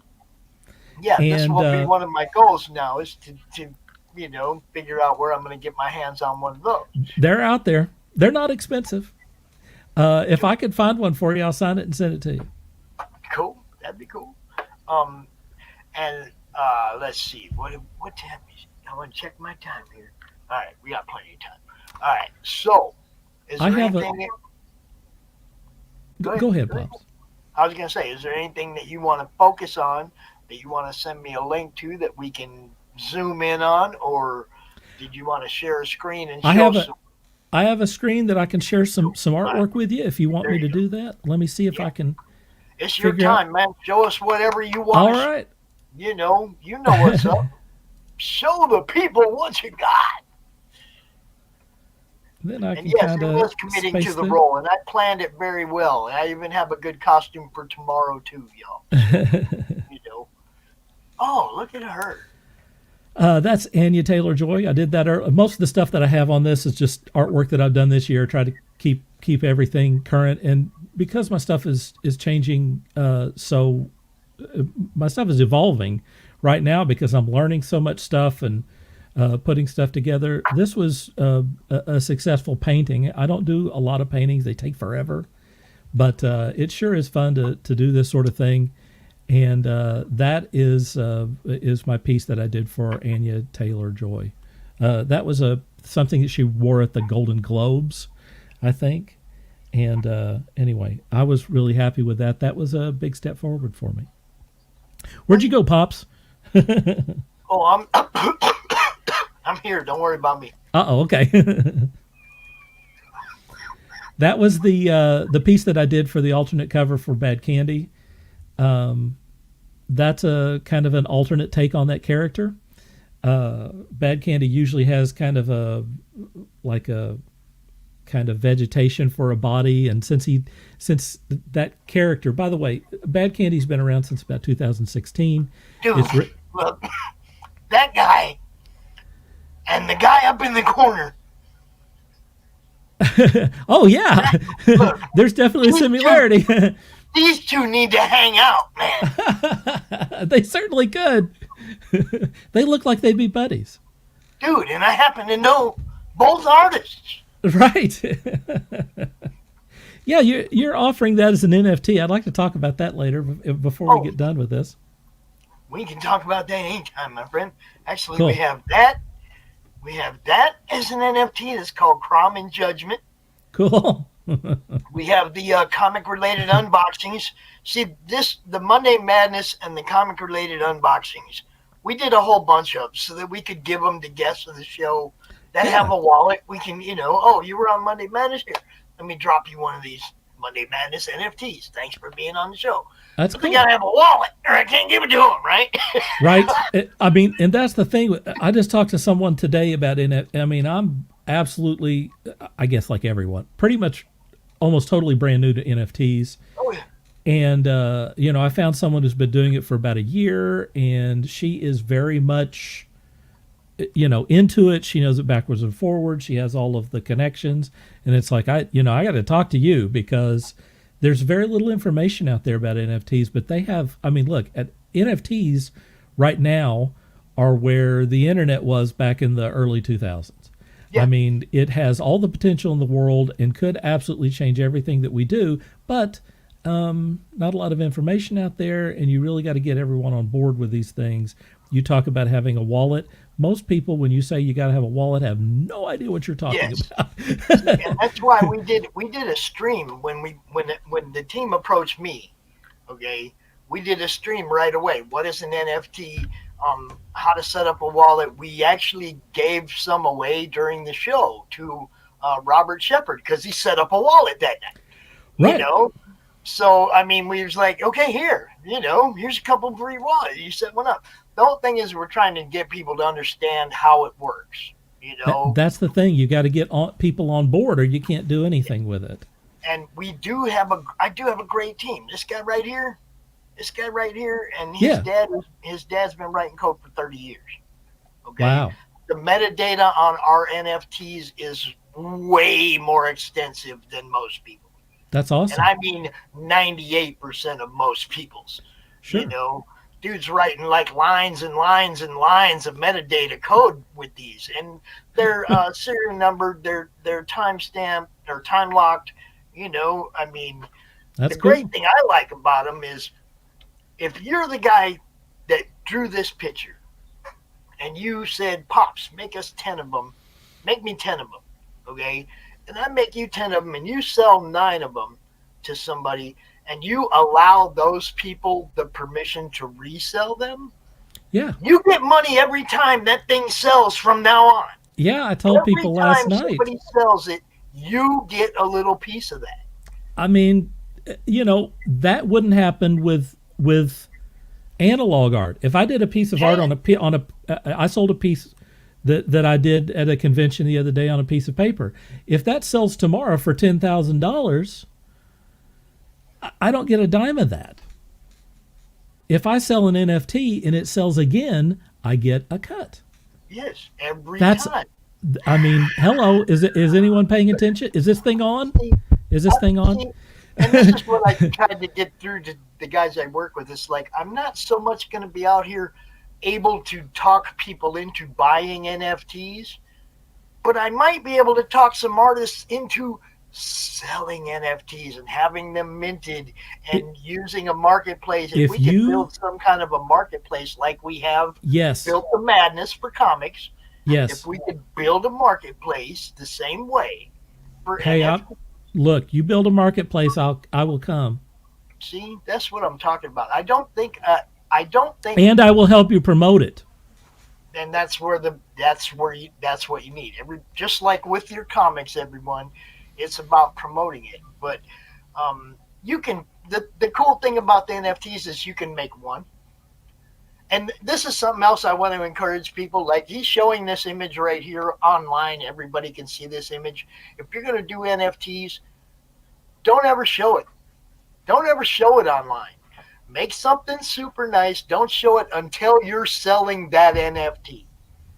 Okay? Yeah, debut the image as an NFT.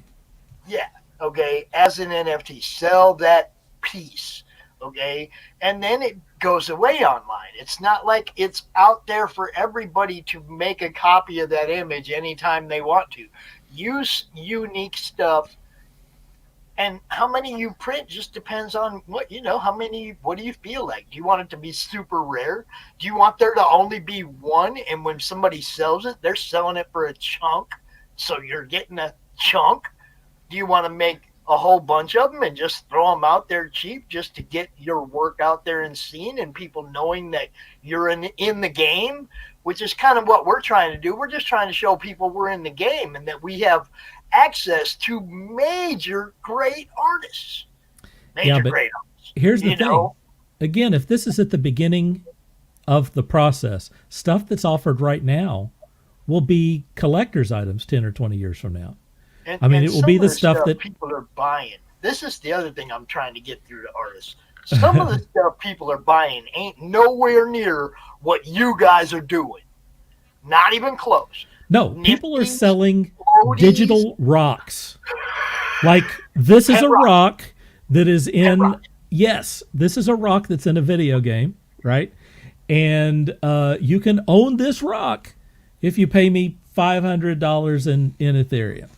Speaking of which, good stuff. I need to talk to you about NFTing Mo Biggs' Crack Rock.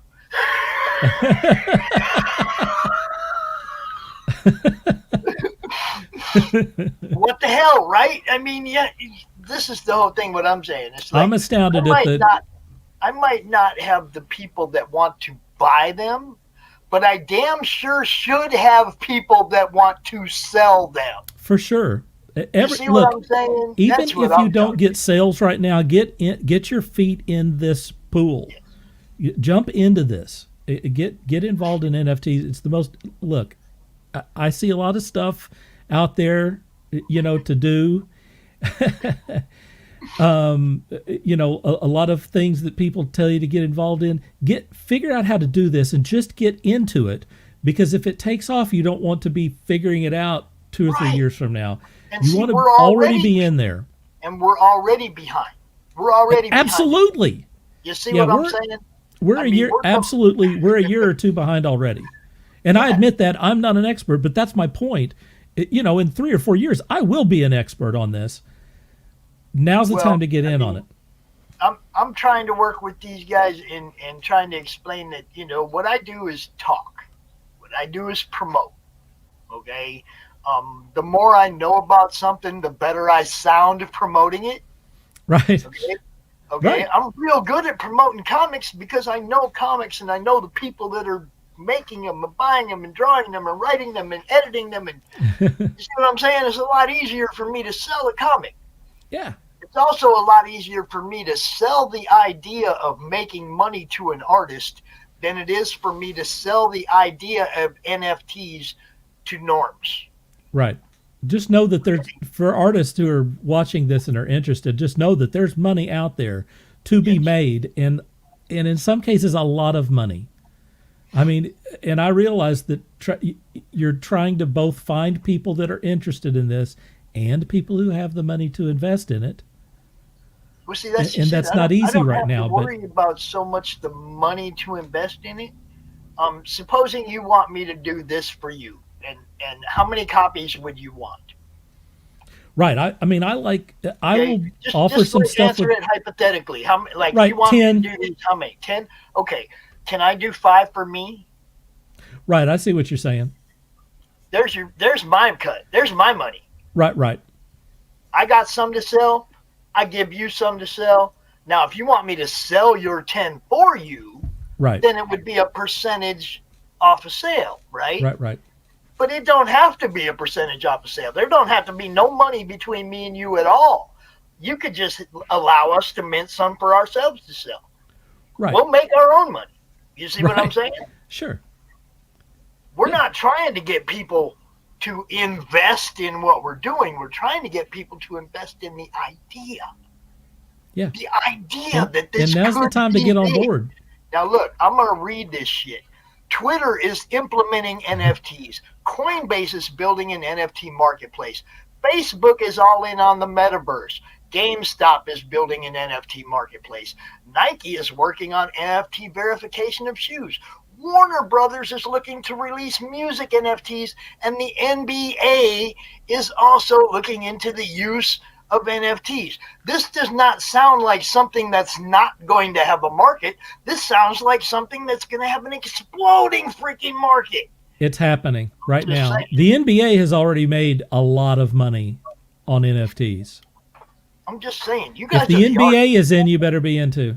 You guys are the artists. You guys are the ones that make the cool shit. Yeah. You guys. By the way, making Marvel and DC are very on top of this as well. They just haven't figured out how to do it yet. Disney's yeah, trying Disney. to get on. I'm telling you, you guys, do your thing now. Don't Now's wait. the time. Now's the time. Don't wait. You know what I'm saying? Yeah. Well, let me show you some other stuff here before I run out of time. I'll try to move through these as quick as I can. That was one of the Blood Bowl pieces that I did, just black and white piece. That's my Lady Loki piece that I did right after the Loki series. Got kind of inspired. That was not a character that was in the series. That's more of a take on the Lady Loki from the actual Marvel comics. That's my most recent piece that I did. I did that last week, and that is going to be offered as an NFT. It's a portrait piece of a dominatrix called Mistress May, and they are going to be offering 10 of those NFTs for a product or a place called Cyberpong, which is kind of an adults-only playground type thing. But they will be offering those as NFTs, which will include this artwork, plus it will have a component in it so that when you buy the NFT, you also get basically a password or a ticket to get into Cyberpong. So they're kind of doing something unique, I think, with that deal. And I was, really proud of the way this turned out. This is a kind of a new method for me where I did like an airbrushed color. That allowed this to, I think, look more realistic maybe than anything that I've done before. Cool. Real cool. That's I got kind of into reading Old Man Logan stories, so I drew an Old Man Logan piece. I've always liked Wolverine, one of my favorite characters. This was another portrait piece by someone who was she's also a dominatrix, but in addition to that, a Star Trek fan. So I put her in a latex dress that is inspired by the original series, and she said she likes Spock, so I put Spock in the background there. The old Leonard Nimoy Spock and stuff. This was a lot of fun to do this piece. It took forever. That background, all the crazy lights and stuff. Oh my gosh. And there's a question, also a commission piece that I did for a friend, just black and white piece for them. And that's a bear that's in a story called Demon Town. That is one of the stories that I'm going to be. That's if you want to go to my adult account, I have about 80,000 followers on there, and that's mostly what I'm known for. So yeah, I do know that community quite well. Dirk's known for bad girls. I am known for that, yes. He's known for bad girls. And this was another Blood Bowl piece that was a kind of a vampire style fantasy football player. There's a lot going on there. She's a vampire, and she's a fantasy football player, and it's got some little, it's got some bats there. I like the football with the spikes. Yeah, that's Blood Bowl. Blood Bowl is football, but it's football back in kind of the Middle Ages, with elves and orcs and mummies and all kinds of stuff. It's pretty fun. It's definitely a fun place to play around with, to do artwork for. Man, too much I know fun. You get it. See, you get it. You're trying to have fun. See, you get it. Listen, the more fun I'm having, the better my artwork is. It's just that simple. Good stuff. Good stuff. Now, it actually is. Now, Jake said, Jake, it's 3 o'clock, bro. Okay, yeah, that's cool. No, you're still good, Dirk. That 30 minutes goes quick. It does, and it's never long enough. And that's why I do all the other shows. Because I do want to get you guys out here, like before your campaigns end or whatever's going on with you. Before it's over, I want to get you back out because 30 minutes is like a tease. You know what I mean? Yeah, but it's a. Can I say a couple of things before we before we wrap up or whatever, because I really want to say this, and I want to say it to you, and I want to say it to your audience. I think that, Pops, what you're doing here is really important, and it's something that, I mean, I don't know why more people are not doing this sort of thing. I try to do this sort of thing, but you do it in 3 days, and you do exactly what you're talking about, which is just allowing people to have 30 minutes, just to dip their toes into here, introduce themselves to the community and stuff. Look, there's very few places out there that are doing it. You're doing it for the love of the industry. And I think that people need to give you more recognition for what you're doing and how you're doing it.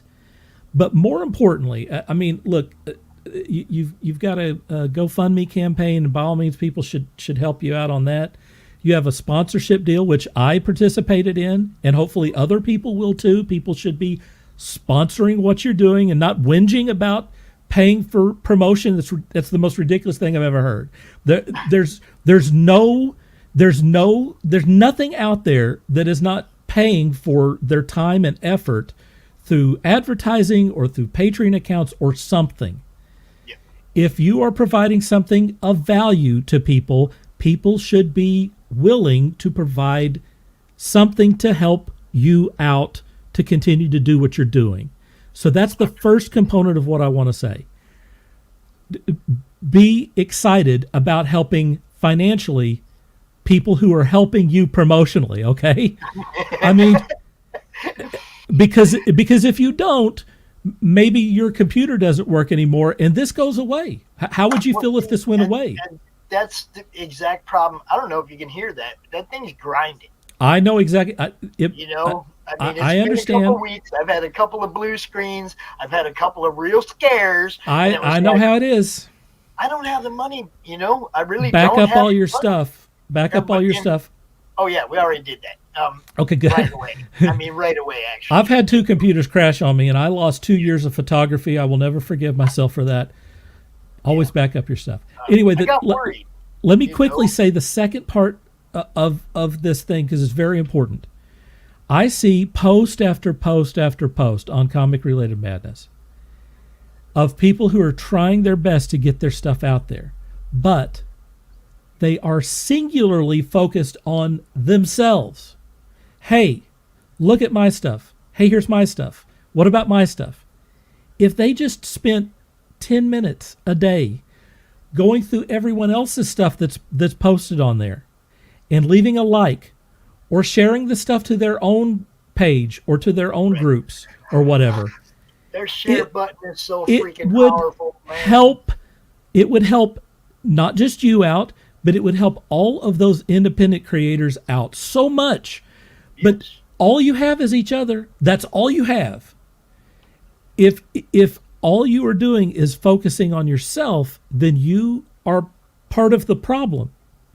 You have to get out there and help other people while they're doing their campaigns. You can't just show up while you got a Kickstarter going. It has to start right now.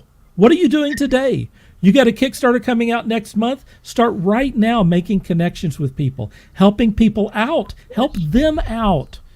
Because you know what? Cross promotion. It is the power of reciprocity, which means if you help other people out, they will be, and don't expect this, for God's sake. Don't expect it. But the power of, because that's the wrong reason to do it. Do it because it's the right thing to do. But if you help other people out, they will be more inclined to help you when you come out with your thing. So just go through comic-related madness and see the 10 posts that have been placed on there today. Maybe go check out a couple of Kickstarter campaigns. Maybe say, hey, this looks really cool. Put a comment in there. Share that thing. Do those things. And instead of having one like for every post that you have on your stuff, how about having 10? How about having 10 likes? How about 20 or 30 likes? How about some questions or comments about people's stuff? Let's create a community. There's another part of that, though. Everybody's like, oh, man, I have all these likes, and I still don't get no backers. And it's like, look, the algorithm trips on the likes. Yes. Okay? Facebook likes and shares. They don't work for us if we're not, like, important enough. and we don't get important enough unless something is shared, retweeted, liked, loved. That's when the algorithms kick in and your stuff gets seen in more places, not just the top 25 on your friends list. Yeah. I got 1,800 friends. You think they all see everything? No, because a lot more of them would be telling you about it if they were. No, I have about 4,500 people on my Facebook account. Do you think I get 4,500 likes on anything? If I get 10 or 20, I'm happy. And that's what I'm saying, because it's only going to the top 10 or 25 people on your friends list that actually see what you post. Until you are important enough for Facebook to give a shit, they're not going to show what you posted to your whole friends list. Yep. You see what I'm saying? You got to get to that 5,000 mark. You got to have people interacting with everything you do. It's so important. I beg people to like stuff and to share it, because you're absolutely, 5 years ago, Facebook just gave you, if you put something out right now, it would go to the top of everyone's feed. And then whoever shared something in the next 2 minutes, that would go to the top of everyone's feed. Right. Then they started jacking with the algorithm, and now the algorithm determines everything. If you are a Marvel artist, your stuff goes to the top of the algorithm. If you're not, if you're an independent artist, like the people that you have on the show, that doesn't happen automatically. The only way that it starts going up to the top of people's thing is liking and sharing. That's it. That's it. That's that's all you got. Interaction is the whole game. That's why, look, I let all these other podcasters show their shows in my group. I want my artists to know other shows they can go be on. I want these podcasters to know I got a group full of artists here. Come on over and, get somebody on your show. I'm trying to build that hub and that network that makes everybody grow. But everybody's got to participate a little bit. Everyone has to do their part. And people don't realize how just such a small thing like liking and sharing stuff can make such a huge difference, especially if everyone's on board the same plan. What do you think, Jake? Here comes the black pill. I'm sorry, guys, but there is a lot of altruism when it comes to all this stuff, and I think that why people like Catch the Craze and Pops and Raging is shafted most of the time when it comes to not only talking about comics, talking about promotional material, talking with people, like connecting with artists and writers, is because that it's a decentralized participatory culture. And now I'm using big fancy words because I can't fucking help myself. But there is a genuine concern of not only the algorithm itself, but there's a lot of people that can't really dedicate enough time to do their active participation when it comes to like sharing and all that stuff. Do you know like the 6 degrees of what is it called again? Separation. 6 degree separation. That shit there is essentially what the algorithm has built upon when it comes to relevancy, sure. I think. And that issue in of itself filters a lot of people's like limited connectivities. Sure. And by appearing like in odd places and spaces, I think that says a little bit more of like an outlier that is willing to stretch their hands, like Pops, to go out and try to actively find new people, because that shows that he's engaged. He's also, I know I'm talking to you in third person there. I'm sorry, but I'm just like trying to underscore the importance here that you're taking too much time without having any of the reciprocation. I'm sorry, I'm not a native English speaker. You're not getting enough of the receiving end, because there's not enough like I would say people that are doing it in return, but also they're being sheltered because of a lot of like blocking, not literal blocking, but they're blocked from viewing because of the timeline, filling that up all that time, because of other more important pressing matters. People that add value are not favored online. people that are adding a lot of noise, people are a lot of like immediacy and short-term gains and all that stuff. That's promoted because it's actively a sign of like perverted and participation because it's hot, it's relevant. A lot of things are focused around insincerity, a lot of immediacy, and tries to tap into more of like psychological clicks, you know, like rage, for instance, has been the most like popular one to be capitalizing on for the last 8 to 6, no, not 8 to 16, but 8 to 12 years. It's definitely and you can definitely see that with like the whole NFT stuff. I mean, I'm not either for nor against. I like NFTs. They're a good concept. I see it as a tulip craze, personally, because it needs to be not only crashing, because that's what I really want the whole market to do. I want it to crash before it actually take off as a legitimate infrastructure. And building on that infrastructure would be helping a lot more than to bait other people. Like commenting on that would be more effective or more like efficient than to having a lot of people scourging about, oh, NFTs are bad for the fucking environment, and the likes and the likes. Oh yeah, oh god, the likes. Oh, there's so much there. But there could be a lot more constructive commentary built upon things rather than to make catch-all phrases like making ad hominems and all that kind of shit that is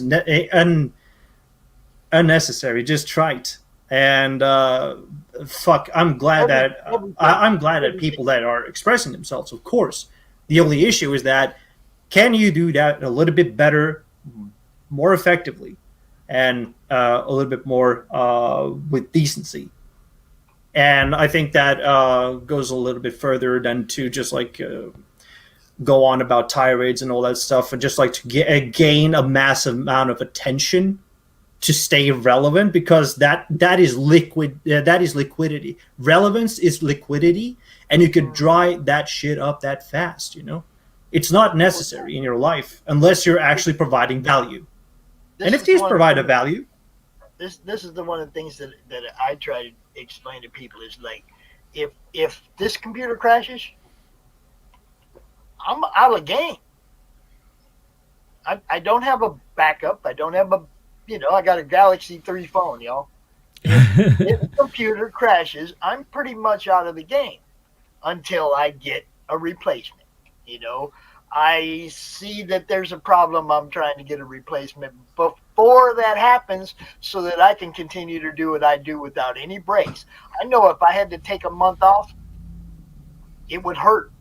It would hurt CRoM Con. It would hurt what we're doing, because I've faithfully done this every single month since I started. I've made this final weekend of the month ours. This is what we do. Everybody knows this is what we do this weekend. You know, I mean, I put the work in. I just want to be able to keep doing what I'm doing. I'm having fun. I just want to keep doing what I'm doing. I'm not trying to get a $1,500 gaming system. I don't need a monitor and a keyboard and a mouse and shit. I need a tower. Just I need one operational. to handle what I do. You know, that's all. I'm not trying to get over on anybody about anything. I just want to be able to keep doing what I do, which is, basically serve you guys. All of you. They come out on my shows. It's like, it's what I do now. People who are focused on themselves or jealous could be the reason why they don't understand or they don't want to understand what you're trying to do. I think it's pretty ridiculous. I think it's pretty... This guy right here, Intense Finance, if anybody has any questions about what we're doing, he can answer them better than me. Like I said, I talk, guys. I come out here and I promote. They're the minds. They're the guys doing it. They're the guys minting them. They're the guys marketing them. The more I know, the more I'll be involved in the marketing aspect of it. But this guy, Intense Finance. These guys, him and Intense Webs, they're the team. They're the ones doing the work. All right? Just like always, Pops just out here talking about it. You were saying, Dirk? Well, I'm not sure. I'm not sure where I was now. That's all right. That happens sometimes. But yeah, I mean, That's all right. basically, I want to see everybody grab an opportunity when it presents itself. I learned recently that if there's light under the door, kick that fucker in. Don't wait for somebody to open up and let you in. Kick it in. Just start doing it, okay? In the last couple months, I've teamed up with Good Stuff Comic Skater and made a I don't even know what to call it. A video, a music video, a spoken word music video. I've done, just that in itself was like way outside the realm of anything I've ever done, right? I'm trying to do new things. The opportunity to help you guys learn about and get involved in the NFT market. Bam! Kicked me in the face. Writing a haiku, something I've never done in my life. It's like, because of her, just do it. If the opportunity presents itself in front of you, take a little chance, especially if it's something that ain't going to cost you nothing. A little bit. I think it's also a little bit double-edged sword that you're proclaiming there, Pops, in the sense that what you're creating is your own competition. Well, I mean, there's enough of that out there anyway. Yeah, you're giving them the incentive and courage to do so. But then again, you will eventually create your own competition. Because there's a lot of creators out there that are also showrunners. And I think that is a little bit time-consuming. If you were to think like more effectively as a creative or as a creator of books, why not let other people have that position for you? Okay. Yeah, I see. And that's one of the reasons I started doing this, because I have a lot of friends that work all day, come home, and they art. And when they're done arting, they got no time to promote. I got time. Yeah. I started promoting. That's the whole thing. Is like I was trying to provide something for them, and now so many of them have their own shows. I'm wondering where they get the time to art. Yeah, because they're terminally online. Just like me. You see what I'm saying? It's like, you guys get to work. We got you. Yeah, it's about like trusting other people in a sense, and I think that you, as more of not with the intention of focusing too much of yourself, and you're actually providing a good service, because these shows, while they but like they also capitalize on having other people come over and be like guests and all that stuff. Yeah. It's sort of like they're diversifying while you are focusing on one specific product. And I think that that's where like the double-edged swordness comes in. Like having the incentive to be like, if I were to one day just start up my own YouTube and then just start doing other things like promoting other creators and all that stuff, I'll be creating my own competition, because they're also creators. That is like, and what is this decentralized participation that I'm referring to, and having that a little bit more centralized, and it will also be a net benefit, because it takes off a lot of time on my back, because then I can just like focus on my comics, which we will get into in a moment. Don't worry, I won't be sitting here talking out of my ass all the fucking day. So. No, it's good, because I like having conversations with people that have some idea what it is. When you branch out into something new like NFTs or whatever. It's nice. If you want to get like on NFTs, Pops, listen to me. When the whole thing crashes, I'm going to be one of the first people that are going to go for NFT comics. You know what? When the whole thing crashes, I'm going to have a wallet full of NFTs to sell when it comes back up. Just because the market crashes doesn't mean that the stuff in your wallet goes away. Oh yeah, you still have all that stuff, and it's still an asset. That's something they had to explain to me. It's like, look, everything in your wallet right now is money.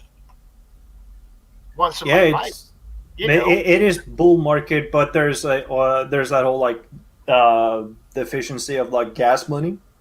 If you want to do the NFTs, you got to pay gas, and doing that to like whatever level that you want to do it in. I commend people that are putting that much money into crypto.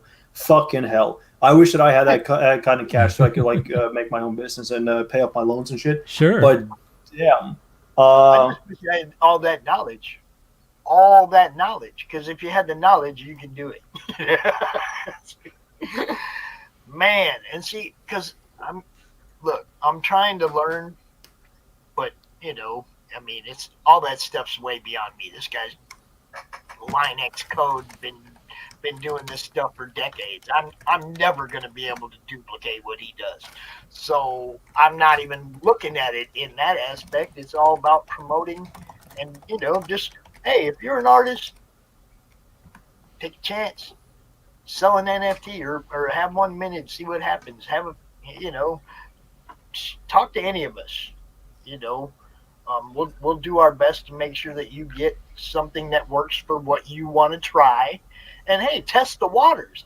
I'm not talking about investing fucking few $1,000s into something. I'm like, come on out, throw a piece of art at me. Let's see what happens.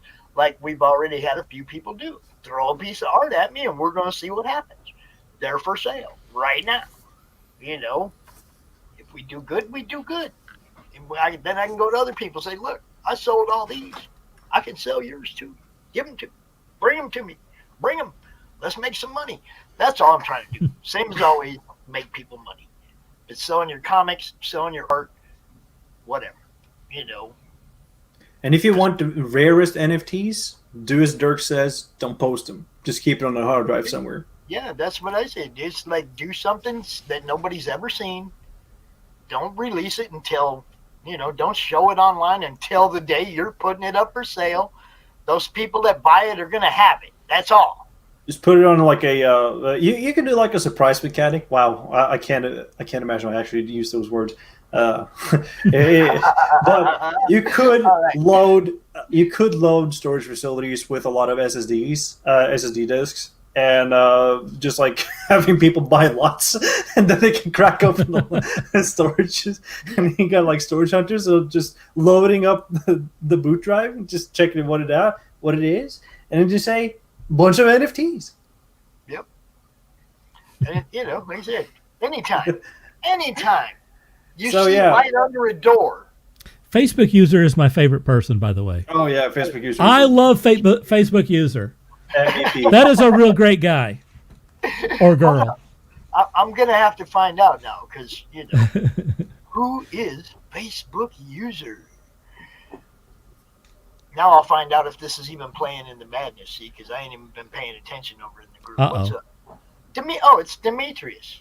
It's the guy who's just on. Okay. Cool. He needs to. Got to sign in for StreamYard. He's got to sign in for StreamYard. He should already be on there. He was on the show. How much more permission does he need? Good stuff. Look, Jake, let's talk about your project real fast, dude. Oh, I do have like a couple more minutes. Sure. Let's get to it, man. Oh, there it is. All right. Okay, cool. Oh. I'm sorry. We got trapped there for a moment. So I have been working for about a year now on a project that has been the bane of my existence for the past couple of weeks, but I'm finally getting ready to launch Bone Meal. Oh my god. What is Bone Meal? It's a weekly strip that is published online on Newgrounds.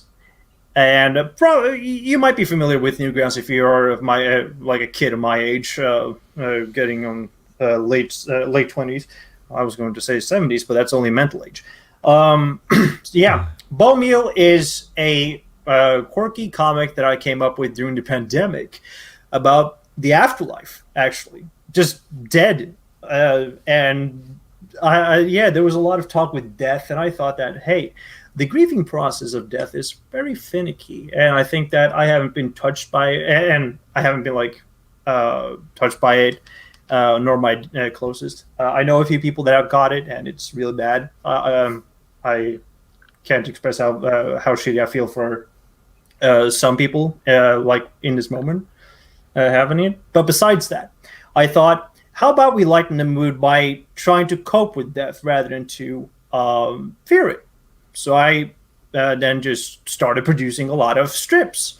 They started out with simple skeleton jokes, and then it suddenly got into this absurdist hellhole of like weird comics that have been like an influence on me. Like I'm a very big guy of like deconstructionist comics and absurdist comics and very very surreal comics, but it had like the element of humor into them baked in, very at the very core, just like to laugh at the absurdity. So. Well, there isn't death in the comic, so we're good on that. So what can we do in the afterlife? And I thought of, man, if we could do like a freak show, possibly with a lineup of like the weirdest, oddest mythological creatures, and then just present just like an ordinary guy, a serial killer. Or just like make a couple of kid skeletons just run around with like a lantern made out of a skull filled with candy and all that stuff. And look, we got a damn skeleton superhero team, man. And there is also the Venging Vulture. He'll be debuting later. He's an undead skeleton. He's just like doing a lot of crazy stuff. I'm lying. He's only going to show for one strip and then it's done, and then thrown away back in the closet where the other skeletons belong, of course. And I have a little I have a little master post set up because I know that Newgrounds is not like very friendly for content. When you're an active user. You could be sliding into some really odd tentacle stuff and latex stuff and, artistic freedom, if you might say so. I even dabble in it myself on this page. If you like to come over, you could just like cue it up and then you can see boobies. I'm not promising I'm going to post that frequently as I do bone meal on this platform. So I've arranged a master post which will be featuring not only the release date of each release, but also a hyperlink. So on November 1st, which will be in a few days when the comic launches, this little piece here will be hyperlinking the first piece of the many comics that I'll be posting here. I'm lining up 25 right now, but at the end I expect it to be around a year's worth of weekly posts collected here at this beautiful little navigation bar.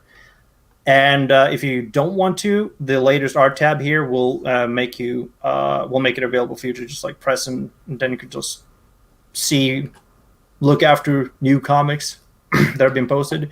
This is from the Twitter poll that I did, which is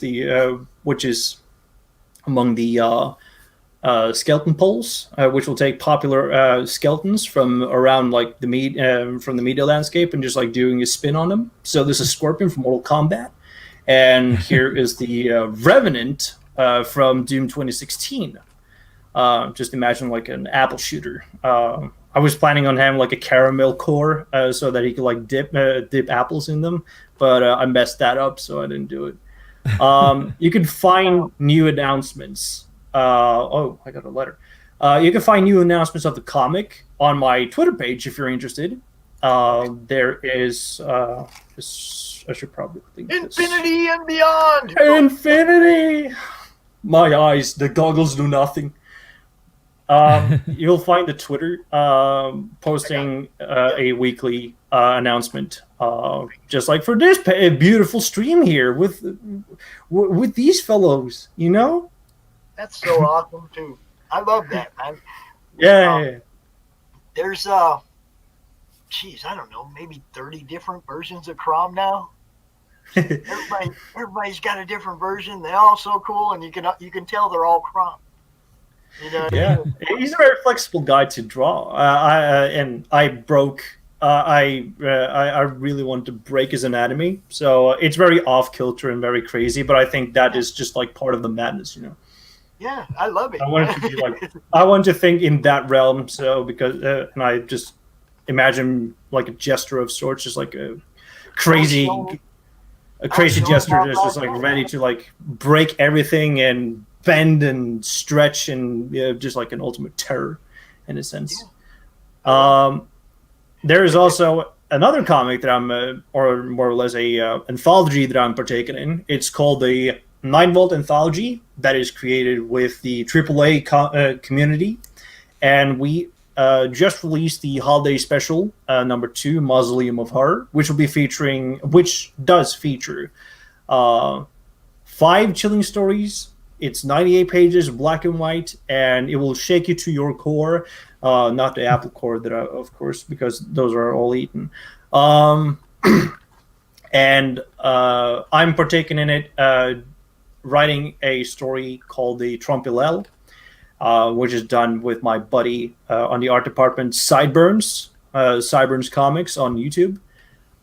We had a lot of fun drawing up this 10-pager, and a lot of new elements came to us as working as a team, because this is our first team effort, working together. And I would be really happy if we could like do this again, probably in the reverse order, like with me drawing and him writing. Not only have I been dabbling with that, but I also have contributed in the Ed Gein Demon Hunter campaign, and it's not a very big one. But if you did sign up for the campaign, and you're backing this campaign, you'll be getting a sticker with this art piece that has been done by me. So it's a very Mignola-esque piece, I must say, because I really love Mignola as an artist. And you'll get the sticker if you're both signed up, and if you just chuck a few bucks over to my man Lucifer and Christian, of course. Because these guys, they really need that. They really need that kick. It's been out for almost a day, 34%. It will have like a dry spell. But if you could please just back this book as quick as possible, so that I could be happy and see other people like read this fucking thing. I've seen it in behind the scenes. And the price massive, is right. just Look, like the price is right on this book, y'all. Can you like look at this art though? Holy shit! Christian kills it. That's It's no wonder that he's picked being like a main favorite over at Alterna. Oh yeah, it's good Christian's stuff. awesome, man, and you can get this book for an unbelievable price. Yeah, you can get the digital version for only one Great British fish stick. I don't know what the dollars are, but it costs one fish stick over in the aisles. Or if you get the print edition, you'll get you can only. Is that a British pound? Is that what that is? That's British punes. Pondes. But anyways, well, that's not much. No, but it's about $1.50. Yeah, but if you want some free comics in the meanwhile, if you don't want to invest in a lot of like cash and all that stuff, well, Bone Meal is there for you. You can read it for free forever. I don't care about making money of it. If there is people that are following it and they're having a great old time, I may consider it. Printing it. Jake, drop me the link to this in the private chat so I can drop it in the chat. I will. I'm just going to stop the screen. And here you go. A silhouette from the Lost Pages. Look at that. Oh, hey, X. Look at that. Hex, what's up, brother? Hello. Hex Allen could not make it here today. Uh-oh. Instead, I am 3080-A056 Cyber Ninja. At your service. All right, Cyber Ninja, how you doing, bro? Welcome to the show. It's a little madness around here. I gotta ask though, are the shades part of the costume, or are they just cool? These are my eyes. Okay. Oh, all right. Those are your eyes. Cool. Greetings, Dirk Hooper, Jake Tvister. Hello. Nice to meet hello, you. Ninja. Would you call me? Ninja? Shh, I did not say the other word. Shut the fuck up. I'm out of here. Bye. How long can I keep this up? I do not know. How long can I be Alice Van Zant? You're only 18. What are you doing here? I'm 18 and I don't know what I want. Oh, that was a critical hit to my reputation. I'm sorry. You'll But be anyways, fine. I gotta jump. I don't want to take up your time, Hex. Go for it, man. Good to see you, Jake. Yeah, good to see you, man. Yep. You guys all check out Bone Meal. All right. Yeah, we'll be launching over tomorrow, November 1st, and then I'll be posting on November 5th as like a Friday installment. And we will have Jake out again where we actually cover what he's doing for a while. All right. we won't interrupt him with NFT talk and the circle and all that. I do want to say I do appreciate that you brought up some of those other names, Catch the Craze, those guys, and everybody's working. You know, everybody's working. I appreciate what them guys do. I don't consider people like that competition though. I consider that a place where I may find content for my show, and B, a place to send my friends to get a separate set of eyes on what they do. I appreciate other shows, you know. Networking. It's like I want as many eyes on the creator as possible, and that means every one of them shows are shows that I have to promote and support. You know, so I do. Yeah, I'm not going to hold it against you, but I'm just saying that I just don't consider them competition. I consider them it is a part of the underlying. game, you know. I say that as like a viewer, it's an underlying competition of having to invest in one show or two shows, and especially when they're sharing time slots. So yeah, there's a lot of things that are not compartmentalizing. That is because something that I learned too about the time slots. When I first started doing this, it was Monday night. It was during football season. Wasn't nobody out here. I was like, yeah, everybody's watching me. And then everybody else started doing shows, and they're looking for time slots. Now Monday night's kind of crowded. I moved mine to Monday afternoon. And I think that is. I think that is better. Yeah, and it really is, because now I get the Australian people drinking their coffee, I get the UK people getting ready for bed, and I got America all day long. It works. You know, it's a great time slot. Don't y'all come start crowding in on my 4 o'clock time slot neither. You hear that, Varian? Don't launch on Mondays. And Monday, you know, every day, really though. I mean, there's going to be lunchtime shows. There's going to be all kinds of stuff before this is over. I mark my words. You know, there's going to be no sacred time slots. People are going to be out here doing this whenever they feel like it. They already are. People popping out here at any time, all day long. You know. I will bow out now, but before that, I want to thank you, Pops or Alice, for having hosted me and being that gracious on the mic. And I hope you guys will have a wonderful Halloween weekend. I'm going to go back and slave on the drawing board for the rest of the period for launch. So you guys have fun. Happy Halloween. Bye. And y'all go check out newgrounds.com and find that little bone meal. Check it out. It's good stuff, man, for sure. Eric the Guapo. He's in the chat. He's watching. Hello, Eric. So how would you like to be addressed there? Yeah, we can cut the crap on. Yeah, Hex Allen. How you doing, Hex? What's up, brother? Just the costume. Oh, good. Yeah, this I is something mean, I just threw together real quick. You know. You can probably take the mask off if it's warm. Oh no, I gotta mean, commit. unless you're hiding some hideous growth or something. No, it's hot, but I do have to commit. I do. I feel like I have to.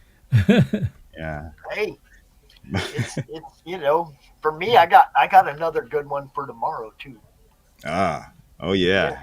Yeah, me too. I got something special for tomorrow. Nice. Yeah. Alice Van Zant. Oh, Simon. Joe. Hey, what's up, Sam? So, Dirk, do you know Hex? I do not. No, I'm anxious to. I'm anxious to see what he's got to say. Oh, well, what is up over there? You did extend, right, Hex? Oh, my campaign is in demand now on Indiegogo. Yes. Okay. Nephilim Squadron. Yes. Oh, let me share my screen then. Oh yes, and I will drop chat. I will drop link in chat. Yes. All right. Bam. Hot doogity. Oh, hey, your opinion is always well received, my friend. I respect you, and I'm glad that you do voice what you feel. I mean, that's what it's all about, man. And this is the link to that there Nephilim Squadron. Yeah, baby. So yeah, I missed the whole NFT conversation. I was out with the family having brunch, and I just got here. Sorry. Well, But we're not we'll going to have have to have that it conversation again right now, but I will. Right. If you want to talk about it, Hex, I'll tell you what I know, and, yeah. and other people to talk to that know more than I do. Yeah, I know. I've been watching from the sidelines, but yeah, maybe that's a conversation for offline, perhaps, or maybe a stream just about that. We did one. Oh, I missed it. Damn. It's in the archives over there. On the channel. Okay. Oh, shoot. We did one that was malfunction. Oh. It's called something like "What are NFTs and how do you acquire them?" Yeah, and it talks about how you get a wallet, how you set up your wallet, all that stuff. Yes, so, yeah. What we're gonna try to do is probably set up a weekly show where we do updates and have people on that know stuff about NFTs and interview people that are involved in the whole thing.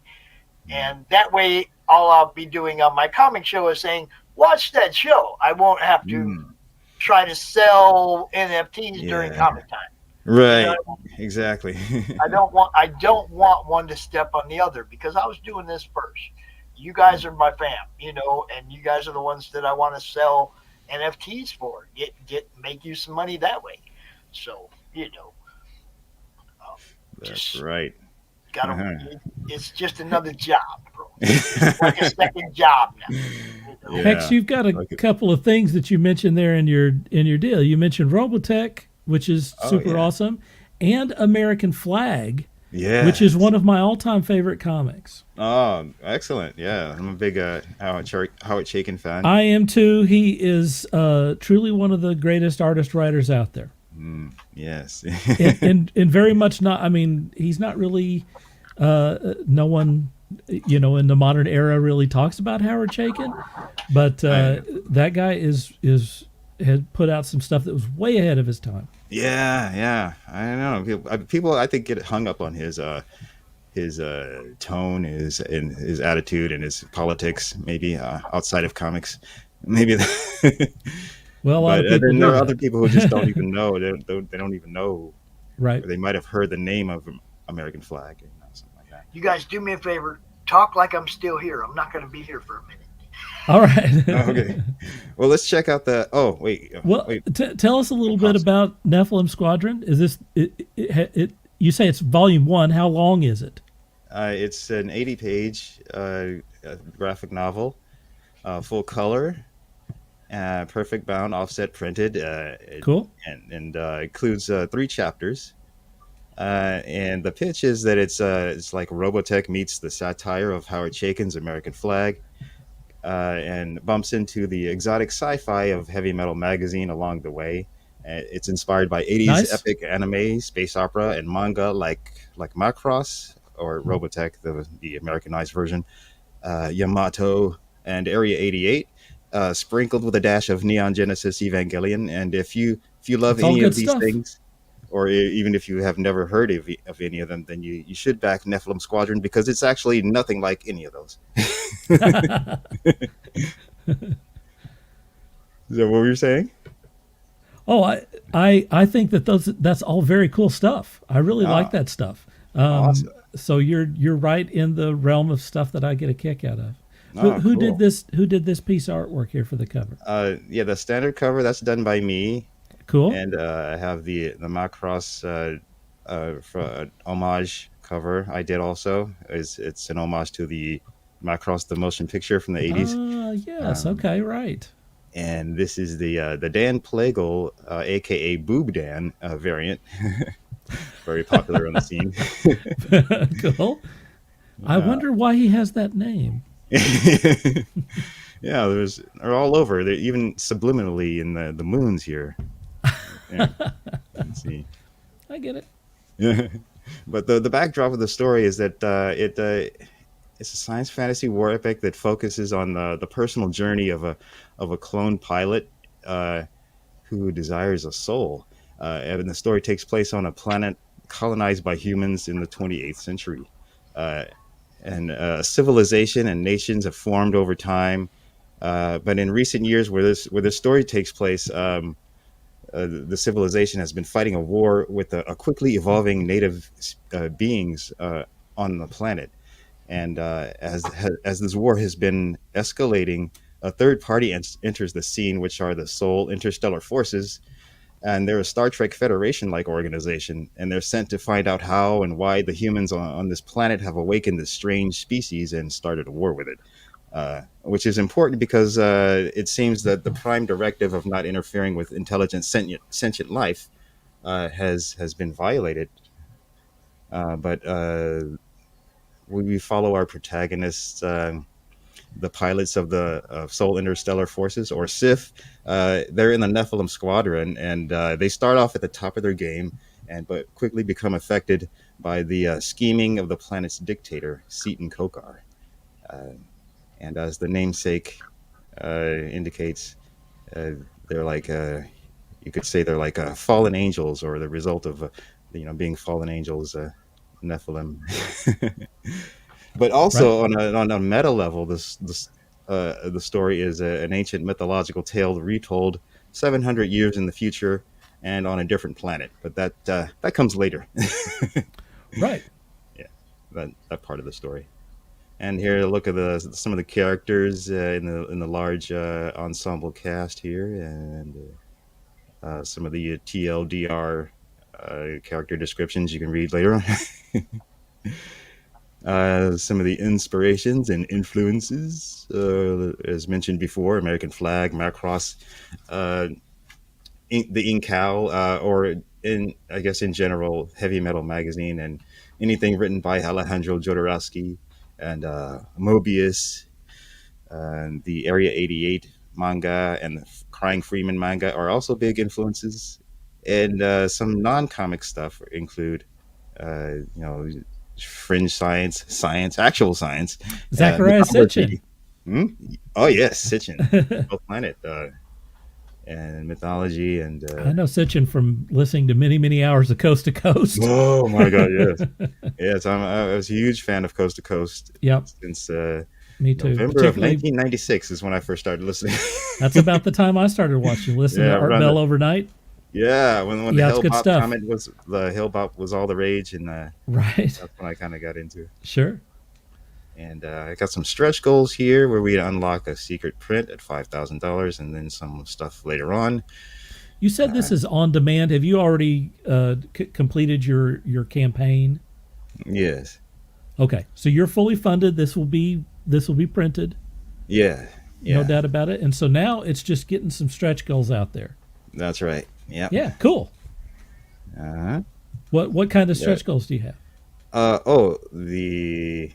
The 5,000, the secret sexy print, and at that's always good. Hmm? That's always good. Yeah, yeah. The sexy print. Need more eyes on the prize. Right. 7,500. I'm planning on doing patches for the. There's not only the Nephilim squadron in the story, but there's the Vermana squadron, the Ketsa squadron, and the Lung Tao squadron, all based on ancient mythological flying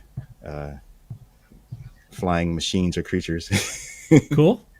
Yeah, and at 10,000, have plans for metal bookmark. That would be I nice. love those. Yeah, those nice are cool. and shiny. At 15,000, it would be nice if I could extend the story a bit with a backup story or mini comic that I call the Ballad of Ponthabarani, who's one of the characters in the book. And at 25,000, a 3D printed Glav FT, which is the fighter craft in the story that the Nephilim Squadron fly in. The Glav stands for Gridline Aerial Vehicle. The FT part is for Tachyon or fighter class, and the T is for Tachyon. Because these time travel. No, these craft they like do tachyon teleports. All right. They as they're in combat, they can just pop in and out of anywhere they please, just like kind of like a UFO. It's based on like UFO technology. Yeah.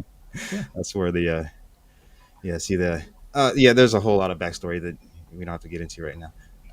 And here I have a little cross promotion going on with another group of cohorts, the Global Frequency Studios. My pals there, they have a project called Mavericks Origins Volume 1, and we've teamed up to offer people who back both of our campaigns a jam piece done by a third-party artist called his name is King Salmon, and he's from Portugal.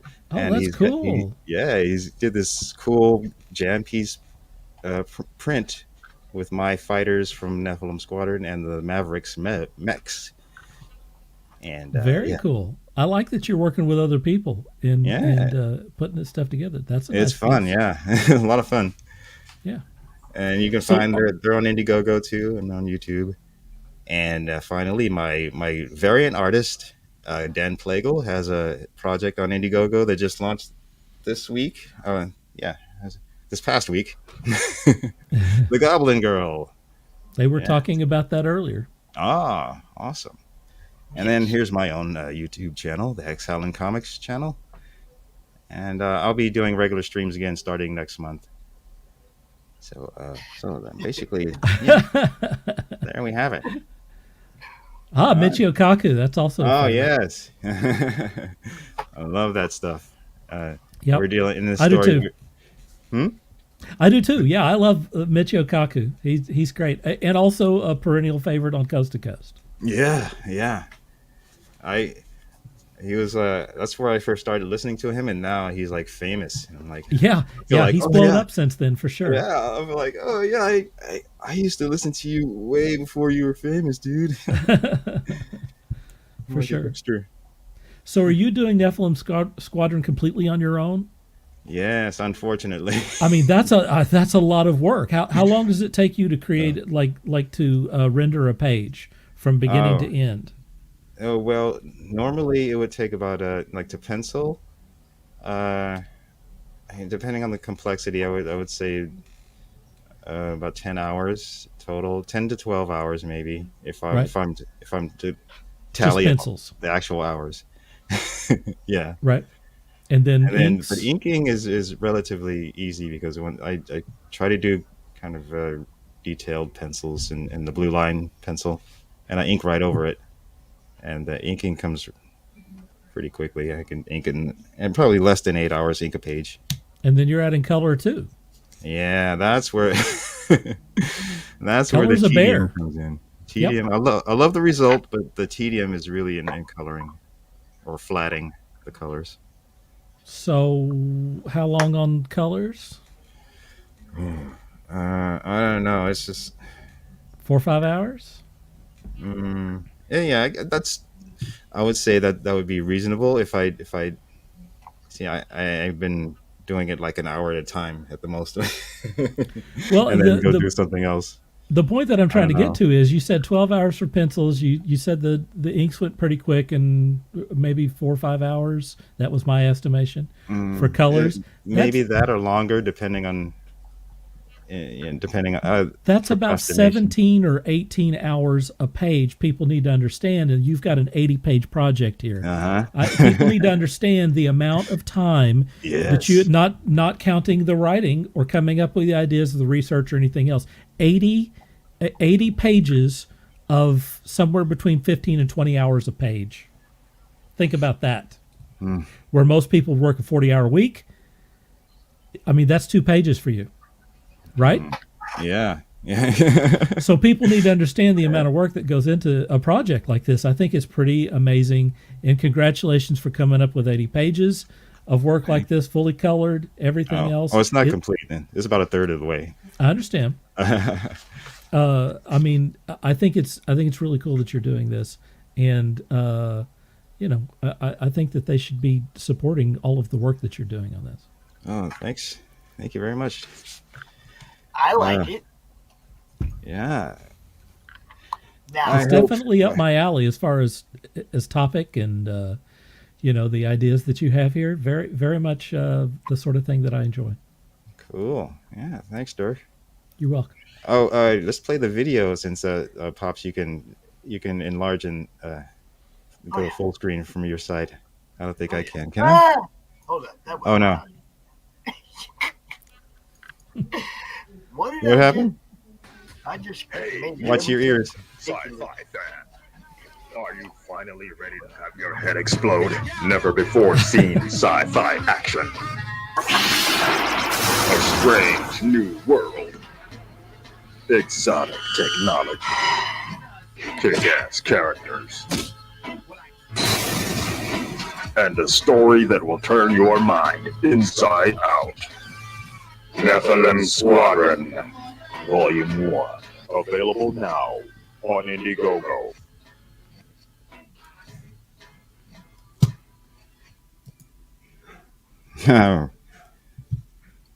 And there you have it. Good stuff.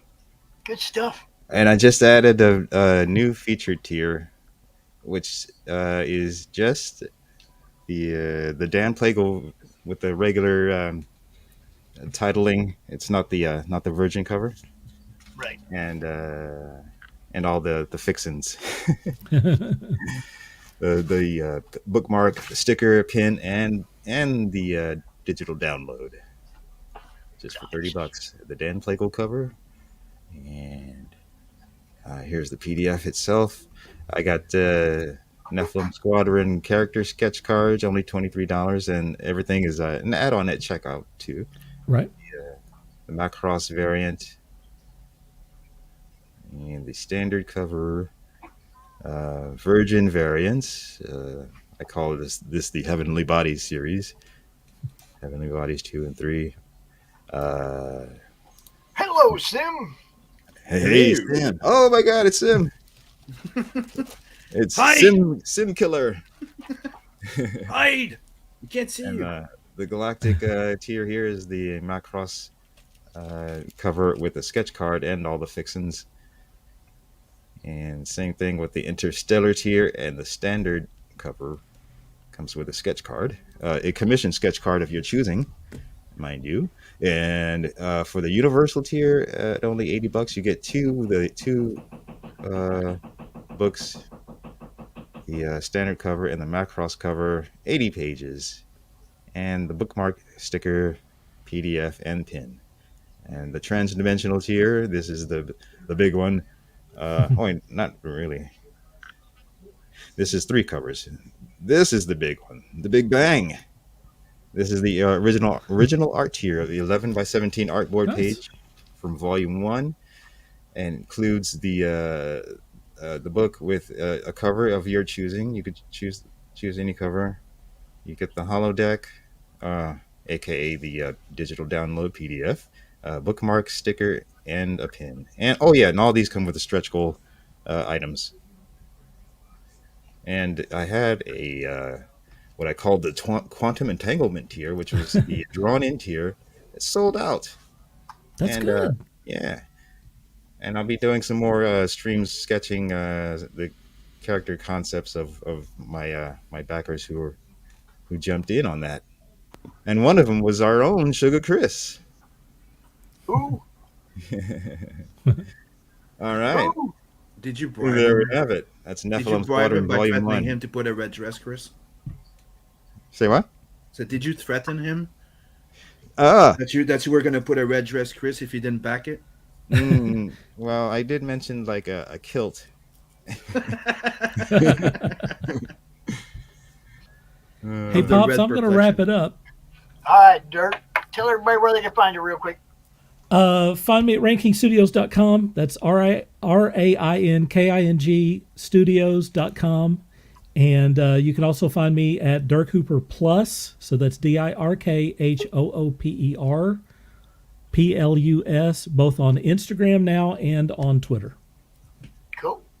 It's great having you out. Thanks for co-hosting for me for a few minutes. Appreciate You're welcome. Hey, you know what? Happy to do it today and happy to help out anytime, both promotionally or if you just need someone to help you out like that.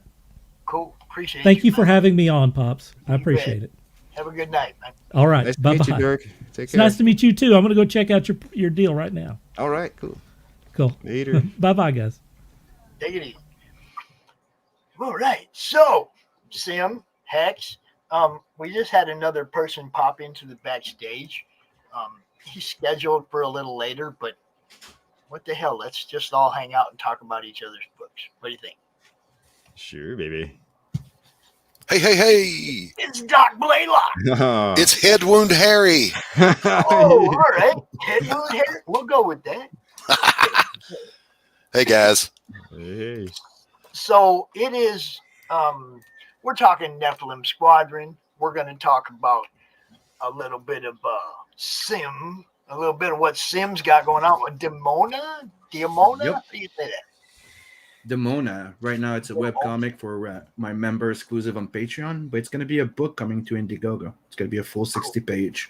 But right now, I'm trying something different. Trying to do the first 20-page on Indiegogo. Patreon to see if that catches up. If not, well, hey, who tries Melody. nothing, you know. That's Melody Finley right there. Hi. Everybody say hi, Melody. Hi, Melody. Pops, I'm going to go and grab a glass of wine. I'll be right back. You do that. It's a good day to celebrate. We are going to talk to Sim about I what thought that was he's doing. Kurbachev for a second. Is that your costume, Sim? The what? Here's my Your costume. avatar.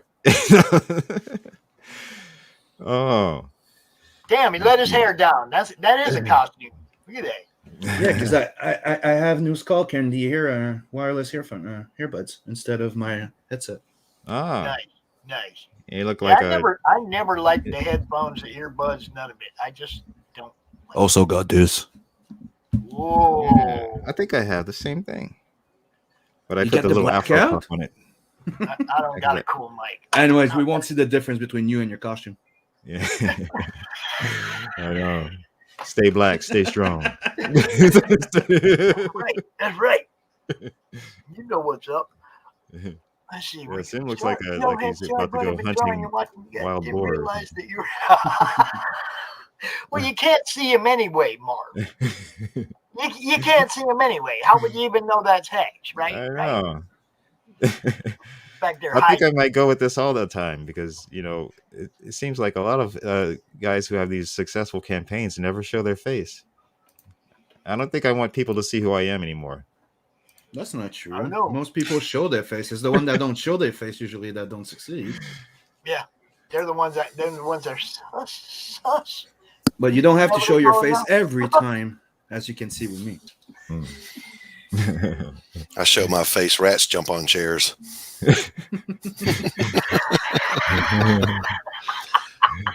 Cheers. Cheerio. Got some rats that can jump. Check them out. Black coffee. I just Whoa. finished my third pot of the day, so now it's the sun is under the yard arm. It's time to enjoy a little something, something. And let me pull this down. I'm a little hot. Can you guys still hear me? Yeah. Okay.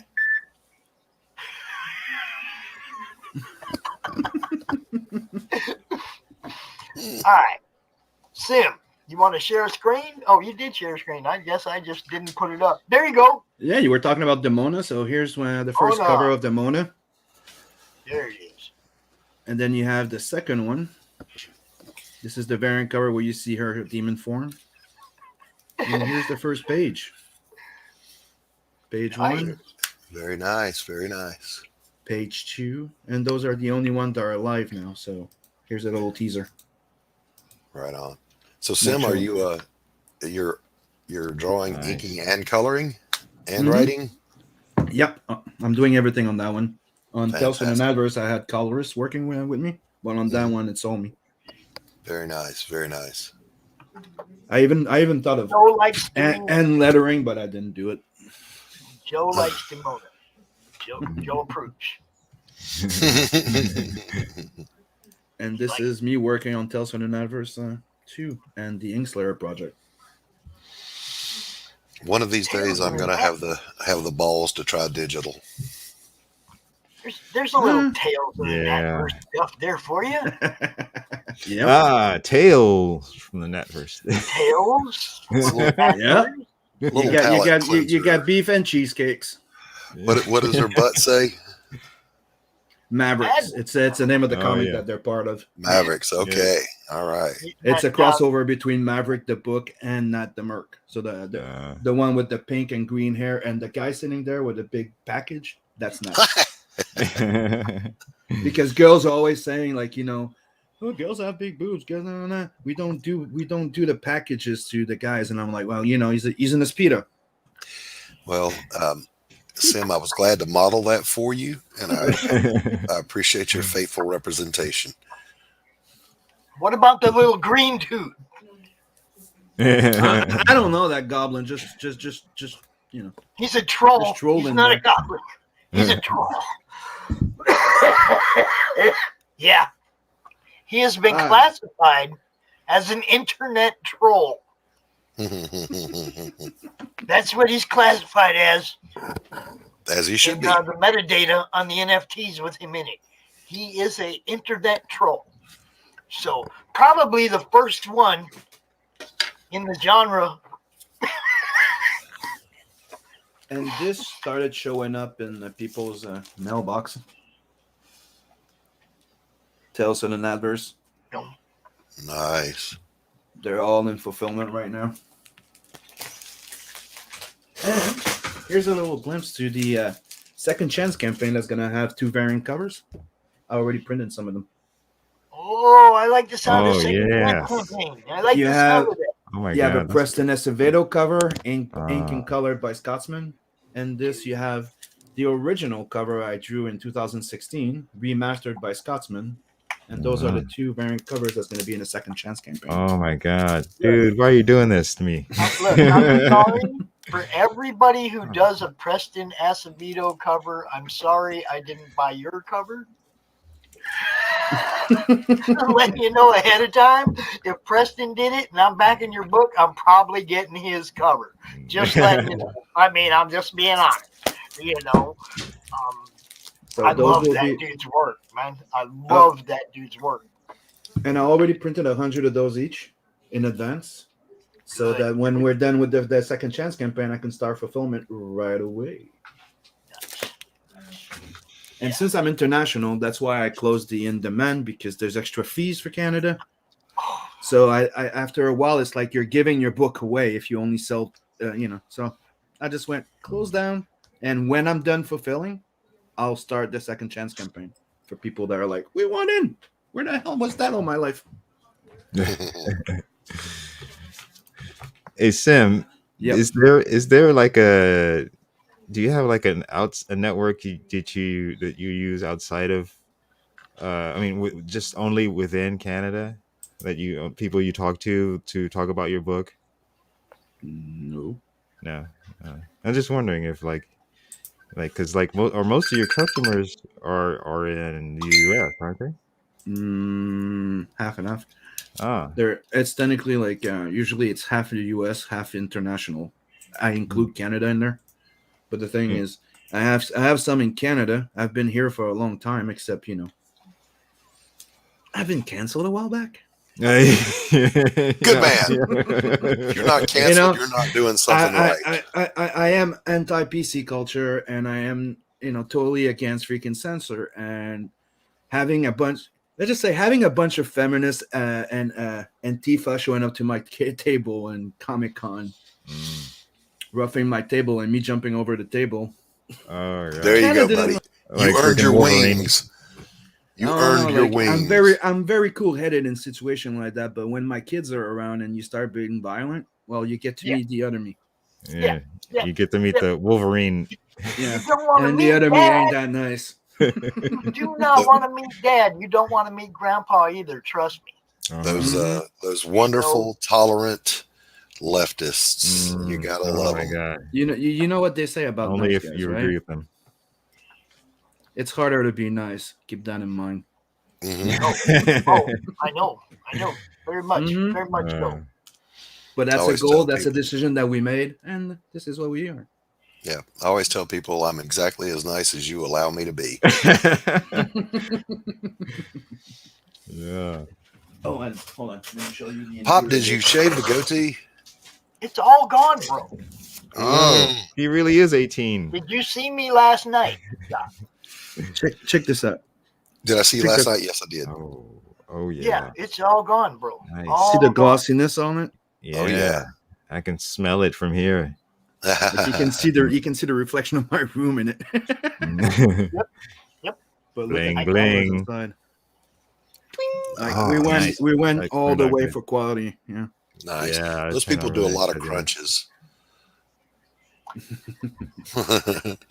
They do more than that, but yeah. The colors by Beacon. Nice. And you have the Scotsman right here. That the newest story of Nat the Merc. Oh yeah. So if you are totally into like heavy metal magazine and stuff like that, 2000 AD, I'm the guy you need to follow. All my stuff is inspired by it. Mine too. Remember, remember we use the same tagline, Sim. And award-winning. God, you keep stealing my tagline since you came in, and not just that, Hey, what's up, Dean? I would make a post, and he would copy my entire post and just put the name of his book in it. Yep, I did it. I admit it. But I told him I was going to do it. Yeah, he sent me a message. I'm stealing this. I go right ahead. You know what they say about imitation, right? Oh. It means the biggest type imitator of flattery. improves. No, imitator improves on what was left behind. It's That's not true. There's a lot of people that don't do shit. Oh, Mr. Nice Guy. Or the Japanese, maybe. It's Mr. Clee. What costume am I wearing? I'm a cyberpunk motherfucker. Yeah. Dude, I'm a dead parrot. Technically, I did think of getting like blue, like the blue arm, like makeup. Oh yeah, to be like the wrestler in the show. Like I'm not in that. I'm the wrestler. Doc, you look like a Jimmy Buffett parrot head who got his head pecked in by a parrot. Now, see, I was thinking of young Jerry Garcia. Jimmy Buffett stole my life, and he did this to me to take it. Uh-huh. That fucker. I thought that was Gorbachev or something. It was what? Gorbachev. Yeah, that's what I actually when I first saw you, I was like, "Is that Gorbachev?" Like Kopernikov dance. I was gonna go and get some stuff and do a costume, but I didn't want to. So some glue, some toilet paper, and some paint. I had to do like I couldn't ask other people to get in the spirit of it if I wasn't going to get in the spirit of it myself. So I had to arrange a costume for all 3 days. I couldn't come out here the same way all 3 days. Well, I mean, you I could. sacrificed my mustache and beard. Did you I ever know, meet man. Alice That's Cooper? astounding. It's gone. Nobody's seen my upper lip in years, bro. Did you ever meet Alice Cooper, Pops? Did you store it away in a jar or something? Did you ever meet Alice Cooper? Oh, yes, a few times. I used to work for Z-Rock down in Arizona, and he lives in Phoenix, and I lived in Phoenix, and he And plays he's a golf, and I heck of a play nice golf. guy. He owns Cooperstown, and I go to Cooperstown, and blah, blah, you know. Yeah, I've seen him a bunch of times. Right. He's all over the place, man. He He's does intermission. Sometimes he'll bring his band to a Yotes game and play during intermission at the Coyotes game, you know, and he just walks around in the concourse just like everybody else. You know, no security, no nothing. He's just walking around. He's a normal fucking dude. Good. He's a very nice guy. Very nice. No matter what the song says, he's still a nice guy. And gives no fuck. No. He's cancel proof Totally cool. and knows it. One of the funniest moments. He was one of the with first him was people what- got canceled. Think about this, guys. He was one of the first people they tried to cancel back in the day. Oh yeah. You know? Yeah, if Twitter mobs existed back then, he would never have made it. Well, they kind of did. You know, you remember Titter Gore? Oh yeah. Oh yeah. Tipper I Gore? remember D. Snyder going to that congressional hearing and nuking those people. It was awesome. Yeah, the cancel culture has been around for quite a while.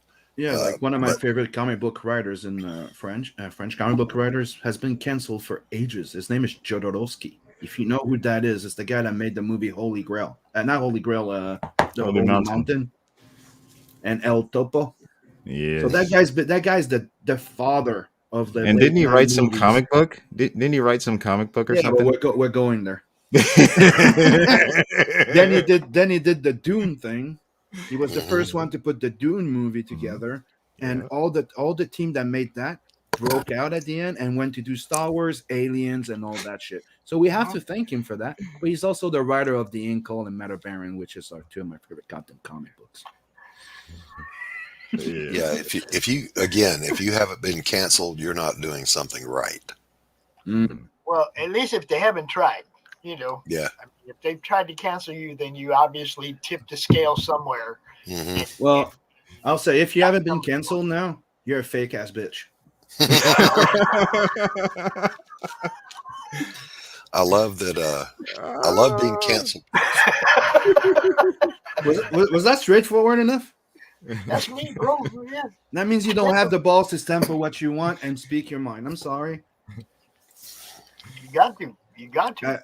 Nowadays, if you don't, dude, you could just say, why? You just say, why? Yeah. And you'll have 25,000 people going, you're a fucking racist. You're an anti-this, you're anti-that. You're this, you're that, you're this, you're that. You're like, what? I know. Like, you're aware that I grew up in the 80s and 90s, and it was like the most cultural mix of everything. They think the 80s and 90s are like the 50s and yeah, 40s, that's slavery was really in the 80s and 90s. The 1880s. It stopped in 1860s. 2010, according to them. Yeah. I'll say this, man. Racism was all but dead until Other than the idiot, until the Obama years. Except of that asshole, like instead Thanks, of that Obama. 2 asshole out of 100 quota, right? Racism was done. I'm sorry. You go watch any freaking TV movies from 70s, 80s, dude. There's more exclusivity in there than there is now in their fucking movies. Yeah, absolutely. They say James Bond, Sean Connery was a fucking misogynist. I just rewatched the movies of James Bond. It was empowering to the freaking woman, trying to make them look good. You respected them. How can you be misogynist? He's not going like, Well, Sean Connery would slap a hoe. So yeah, that's yeah, but I'm sorry. My mom always said, if you step up to him, man. Well, Like what a was man. it that Anna said on a live stream? You She should step said, up to a man "Well, like a sometimes man." bitches deserve it." The whole thing is all you need is another bitch to handle that bitch. You know what's the worst one is I had I one got of a my demon friends. bitch. I will send her after anybody. Y'all don't fuck with me. I had one Then of you my got friends you one got day. yourself a She, cat fight, and everybody wins. I have a friend of mine named Tisha. She's like, I don't know, 5'9", like pretty black woman, does boxing. When she found out that my ex mother of my kid was giving me shit, she came out of her house with boxing gloves. Like, I'm not fucking kidding, dude. She was in front, like doing like a little blah blah blah blah blah. All you see is my friend Tisha. She comes out, sits down on the porch with her boxing glove on her knee, and just looks at her. And I'm like, oh shit. My wife, Casey, Sorry, who is do not put women in charge. No one would talk to each other. my wife, Tacey, who is watching right now, said never underestimate the power of Maybelline. She would come out and slap a hoe in a heartbeat.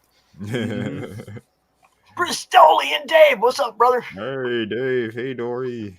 So let's Yeah, not Dave. get too off track. We got books to talk about. Books, right? Books. Yep. Sim. Books. Yeah, I know my you're. books I are- know my you're book- involved in a whole bunch more than just your own stuff. Yep, I am. If you want to plug some of them other things that your name's on, bro, this is your time. Ink Slayers. Yeah, I'm working on Inkslayer right now with Inkspot and Scotsman and also Beacon.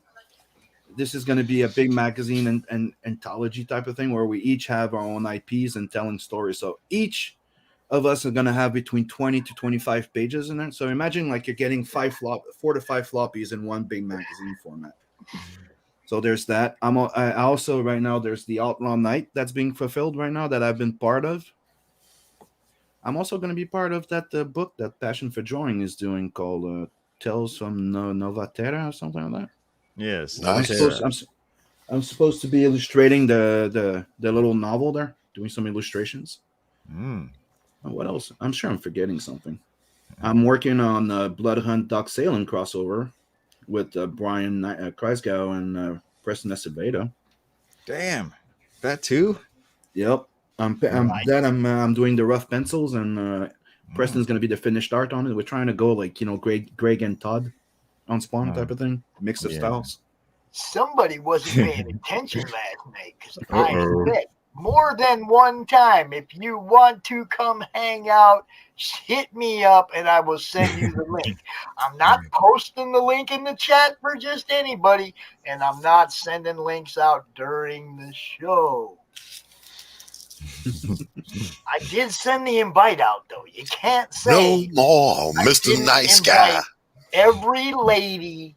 I said, any of you ladies watching, you want to come join us? I said it more than once. So that's my superpower. Right on, Brianna. Another Brianna says, it was established yesterday that my superpower is knowing pasta is cooked just by looking at it. No timer required. No throwing it at the wall. None of that. And all right, I'm gonna shuffle myself out of here, and it's already been almost an hour, so let the next guest come on in. I am the next guest. Yeah. Oh, no, I mean, we after got Lincoln. Lincoln's supposed after- to be up in here, but he at 4:30, but he ain't sent nothing. Another thing I'd like to plug that I was forgetting. Check out on Amazon. There's something called Red Label Indie Comic Showcase. It's a 270-page digital preview comic. You have 23 different sample of IPs, 270 pages, and it's only $2.99. And if you're part of the Amazon Book Club, you get it for free. Wow! So the idea is to promote a whole bunch of people from Indiegogo that do indie comics, and you have a full samples there, anywhere between 5 to 30-page samples. Yeah, I picked it up. Everyone else should. Yeah, just to if you're not sure about these other properties, check them out. And, we even have the full issue of Murder Weapon in there. Yeah.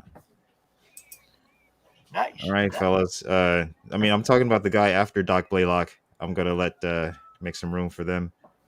Liquid Or Death. guy or gal, and I'm gonna have me some. Is that 8% or 9%? It's sparkling water. Water? Yeah. It's 8% There's no alcohol? sparkling water. No. It's a novelty item. I had to get it just because I was like, whoa, liquid sparkling water. Here we go. All right, guys. Don't forget back Nephilim Squadron. Yes, Nephilim Squadron, Hex Allen, y'all. And sub to Hex Allen Comics. Race Nice to meet you, subs. Hex. At All Hex right. Doc underscore Blalock, good to Allen meet you. on I've Twitter. seen you around. Yeah. We'll be seeing you, brother. Take care. Later. We all be around, Hex. I Yeah, will talk Sim. to you in the near future. You'll be back out. You know. Yes, sir. All right. Later, chat. Or I'll be hanging out in the chat. Now, what else you got, Sim? New stacks. Come on, break out. What, you want me to show you some stuff? More stuff? Whatever, bro. Do whatever you want. It's your time, man. Or just sit there and drink coffee and we'll bullshit. I mean, it's your time, bro. You know. Check this out. I'm working on this is a sample from what I'm working on for Inkslayer. This is going to be the Loani and Rose story called Daddy Issues. And this is the pencils. And that's going to be painted over by Inkspot. Nice. So this is the pencils that I'm of one of the pages. Very nice. Thank you. And I don't know, for people, they know I like Alf a lot. There he is. There he is. And he's running after what?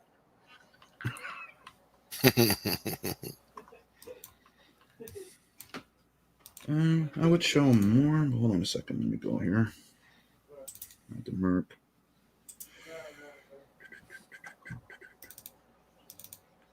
Here's a little something that's coming with Tales from the Night verse 2.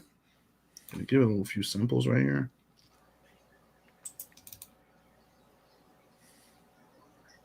Don't worry. You don't see that much. You're not gonna get taken off. A little sexy. That's one of the sexy prints for the second campaign from the Not the Merc Tales from the Night verse 2. Sexy. You get Loani on break between two missions. This is going to be the main cover of the book. You get to meet a new guy called DEFCON right here. And nice. This is where you get to know Loani, because in the first issue, if you haven't got it yet, but I've told everybody, you get teased Loani more than get to know her. Nice. She's like technically the star of the second issue. You get to know her, you get to see when she meets Nat, and you get to see their relationship. And everybody loves that little car. Oh, what is it? Yeah, Junkyard, that was me barking at you, brother. Bark back. Ow. And this is going to be the variant cover. Nice. I like that one. And this is what it looks like when I pencil and Inkspot paints over. You know, there's nothing like spilling some pumpkin juice right there on the cover. Mm-hmm. And you know, it shows that I'm highly influenced by Heavy Metal Magazine and 2080 and all that stuff. But I can also show you this.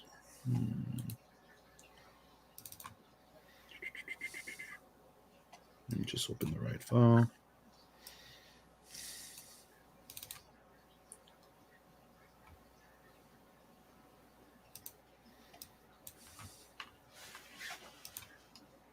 And there we go. This is page 1 for Loani, Murder Doll. That's for Tales from the Night verse 2. Well, this is the first page of it. And she's about to face those guys. Something tells me it won't go well for them. You gotta love You henchmen. might be right. Hold on. That has nudity. Cannot show that. There goes half my book. And there you go. Here's a little action scene. Very nice. Very nice stuff. Little teaser. This is what I'm working on. So if you missed Tales from the Night verse 1, don't be sad. I'm going to have a second chance campaign where you could have that the exclusive cover is not available anymore. I'm not reprinting the original cover that was exclusive to the first campaign. It's not happening.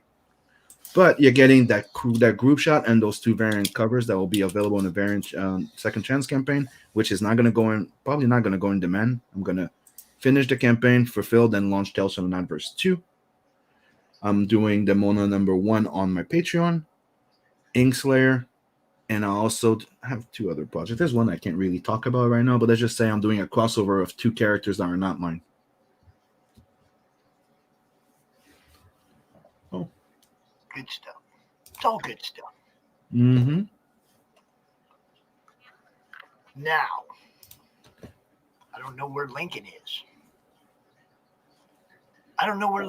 But I have somebody that I might be able to get out here right now.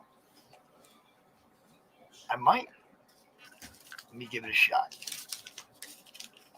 And another thing I'd like to add, that Demona thing, it's also a way to bring back my first ever comic book that I created, Wolf Dragon, in 2009, which I lost everything.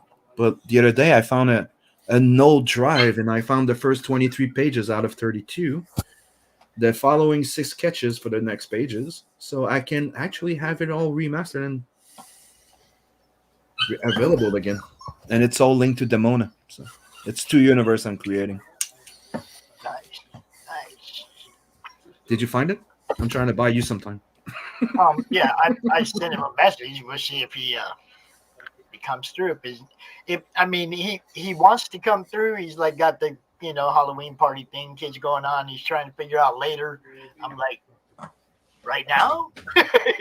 So we'll see. We'll see if he wants to come out right now or not. He has the invite and the link. Timing is everything. Yeah, Mm-hmm. It's something. I've been trying to work something out with him. At least get him on one of the panels or something. You guys know who he is, Frank Forte. I think I know Frank. Yeah, Frank from Heavy Metal Magazine. Yeah. Yeah. It's a one-way ticket to midnight. Call it Asylum Press. Heavy Metal High. Asylum Press. Yeah, I listen to that. I listen to that at least once a week, including Fact 2. Right on. Blood Hunt. Oh, what about Blood Hunt?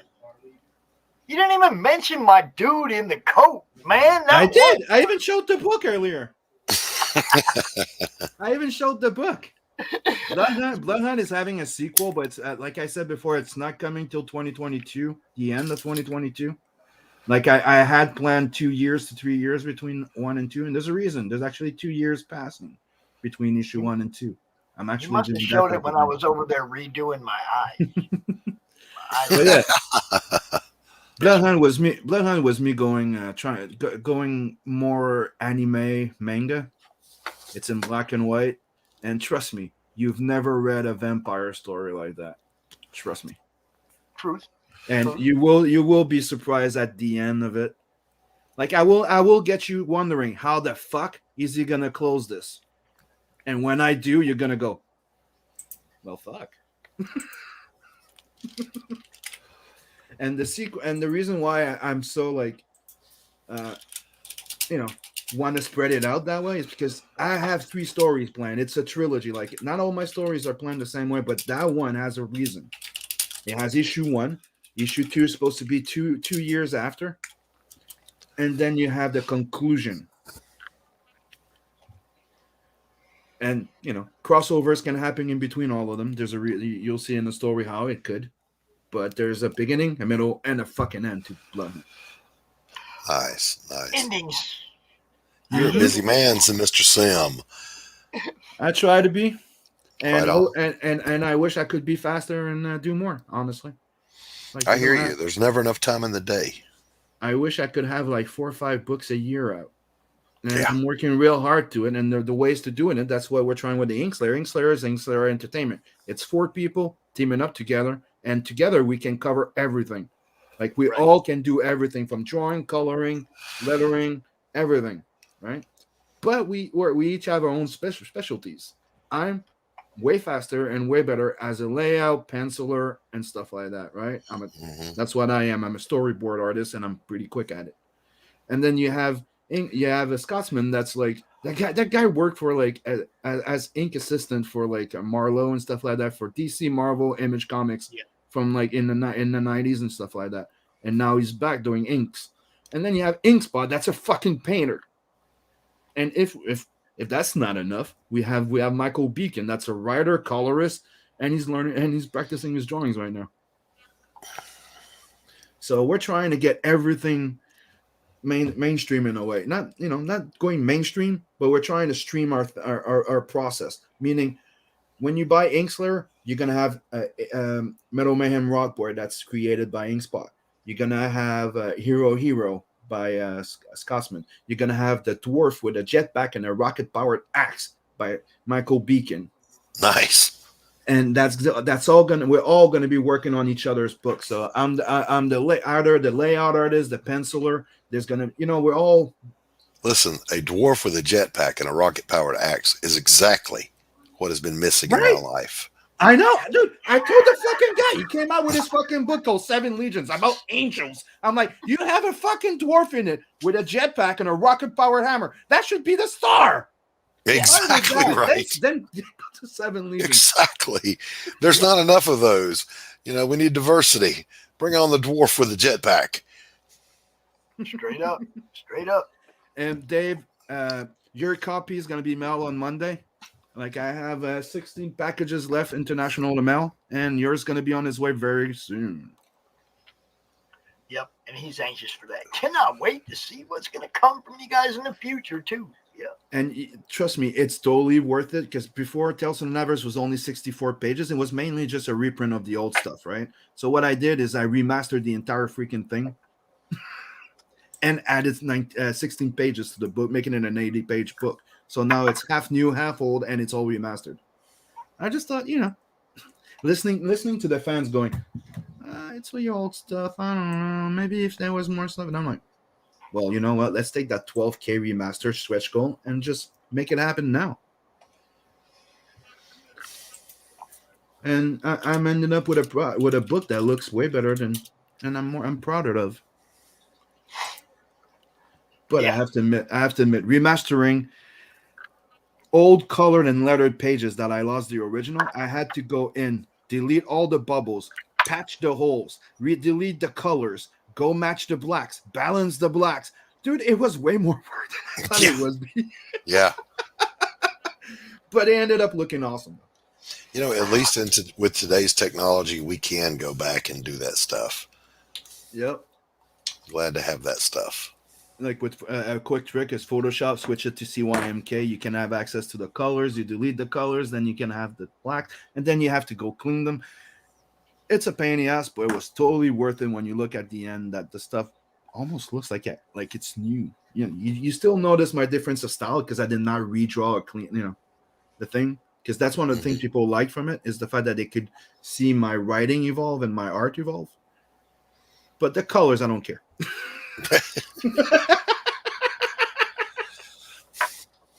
I don't want my old shitty colors to be in there. Right. You don't have to see me evolve in colors. The whole thing is though, I mean, I haven't known you that long, Sim, but I have definitely seen the improvement in your work. I mean, definitely have seen the improvement in your work every time. Now I'm kind of looking forward to when you throw a stream out where you're drawing or something. And there's not a lot of people that I watch actually draw. There's only people, there's only people. I'd rather talk to you guys than watch you draw. But you see, I stopped doing the doodle and chill for a while because I got bored of doing specific characters. I miss being random, if that makes sense. Like during a stream, going on stream, going, okay, what do we draw today? And the thing that inspires me, instead of going, okay, tonight I have to do RoboCop. I don't feel like drawing RoboCop right now. Fuck. See, and that's something when I see the people doing the streams where they let the chat choose who they're going to draw, and you can just tell sometimes they go, But that's one of the things I used to do this more with fan art. So people used to come in and propose campaign, and I would just pick one and go, which one picks my curiosity or something, or inspires me at the moment. And that's what I want to start doing again. So Doodle and Chill is going to return like tomorrow, but it's not something that I want to be a chore, if that makes sense. Yeah, that does make sense. That's how it became. Like it became like I wake up in the morning for my morning shows with Chris, and I'm all like, oh yeah, let's go streaming. And when it was time to go Doodle and Chill, it was, I need to stop working now and go do this. Oh. I know exactly what you mean. There's some days where I wake up and it's like I'll look at my schedule and I go, man. Yeah. So I decided that Doodle and Chill today. I got obligations. I got to do these things. We do it to ourselves, gentlemen. I got to get up mentally. But it has to be fun. You need to have fun. And I figured out that if I do my Doodle and Chill more random, like, eventually, once, I don't have to have guests every freaking time. I don't have to do the same thing every freaking show. Like, that show could just be me inking my page right now that I can show you guys that's going to be on the project. I could decide to just do a fan art. I could have a guest on to promote their book, or I could just be promoting it myself. Like, that's what I feel like doing. And it's like, as soon as you have too much restriction, like, it becomes a chore. And when it's a chore, it's not fun. And you don't interact the same way with the people in the chat. That's the only reason, like, I've never wanted to be a YouTuber. Like, it's one of the funny jokes with my kid. My kid Logan wanted to be a YouTuber. He's like, I want to be one of those gamer YouTubers. I want to be famous. I want to be like Logan Paul. And I'm like, kid, you don't waste your time. You don't want to be this. You don't want to be that. And now he looks at me and goes, Dad, you're a YouTuber. I'm like, fuck you.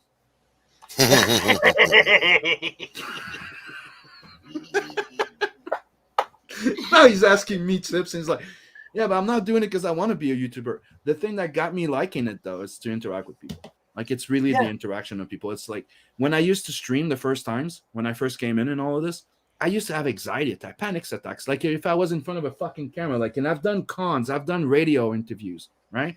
But it felt like if I was on TV. Mm-hmm. For some kind of reason, I had the stress. Dude, the first times, I would sweat so much that I had a towel like fucking Elvis around my neck. Okay? I had pains in my belly. Thank you very much. Pains. You're like, what the fuck's going on, right? And the way that it clicked in my head, it was on a conversation on a live stream. I was like, I don't understand why I'm stressed this much. I'm used to doing cons. The moment I said, I'm used to doing cons, and that's when I said, huh. So what we are is 7 days a week. It's 24/7 con. Mm-hmm. And right there, the entire anxiety, the stress, that just went. I'm like a 24/7 con. I don't know. For me, this was kind of easy to get into. I was a sidekick to a pretty popular DJ in Phoenix, and people knew me. I was Pa Bell. Funny as that sounds now, being Pops, I was Pa Bell then. Remember Mountain Bell, the old telephone company? Okay. Can I just do one thing? Okay. You know what that means in French? What? Pa Bell? What? Not pretty. Just well, hey, sometimes La Belle Royale. I'll tell you. But see, they called me Pop Bell because back in the day, Bell was the telephone company. Mm-hmm. And I answered the phones for Rob.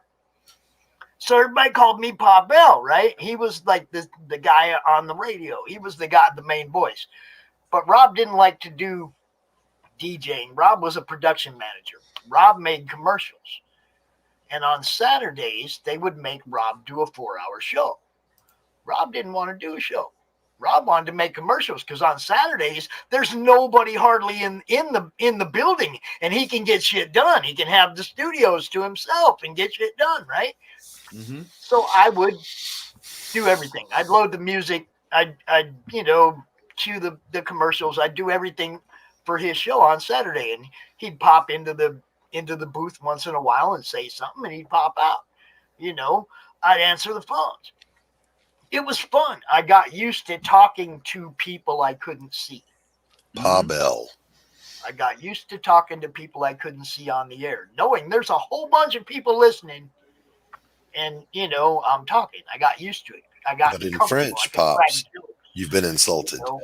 Yep. Once you get to the point where you can crack jokes with the people you can't see, Mm-hmm. then it's all pretty smooth after that. Yeah, Coming no, into this was pretty easy.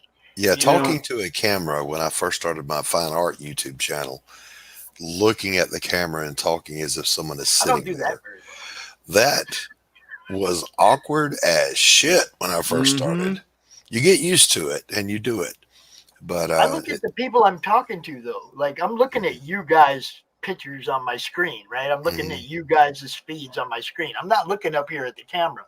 But I tried to put the camera as close to what I'm looking at as possible. But when you're shilling, Pops, you got to look right at the camera. Yeah, I'm no good at looking at This is Pops Van Zant, and I need your support. That's when I'm out here by myself. Then I'm like, hey, you guys. But There when I'm conversing with people, I just tend to look at them. You know what I mean? It's, Yeah, some people have an uncomfortable stare. And Ethan even commented on this. He sets his up where you're looking at him kind of sideways. And then he looked at the camera and went, because you don't want to see this. And he was right. And I kind of learned that as a counselor. I worked with felons who had addiction issues. Thank you, Sin Killer Marv. I used to do radio a long time ago. I look like a cop, and I'm working with felons. I know what I look like, so I had to use a lot of humor and a lot of interpersonal interaction to break down that stigma of this guy looks like a cop, and these guys have been dealing with cops their whole life, and they don't want to hear one as a counselor. So you kind of have to get past all that, and you can't just give them the death stare. Nope. You cannot have that resting bitch face all the time. Exactly, man. That's one of the things people tell me is like, when we talk to you, you're very friendly, but when we see you fucking walking in the street, it's like we don't want to talk to you. You're just like, My favorite barista at my favorite coffee shop has the worst resting bitch face I've ever seen in my life.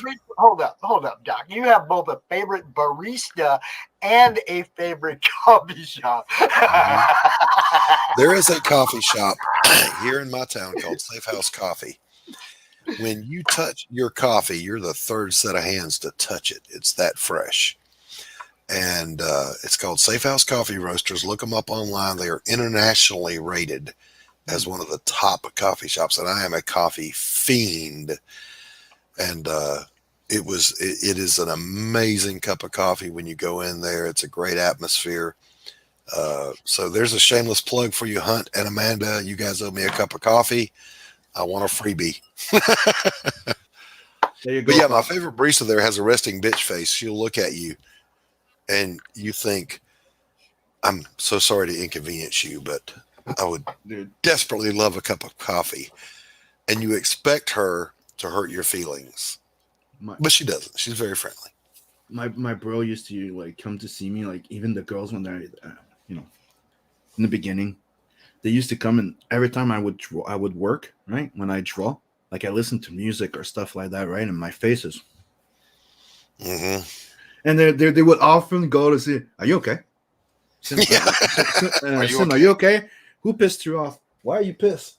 I'm like, I'm good. What the fuck are you talking about? Because you have the resting bitch face there. I'm like, when people ask you randomly if you're okay, check your expression. Something's going on. You know that when you're drawing, right? Sometimes you're acting the part. Sometimes you're like, yeah. It's the same when you're reading. Okay, I would be reading a book, and my mom would walk by. I'm like 14, 15. Your face gonna rest. Your face gonna freeze that way. What? Reading a fucking book. Obviously, I was into the part or into the character or something because I had the death. I guess if looks could kill. And that's the way I was looking at the book. I was like, I don't know, I'm just reading the fucking book. So yeah, that shit happens. That's true life. This now- intro is like my voice is a cheap version of Antonio Banderas. and actually Marv is, Marv's pretty suave. Mm-hmm. You know. I bet I'm gonna pick at my scab. It's irritating. I can imagine that he was smooth as hell when he was hitting on Linda back in the day. I bet Marv was smooth. I know he was smooth. You know it. We were all smooth back in the He's sitting day. in his house right now, turning red. Nobody's even looking at him. You know what I'm saying? We were all suave at one time. Then age happens. But Pops, you're still suave, so you still got it going on. That doesn't Yeah, that doesn't change with age. I just live out in the boonies and don't get to use it on nothing but the deer. It doesn't change with age. It changes with interests. Yeah. When your priority change. I was hot 23 years ago. I hear you, Sin Killer Marv, man. I'm with you. I don't know. I think I'm still hot. All right, I had to go Hat Club, Pops. I see that. Yeah, I have know to that- admit though, I don't that look my Alice- age. Alice Hale's CRoM. I just want you to all know that. Alice Hale's CRoM. We own the seas. How old do you give me, Doc? You say what? How old do you think I am, Doc? You're 52. Wow, you're nice. No, I'm 45. I'm 46. Okay, all right. I'm 30. Oh shit. So am I, with 28 years experience. Dude, what happened? What did you do to you? I've been 30 for 28 years. I'm really good at it. Exactly. Really I go back to good at 30. I go back to 30 because that's when I was hot. So now every time I look in the mirror and I'm looking for that 30-year-old dude, there's this old fat guy in the mirror that won't get out of the way. Yeah, I always say I'm 25 with 21 years experience. Mm-hmm. See, that's I like to add the years of experience. But you guys got to know. I'm gonna have to show you now. You got to know. Let's This go. is like, let's see, where are we at? Where am I at? Man, I can't find files for shit on my computer. I just want you guys to know that. Trying to find something on my computer is like ridiculous. I know I have one somewhere,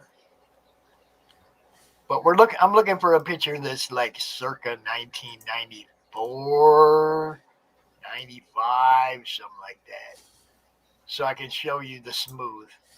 Right? He's gonna put up a picture of his kid. No, my kid's like I couldn't pull off trying to say that was me because he's fucking way bigger than me. Share my screen, Pops. Brianna's saying, I still need to show my ID card every time I enter a shop where they sell alcohol or smokes. I am 35. I'm like, the funniest part for me was the fact that I never got carded until I was 30. Never got carded. Share my screen, Pops. Let's see. Isn't that yours? Mm-hmm. Is that supposed to be you, Pops? That's not me. That's his screen, not mine. This is me. He Before. keeps interrupting me. I can't find. I don't get to find my picture because I have to keep coming back over. This is before the hair fell out. Back when I was painting home murals. I was painting a mural in someone's home. Now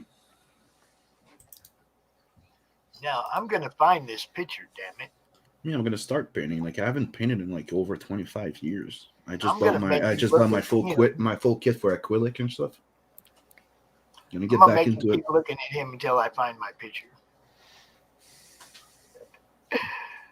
Oh man, I can't believe this. Yeah, when I was in the Navy, I was in the Fleet Marine Force with the Marines, and they always told me I was too baby-faced to be amongst them. So I grew out a cheesy mustache. It didn't help. The pinch, it's the goatee. The goatee changes the baby face, though. Yeah. But I couldn't grow that when I was on active duty, so Yeah, look at Pops, man. You could just see him on that 70s show going, yeah, man, they've got a car that runs on water. I don't know. You look more trolly back then than you do now. I was the same I'm the same person. You know. Yeah. Same person. He looks No, like but what I mean is it's that look with that face line. he just walked out of an Allman Brothers cover shoot. Hold up. If you like that one, you're really gonna like this one. We didn't say we liked it.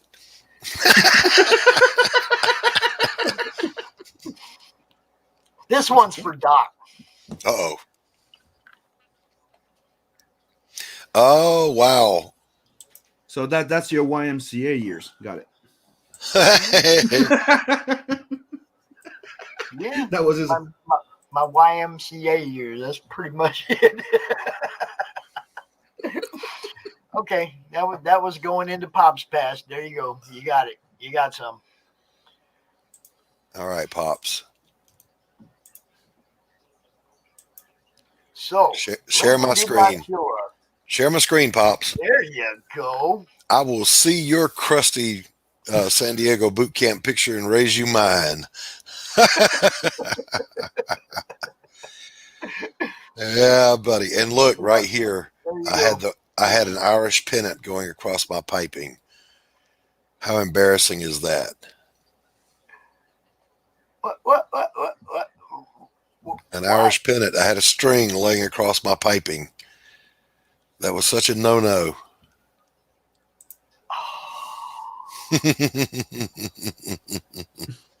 Single goes, that's not you. Marv got arrested once for looking like he was too young. Oh, by the way, Pops. Remember I told you last time that I never actually read Evil Arnie or Lady Death more than 1 or 2 issues back then, remember? Right. So this is what I did. Oh, look at nice. I got the first trade paperback of Lady Death. Nice. I'm gonna read the first series entirely because it was really hard to get those indie books back in the days. Yeah. Mm-hmm. So I'm like, and I also was lucky enough to get this for cheap. Very nice. If I'm not mistaken, that's the second one, right? Revenge. That's the second series. I think so. Yeah. Okay, I still need to find the first one, right? Okay. I had to check, man. I used to know all that stuff, and then I started like doing this and meeting so many other people. Dude, it's over 30 years ago. We can be forgiven for not remembering off the top of our head. Exactly. Dude, there's some books sometimes that I found, and I'm like, I never read this. Then you grab the trade and you start reading, and you're like, yeah, I did. Yes, those were Pops and Doc's flashbacks. That's how it is. At one point, Anchors away, my boys. And I was lucky enough to find them at $20 each, dude. They're worth way more than that. Yeah, really? no doubt. That's not bad. Yeah, that's not bad. I'd have to look in my drawer to check the order of that, though. I got them all in my drawer chronologically, but that would involve turning on lights and going over there and looking, and later maybe. I'll let you know. Here. And I also tried this that I've never really read before. I can't remember 30 days ago. Half the time I can't remember 30 minutes ago, Neff. Oh, shit. Preston kept telling me to get this. It was one of his favorite series. I've read like the Grendel Batman and maybe like a few issues about. Like I said, indie comics back then was a bit harder to find, keep their issues. And I'm the type of guy that if I get issue 1, issue 4, issue 6, I'm like, fuck off. So I ended up buying these, and I have to admit, like, they're pretty awesome. I haven't read all of them yet, but I just flipping through them. Grendel was good stuff back in the day, boy. I'm here to tell you that was some good stuff. If you were interested, that's why I got in on it pretty goddamn soon, because they announced they're making a movie or a series on Netflix, and I'm like, okay, if that starts, it's not going to be buyable, so I'm buying it right now. Yeah, Marv, come on over, man. I'll sponsor you. Come on. We'll get you over here. We're going to send you up to Pop's place. He's got a couch you can crash on. Where is he from? He's in Portugal.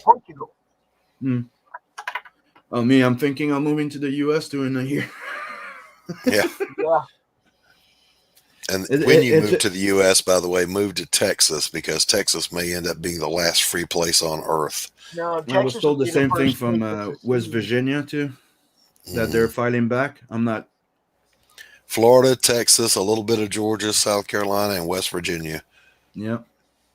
And then some of the Midwest states. And me, I'm in Canada, so you can. I'm in Quebec, Canada, so you can understand how this is turning out right now. Yeah, Arizona, I they're follow starting to Viva call Fry, for so I've seen a lot of what's going on in Canada, and it is spooky. Yep. Not as bad as Australia, but It's not getting. far It's got. behind. Yeah. If you pay attention, since it all started, it starts UK, Australia, and down the line. The thing that And we're right before the US in that line. So pay attention to what happens here, because Yeah, it's hold gonna up, happen on your side. Sim. You see, hold up, Sim. You can't buy weed in Texas. That's fair. That's a good point. Right? Yeah, Now but look, some of the states you can buy it in, Arizona? that's about all you can do. Arizona's starting to call for heads over the audit. Mm-hmm. So that might not be a bad place to go to either. And they got medical at least. Yeah. You know? Yeah.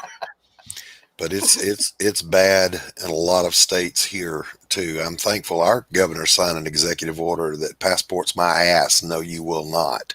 Yeah. So, but that's the worst thing is that there's See, people look, doing. Doris would rather live with me than go to Texas. You see it? You see? See, we got some protests happening here in Quebec, but they're not covered or they're being stopped. No, We're not allowed to protest anymore here.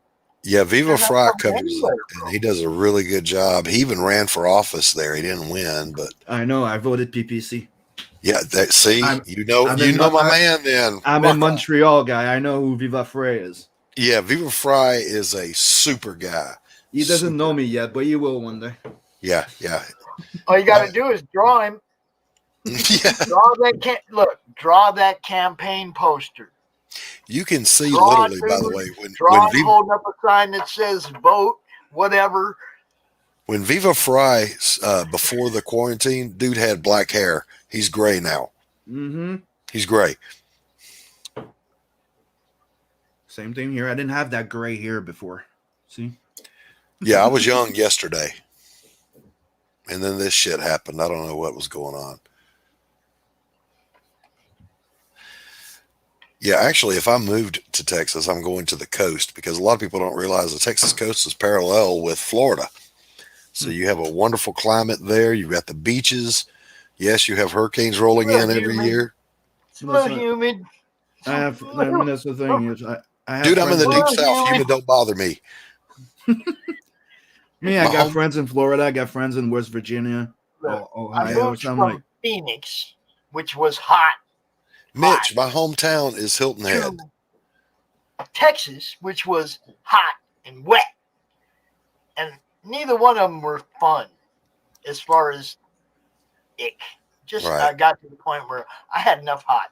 35 years in Phoenix, I was trying to get away from hot. Texas didn't work. I went there and it was just as hot almost, but now I'm swimming in my sweat at the same time. Mm-hmm. I mean, I have to admit, I like the Four Seasons.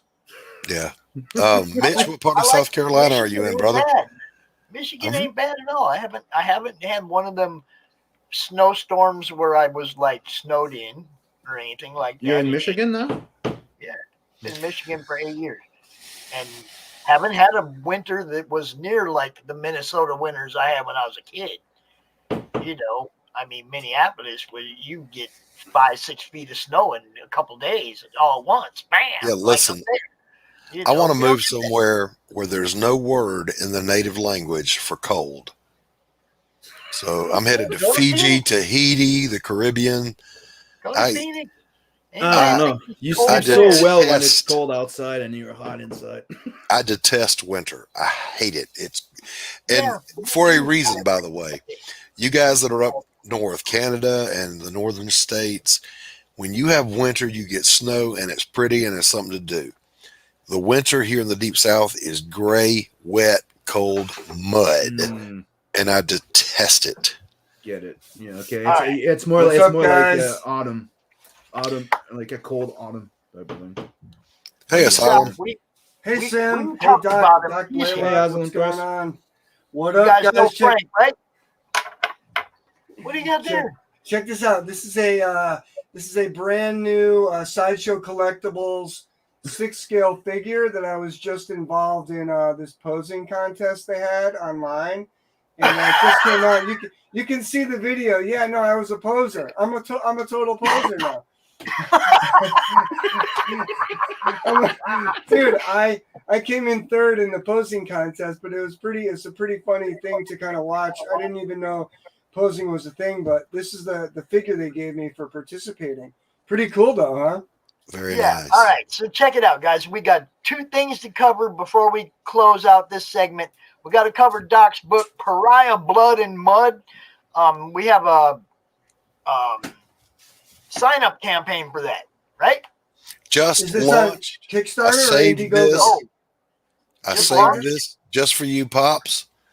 If you want to drop the link, I just launched my pre-launch on Indiegogo for Pariah, Blood and Mud. Yeah, I've got some. that's what I say. We have the sign-up page for it. Mhm. I've got some images to share with you, and so. Right.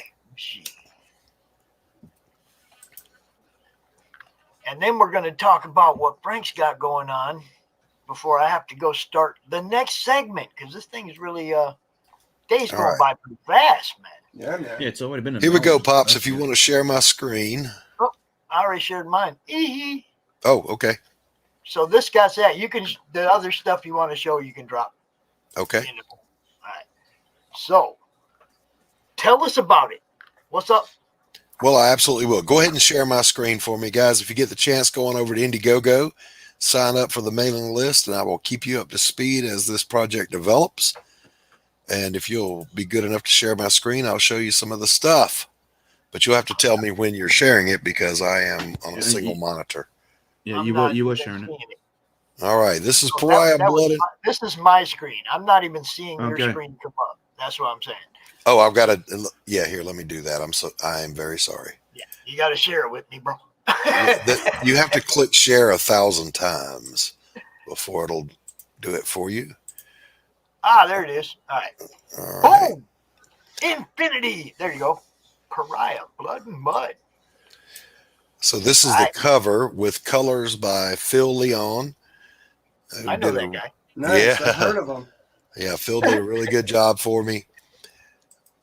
This is the back cover, which also has the blurb on it. So I'll give you the blurb. After witnessing a brutal murder by a Russian mob boss, Elizabeth Payne is hunted down, beaten, raped, and left for dead. What they didn't know is that Elizabeth is descended from a centuries-old lineage of powerful witches. She's back now. She does not want justice, and revenge is not enough. It's blood she's after. There's no depth of which she won't sink, and no price she will not pay to get it. And then we've got our quote by Walter Scott: "Revenge, the sweetest morsel to the mouth that ever was cooked in hell." And then we've got, and then we've got my regular the art. sweet taste of revenge. I love it. Oh, nice. That's nice. That goes with it. The order is wrong, but for you guys that don't know, let me give you a little backstory here. Back in the 90s, I was an independent comic book artist for the small press, and I'll come back to that here in a moment. But when I got out of that, I've been painting ever since. It's what pays my bills. I'm a fine artist. I do impressionist painting from all over the South. And these are some of my works. Very cool. You can go to ChristopherBlaylockFineArt.com and find this stuff. But this was my first published comic book that actually made any kind of circulation. I've worked for Pocket Change Comics doing Assassinate the Mindstalker. And here's what's weird about this cover, by the way. I just went and found this issue. It says high quality comics up here with a little black blurb over it. Mm-hmm. These people apparently bought Pocket Change Comics, and they did two things. They put their name on it, and you talk about being canceled. My signature was right here. It's gone. Wow. So anyway, yeah, there's that. This is another one of my fine art paintings, and another. Very cool. This is a portrait of our heroine. Her name is Elizabeth Payne. This will be one of the trading cards that will be a stretch goal. I'm going to paint all of the main characters. So there's that. Ooh, I love it. The Went infinite into the will do it. void, man. Infinity So- and beyond. So this is what happens when a fine artist gets canceled. He does comic books. So let me share that real quick with you. Here in my local area, the South Metro Atlanta area, I'm kind of well known as a fine artist. In 2019, I set up a gallery. I started an art movement called FRAVA, Flint River Alliance of Visual Artists. Do not go there. And I started in my hometown a Second Saturday art walk. Single-handedly, I did all this stuff. And okay. And about, I don't know, a year in, so 2020, no, that was in 2018. In 2019, a blue-haired land whale canceled my ass. After I did all that for the entire art community, I was literally canceled by a blue-haired land whale. I was told that I was sexist, elitist, blah, blah, blah, because I did a video called This Is Not Art, and I will link that later here in the chat. But you can go to Christopher Blalock Fine Art on YouTube, find that video and watch it. And basically it's saying you can't dip a mop into red paint and squiggle it across the floor and call it art, because art actually requires skill and talent and dedication. And they didn't like that very much. So I was canceled. Well, only sort of canceled, because I can't be canceled. I'm a retired professional counselor. Hey, my brother Charles Adams is in the chat. Charles Adams was the writer on some of the books I worked on back in the 90s. Good to see you, brother. I'm a retired counselor. My home is paid for. My vehicles are paid for. You can't hurt me, so piss off. I'm going to do comic books. So I have laid aside my brushes for the last several months now. If you look behind me here, you'll see a painting studio, not a drawing studio. And I have picked up my pencils again on a dare, and I'm doing a comic book, a graphic novel, Pariah Blood and Mud.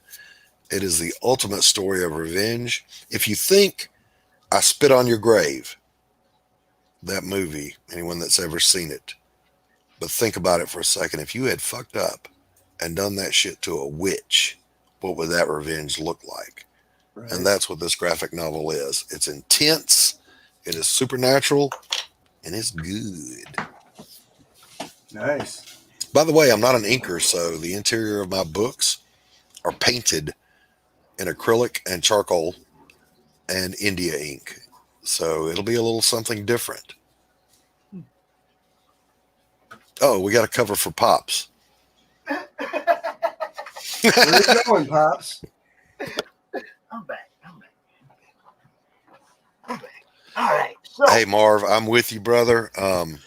Just to piss off the gallery that I found. I named it. I found the building. I designed their business model, their contracts, recruited all, and all means all, and that's all that all means, all the artists. And then they canceled my ass. Are you crazy?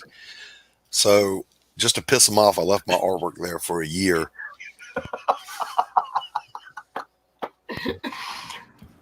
Yeah, that's how we do it, y'all. Stand up for yourselves. Stand up for your friends. And I'm going to quote Vera from Harlem Nights. They can kiss my entire ass. Oh, dude, and that's me, a lot of kissing. I'm a 3D animator, concept artist, and a storyboard, and I got canceled right out of freaking university. There you go. Because the agenda started with the too sexy and the too thing, and I stood up to people in school, and then they tell you, that our world is small, and I'm like, I started laughing. I'm like, well, it doesn't matter, because one day you'll be working for me. See, and what was funny was this blue-haired land whale said, well, some of the females in the movement, they feel uncomfortable by your toxic masculinity, literally. And I'm like, who in the hell could she possibly? So I talked to our nude model who does our life modeling classes, and I asked her in writing, and she came back and she said, why would I feel uncomfortable? When can I pose again? So I posted that and shared it. I'm like, really? This naked hot woman says she doesn't feel uncomfortable and wants to pose again. So what the fuck are you talking about? Just blue-haired land whales, toxic masculinity. And Mitch Guilty Rogers as saying- charged, bitches. Mitch Rogers saying you're only canceled if you give up. Exactly. Right on, Mitch. And usually when that shit happens, you should take a step back, reflect, think of how you should, you're gonna deal with it. Because if you just rage out on it, and see, that was my tie-in to coming back to comic books and finding Comicsgate, which I am proud. Hail Comicsgate, proud to be a member of. When I was canceled, I kept doing my art and selling it because I'm cancel proof. My art sells. I have 7 pieces in the largest gallery in the East of the United States. But when I was going through that, just browsing around YouTube, and I found Ethan's channel. Well, Ethan was just starting out the same time I started out in comics. So was Doug TeNaples, so was Ben Edlund of The Tick, so was Jeff Smith of Bone. We were all just starting out. And I stayed in the small press, never even applied for Marvel or DC. I didn't want to because of going to advanced classes for my counseling. I didn't have the time to commit to it. So flash forward to just last year, and I was shopping around and I found Ethan's channel. I was watching and I heard his story. I'm like, holy shit. Because when I was canceled, I didn't even know what cancel culture was. But when I found that, I'm like, that's exactly what happened to me. So I am proud to be in Comicsgate. I am proud to be doing a comic book. This whole studio here is designed for painting. I draw in the den. So when I get off here today, Pops, I got to rearrange my studio so I can do some drawing in here. Really? Rearrange the studio, do some drawing, and let's see what Frank. Yo. Now, first off, Sim and Doc, do you guys know Frank Forte? I do I not. don't think we ever met. No. We've not met, but your name precedes you. I've heard your name, sir. We must do proper introductions because Frank has been around for a long time, does some awesome stuff, has been doing awesome stuff for a long time. And I don't think he gets near enough recognition for what he did in the past and where he's at right now. But Asylum Press has been rocking.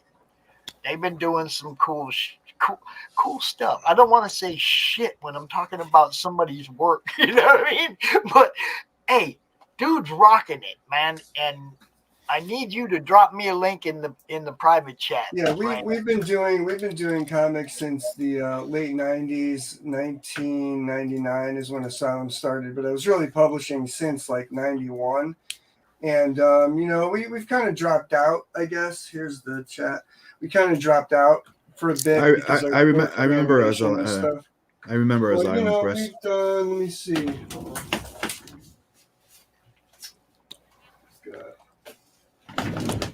I mean, yeah, like Warlash. This was a recent Kickstarter we did. This is a cover, but Asylum of Horrors, Eek, Vampire Versus, a bunch of titles that I did. So we've been out of it for a while, but recently with COVID, we've been doing more kickstarting and trying to get people back into it because just publishing through Diamond, you don't really raise a whole lot of money that way.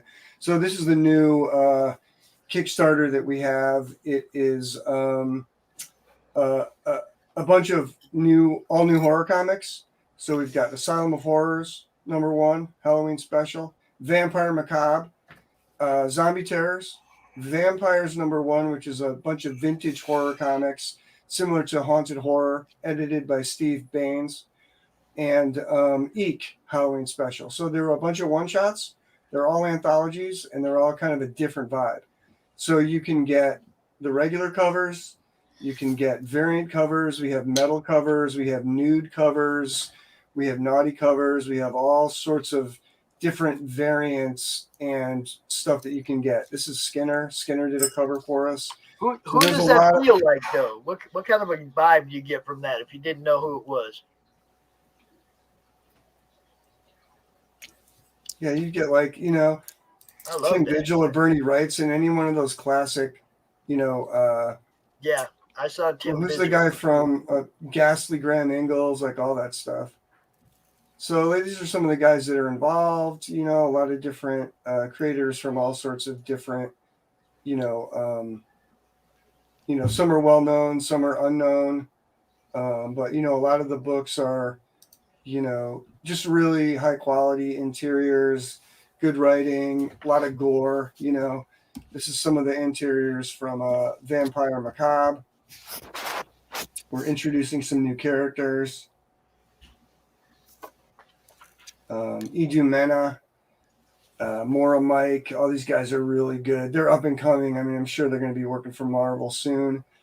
Zombie Terrors, these Why are... would anybody want to? Was that out loud? I'm sorry. People still like to thought it was work my for the thought. majors. I mean, you definitely get a good boost in your career. Vampires #1 is kind of like a collection of vintage pre-code vampire comics. So we have a bunch of variant covers for those. But Steve Baines, who edited Haunted Horror, he did these comics. I love the old school look. I love it. But these are actually old pre-code comics. They're definitely not like new stuff. And this is from Asylum of Horrors. This is some of the interiors. I'm all about the old school. All about it. Eek is by Jason Paulos, and Jason Paulos, even though these are new comics, he has a really cool vintage style that looks like eerie and creepy and all those. So he's got some really cool stuff. Vampire Macabre, and then the rewards. You can get a comic for $5. You can get, the not safe for work covers are 30, but they're going to be limited print runs. That's some beautiful work. And then the naughty covers are going to have front and back covers, so it's not just the cover. That's why they're a little bit more. We have sketch covers. You can get collections, and then anything you get, you can also, everything's available as an add-on, so you can go back into the add-ons and kind of pick and choose what you want, and you do that to save shipping for people. If they've already paid shipping, the add-on will save you a little bit of shipping. So I thought these nudie covers would sell a lot more, because so many more people that do like 100,000, they sell these like naughty covers. I did one. Some of them didn't even get any bids, so I don't know where the nudie cover fanboys are, but I thought we would really sell to those guys. I can't buy those kind. I got 4 grandkids running around the house. I can't. I know, but there's a lot of people that do. Oh, I know. I'm just saying, it's like I can't put them on the wall and display them. So right. Like, they're not the ones that I order. I know there's a market out there for them. There's a couple of those clicks that do real good on those. Totally Rad and Squee, and I mean, those people seem to do really good on those. I know.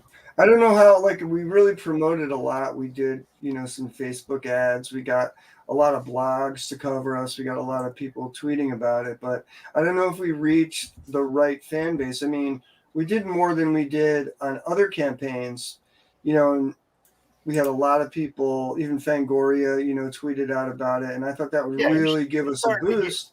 People are starting to know who you are again, Frank. We didn't get like 300 backers. We're still at like 150 something, which is good. 168, which is great. Don't get me wrong. But I got 9 days left. I mean, it's like. Oh no, 1 day. This is the last day. What? Yeah. How come? What was I looking at? 9 hours? Oh, 9 hours. 9 hours. Okay. All right. Yeah, I see. I messed up. I was gonna do it. I was gonna have one more day, and I was gonna do Halloween at midnight. Would be a perfect time to do it. But Halloween at midnight, when you go into the thing, it's November 1st, 12 a.m. And I put October 31st, 12 a.m., thinking that was midnight. That's not. That's October 30th midnight. Anyway, whatever. So we got 9 hours, so we're trying to promote the heck out of it. Last run.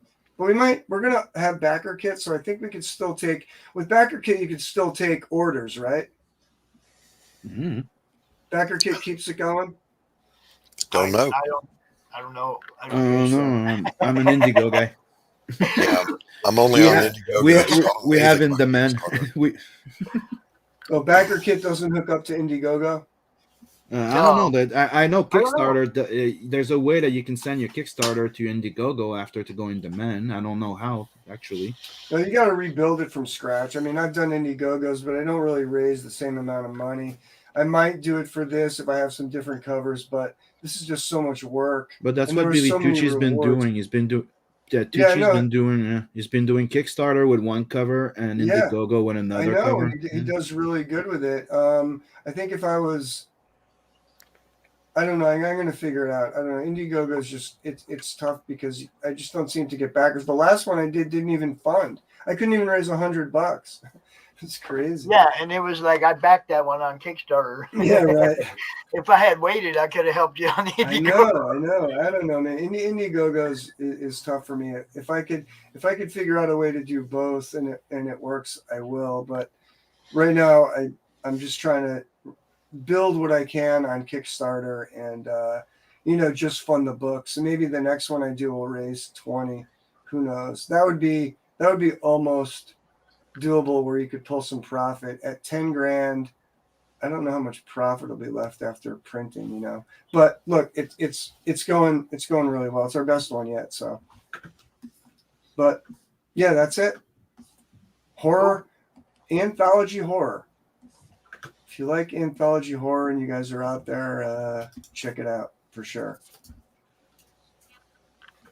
How many pages? Each one is about 32. And then in the add-ons, you can also buy a lot of the backstock of Asylum Press stuff, Vampire Versus, Warlash. Every one of our titles is available as an add-on. So there's like 30 or 40 add-ons. Frank, what was the first thing you published back in 91? 91, it was called From Beyond. It was a horror anthology that we did. 4 issues. Al Columbia was part of it. Me, Scott DeAngelis. So that was our first book. And then I worked for like Cry for Dawn, Boneyard Press, Hart Fisher, and Nubis Press. I worked for a lot of indies in the 90s before moving out to Hollywood. So it was a fun time to do indies. Yeah, me too. I'm just surprised I never ran across you in the small press back then. Yeah, I know. I mean, I did a lot of East Coast conventions. I went down as far as Baltimore. I did Dragon Con in the 90s.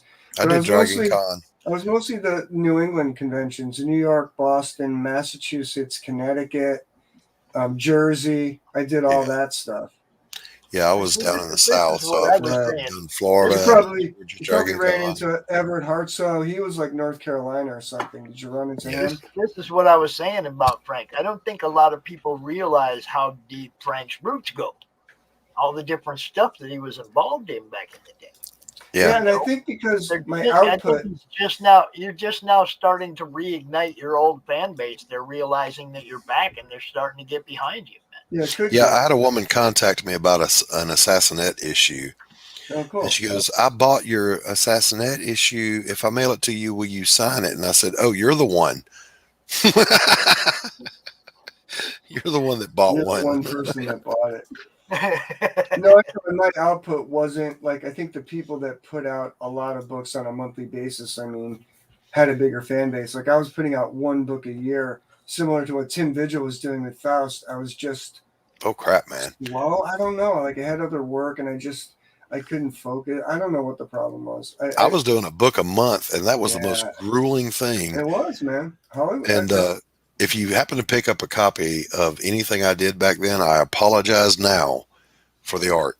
Right. Because those deadlines were an MFer. It's comic book drawing is a lot of work. It is. It really is. Frank, you'll remember this. Back then, we didn't have email.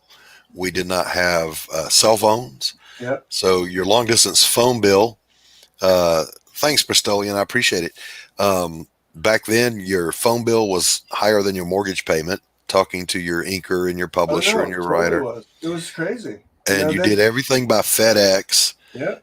And if you were the penciler and not inking, you only had 20 days because you had to turn it around, get it out the door to the inker, from the inker to the letterer, or to the writer, and then to the letterer, and then back to the publisher.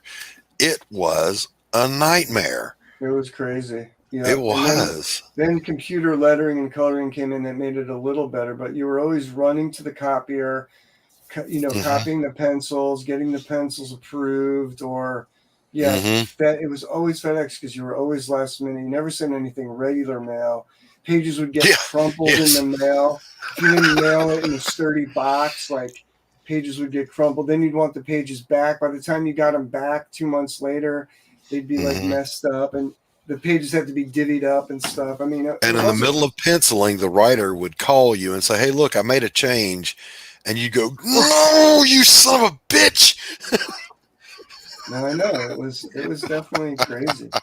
I mean, you kind of want simpler times to come back in a way when you get older, but it makes you sound old. But I want simpler times, but with modern technology. Yeah, right. But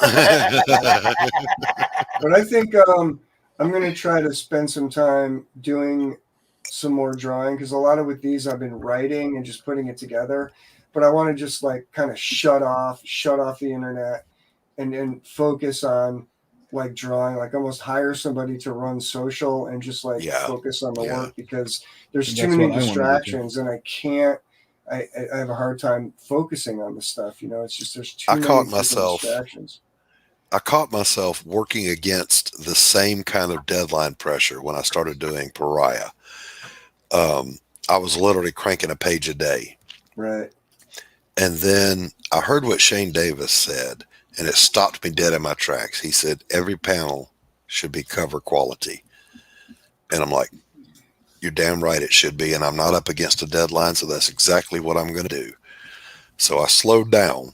Right. And I am literally using every tool at my disposal as a fine artist, as an illustrator, to make sure that every panel of this book will take your breath away. Right. Yeah, no, totally, man. I think it's fun to be able to like sit there and draw. There was some kind of like a I don't know, to be in solitude and just be able to focus on the page and have some music and not be able to, I envy people that could do that stuff, Yeah. Oh, I gotta say, you said that. I gotta say this real quick. When I draw, I listen to my favorite music. But when I paint as a fine artist, I've got to have dead silence, just so I can be in my Zen space, right? Of dead quiet and sling the paint. Because normally I paint outside. I do plein air painting. Right. But when I'm drawing, man, I got to have something going on.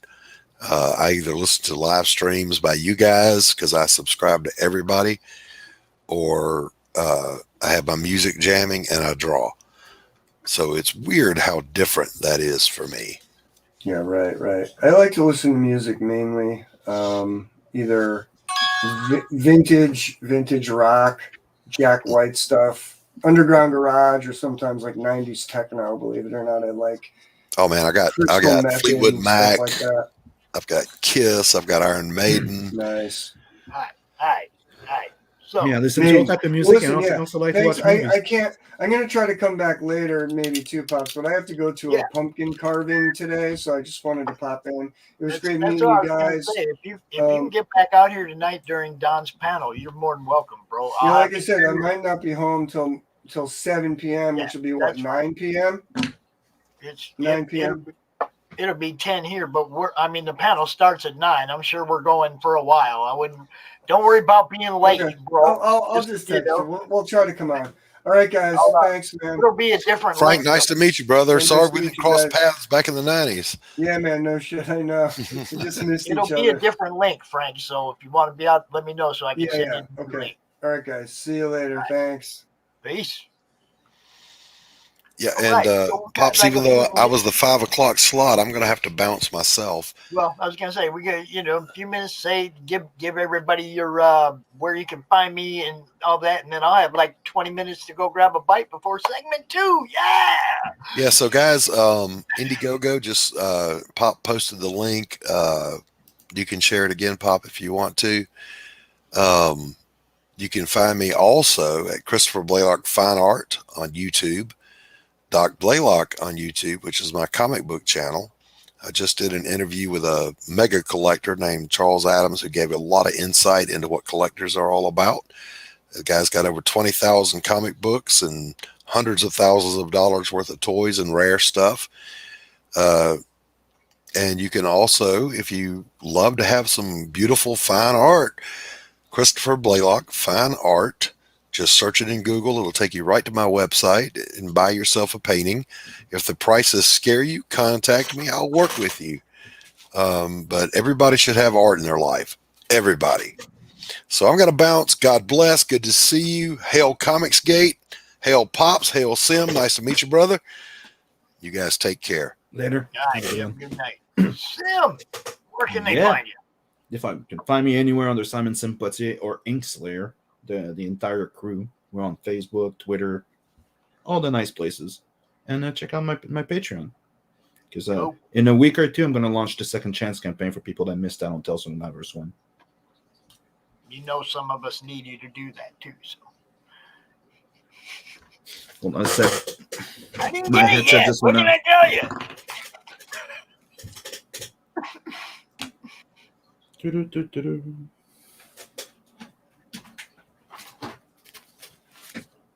Sorry, my headset went off. The two earbuds just went power off. Oh shit! Yeah, man. I'm just gonna play out a couple commercials and go get ready to start segment 2. Thanks so much for coming out, Sim, as usual. You are scheduled to be on with Don later. Mm-hmm. And don't forget to sub, like, and share this channel right now. Thank you. Everybody, like the channel. Share it out. Mainly, more than anything, I wish people would just make sure that the stream goes places it's never gone before. Groups that haven't seen it. If you know it's somewhere I posted already, don't go post it there. Go find some place where Pops hasn't been. Post it there so we draw more people in. That's what I really want. Share these things, share these streams out. All of them, everybody's streams. Share them in places they've never been seen before. Not to the same places that see them all the time. They're already watching. They already get that notification. Boom, Sim's on. Go watch Sim. Send that group to places that Sim's not in, that they don't know Sim. Mm-hmm. There's tons of groups out there. There's tons. Yep. I shared out to so many groups this morning, man, before this started, like 40 or 50 groups on Facebook. I only had one decline the post. That's the only thing I don't miss from promoting books. When you have a campaign on, it's going tweet in all those groups, and it's all work, man. Yep. It's fun though. It's fun though. I mean, look, I've been doing it for a couple years now, almost a couple years. I'm out here dressed up like Alice Cooper. I'm having fun. Don't take away my fun. Y'all help me have fun. Have some fun yourself. Join in on the party, man. There's so much fun going on out there. Like they say, sharing is caring. There you go. And just have a good time. Now I'm going to play some commercials, and then I'm going to go try to grab me a quick bite to eat before I have to come out here again. It's not, you guys know, check the channel. It's 6:02, and segment 2 will be starting. We'll be on time. Always are. It's what we do. Later, everyone. Sim, have a good night, brother. Yep. Commercial time. Our friend Cindy Kep, y'all. Author Cindy Kep is writing on the edge. Books include Remnant in the Stars, The Loudest Actions, Lines of Succession, Mindstorm,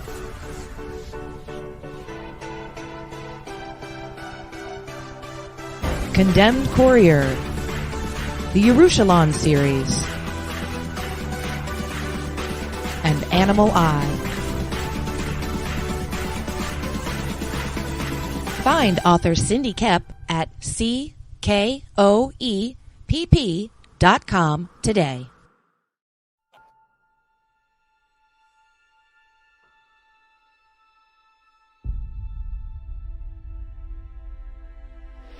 when they mined an area.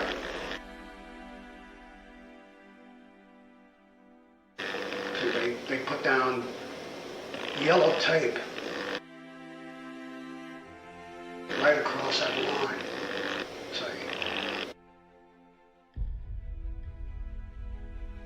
And if you walk on the wrong side of that yellow tape, you blew up.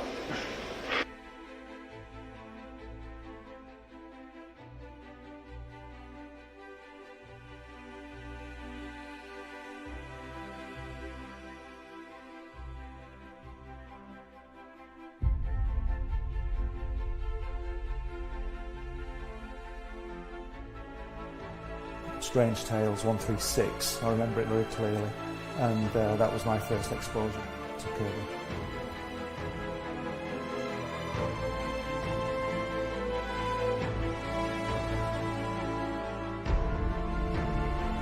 And I wanted to show it to people.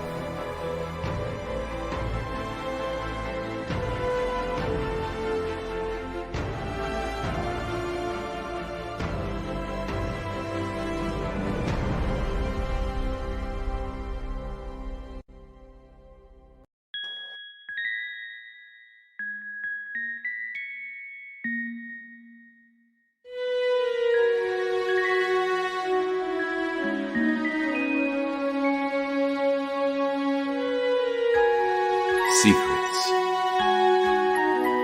trust, worth. The bond between souls intertwined within otherworldly intrigue. Michaela Jade brings forth the Elite Warrior series, a collection of dark fantasy romance novels set in a twisted world where power lusts in the hearts of men and devotion seduces the souls of women.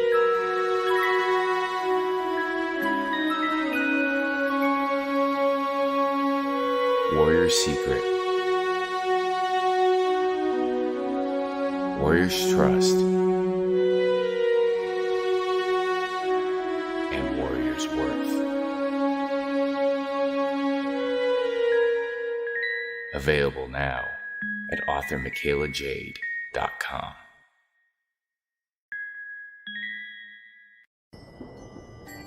From author Brian K. Morris comes a tale of irreverent holiday horror, told with much inappropriate humor.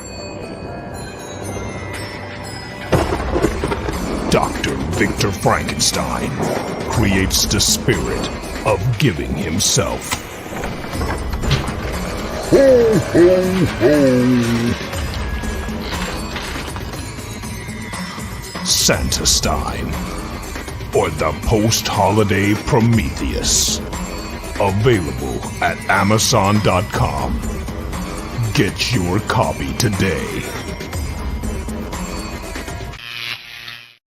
Hey, it's Belle from Liberty Entertainment Distribution. We've got quality indie comics in hand ready to ship to you now. Yes, really. And it gets better. At Liberty, publishers set their own wholesale pricing, and we don't take any fees, so don't wait. Call or visit me today at ledg.us or call 1-800-525-2091. Hello, my name is Dirk Hooper. I'm a comic artist and illustrator looking for work right now. I've been doing art professionally for well over 2 decades, and my art has been in 3 comics, several art books, novels, and magazines. And I've had work in galleries in the Netherlands, England, Belgium, China, and all over the United States. I offer comic-style illustrations, sequential art, and digital paintings on a wide variety of genres, including sci-fi, fantasy, gritty, noir stuff, and bad girls. You can find more about me and my work at Rain King Studios. Contact me today to commission your custom artwork. Thank you. Hey, yo, Pops here. Are you looking to be on Monday Madness? Is Monday no good? You need a special edition? Are you looking to be on the first timer spotlight on for you new guys? Launch parties, countdowns, CRoM Con monthly.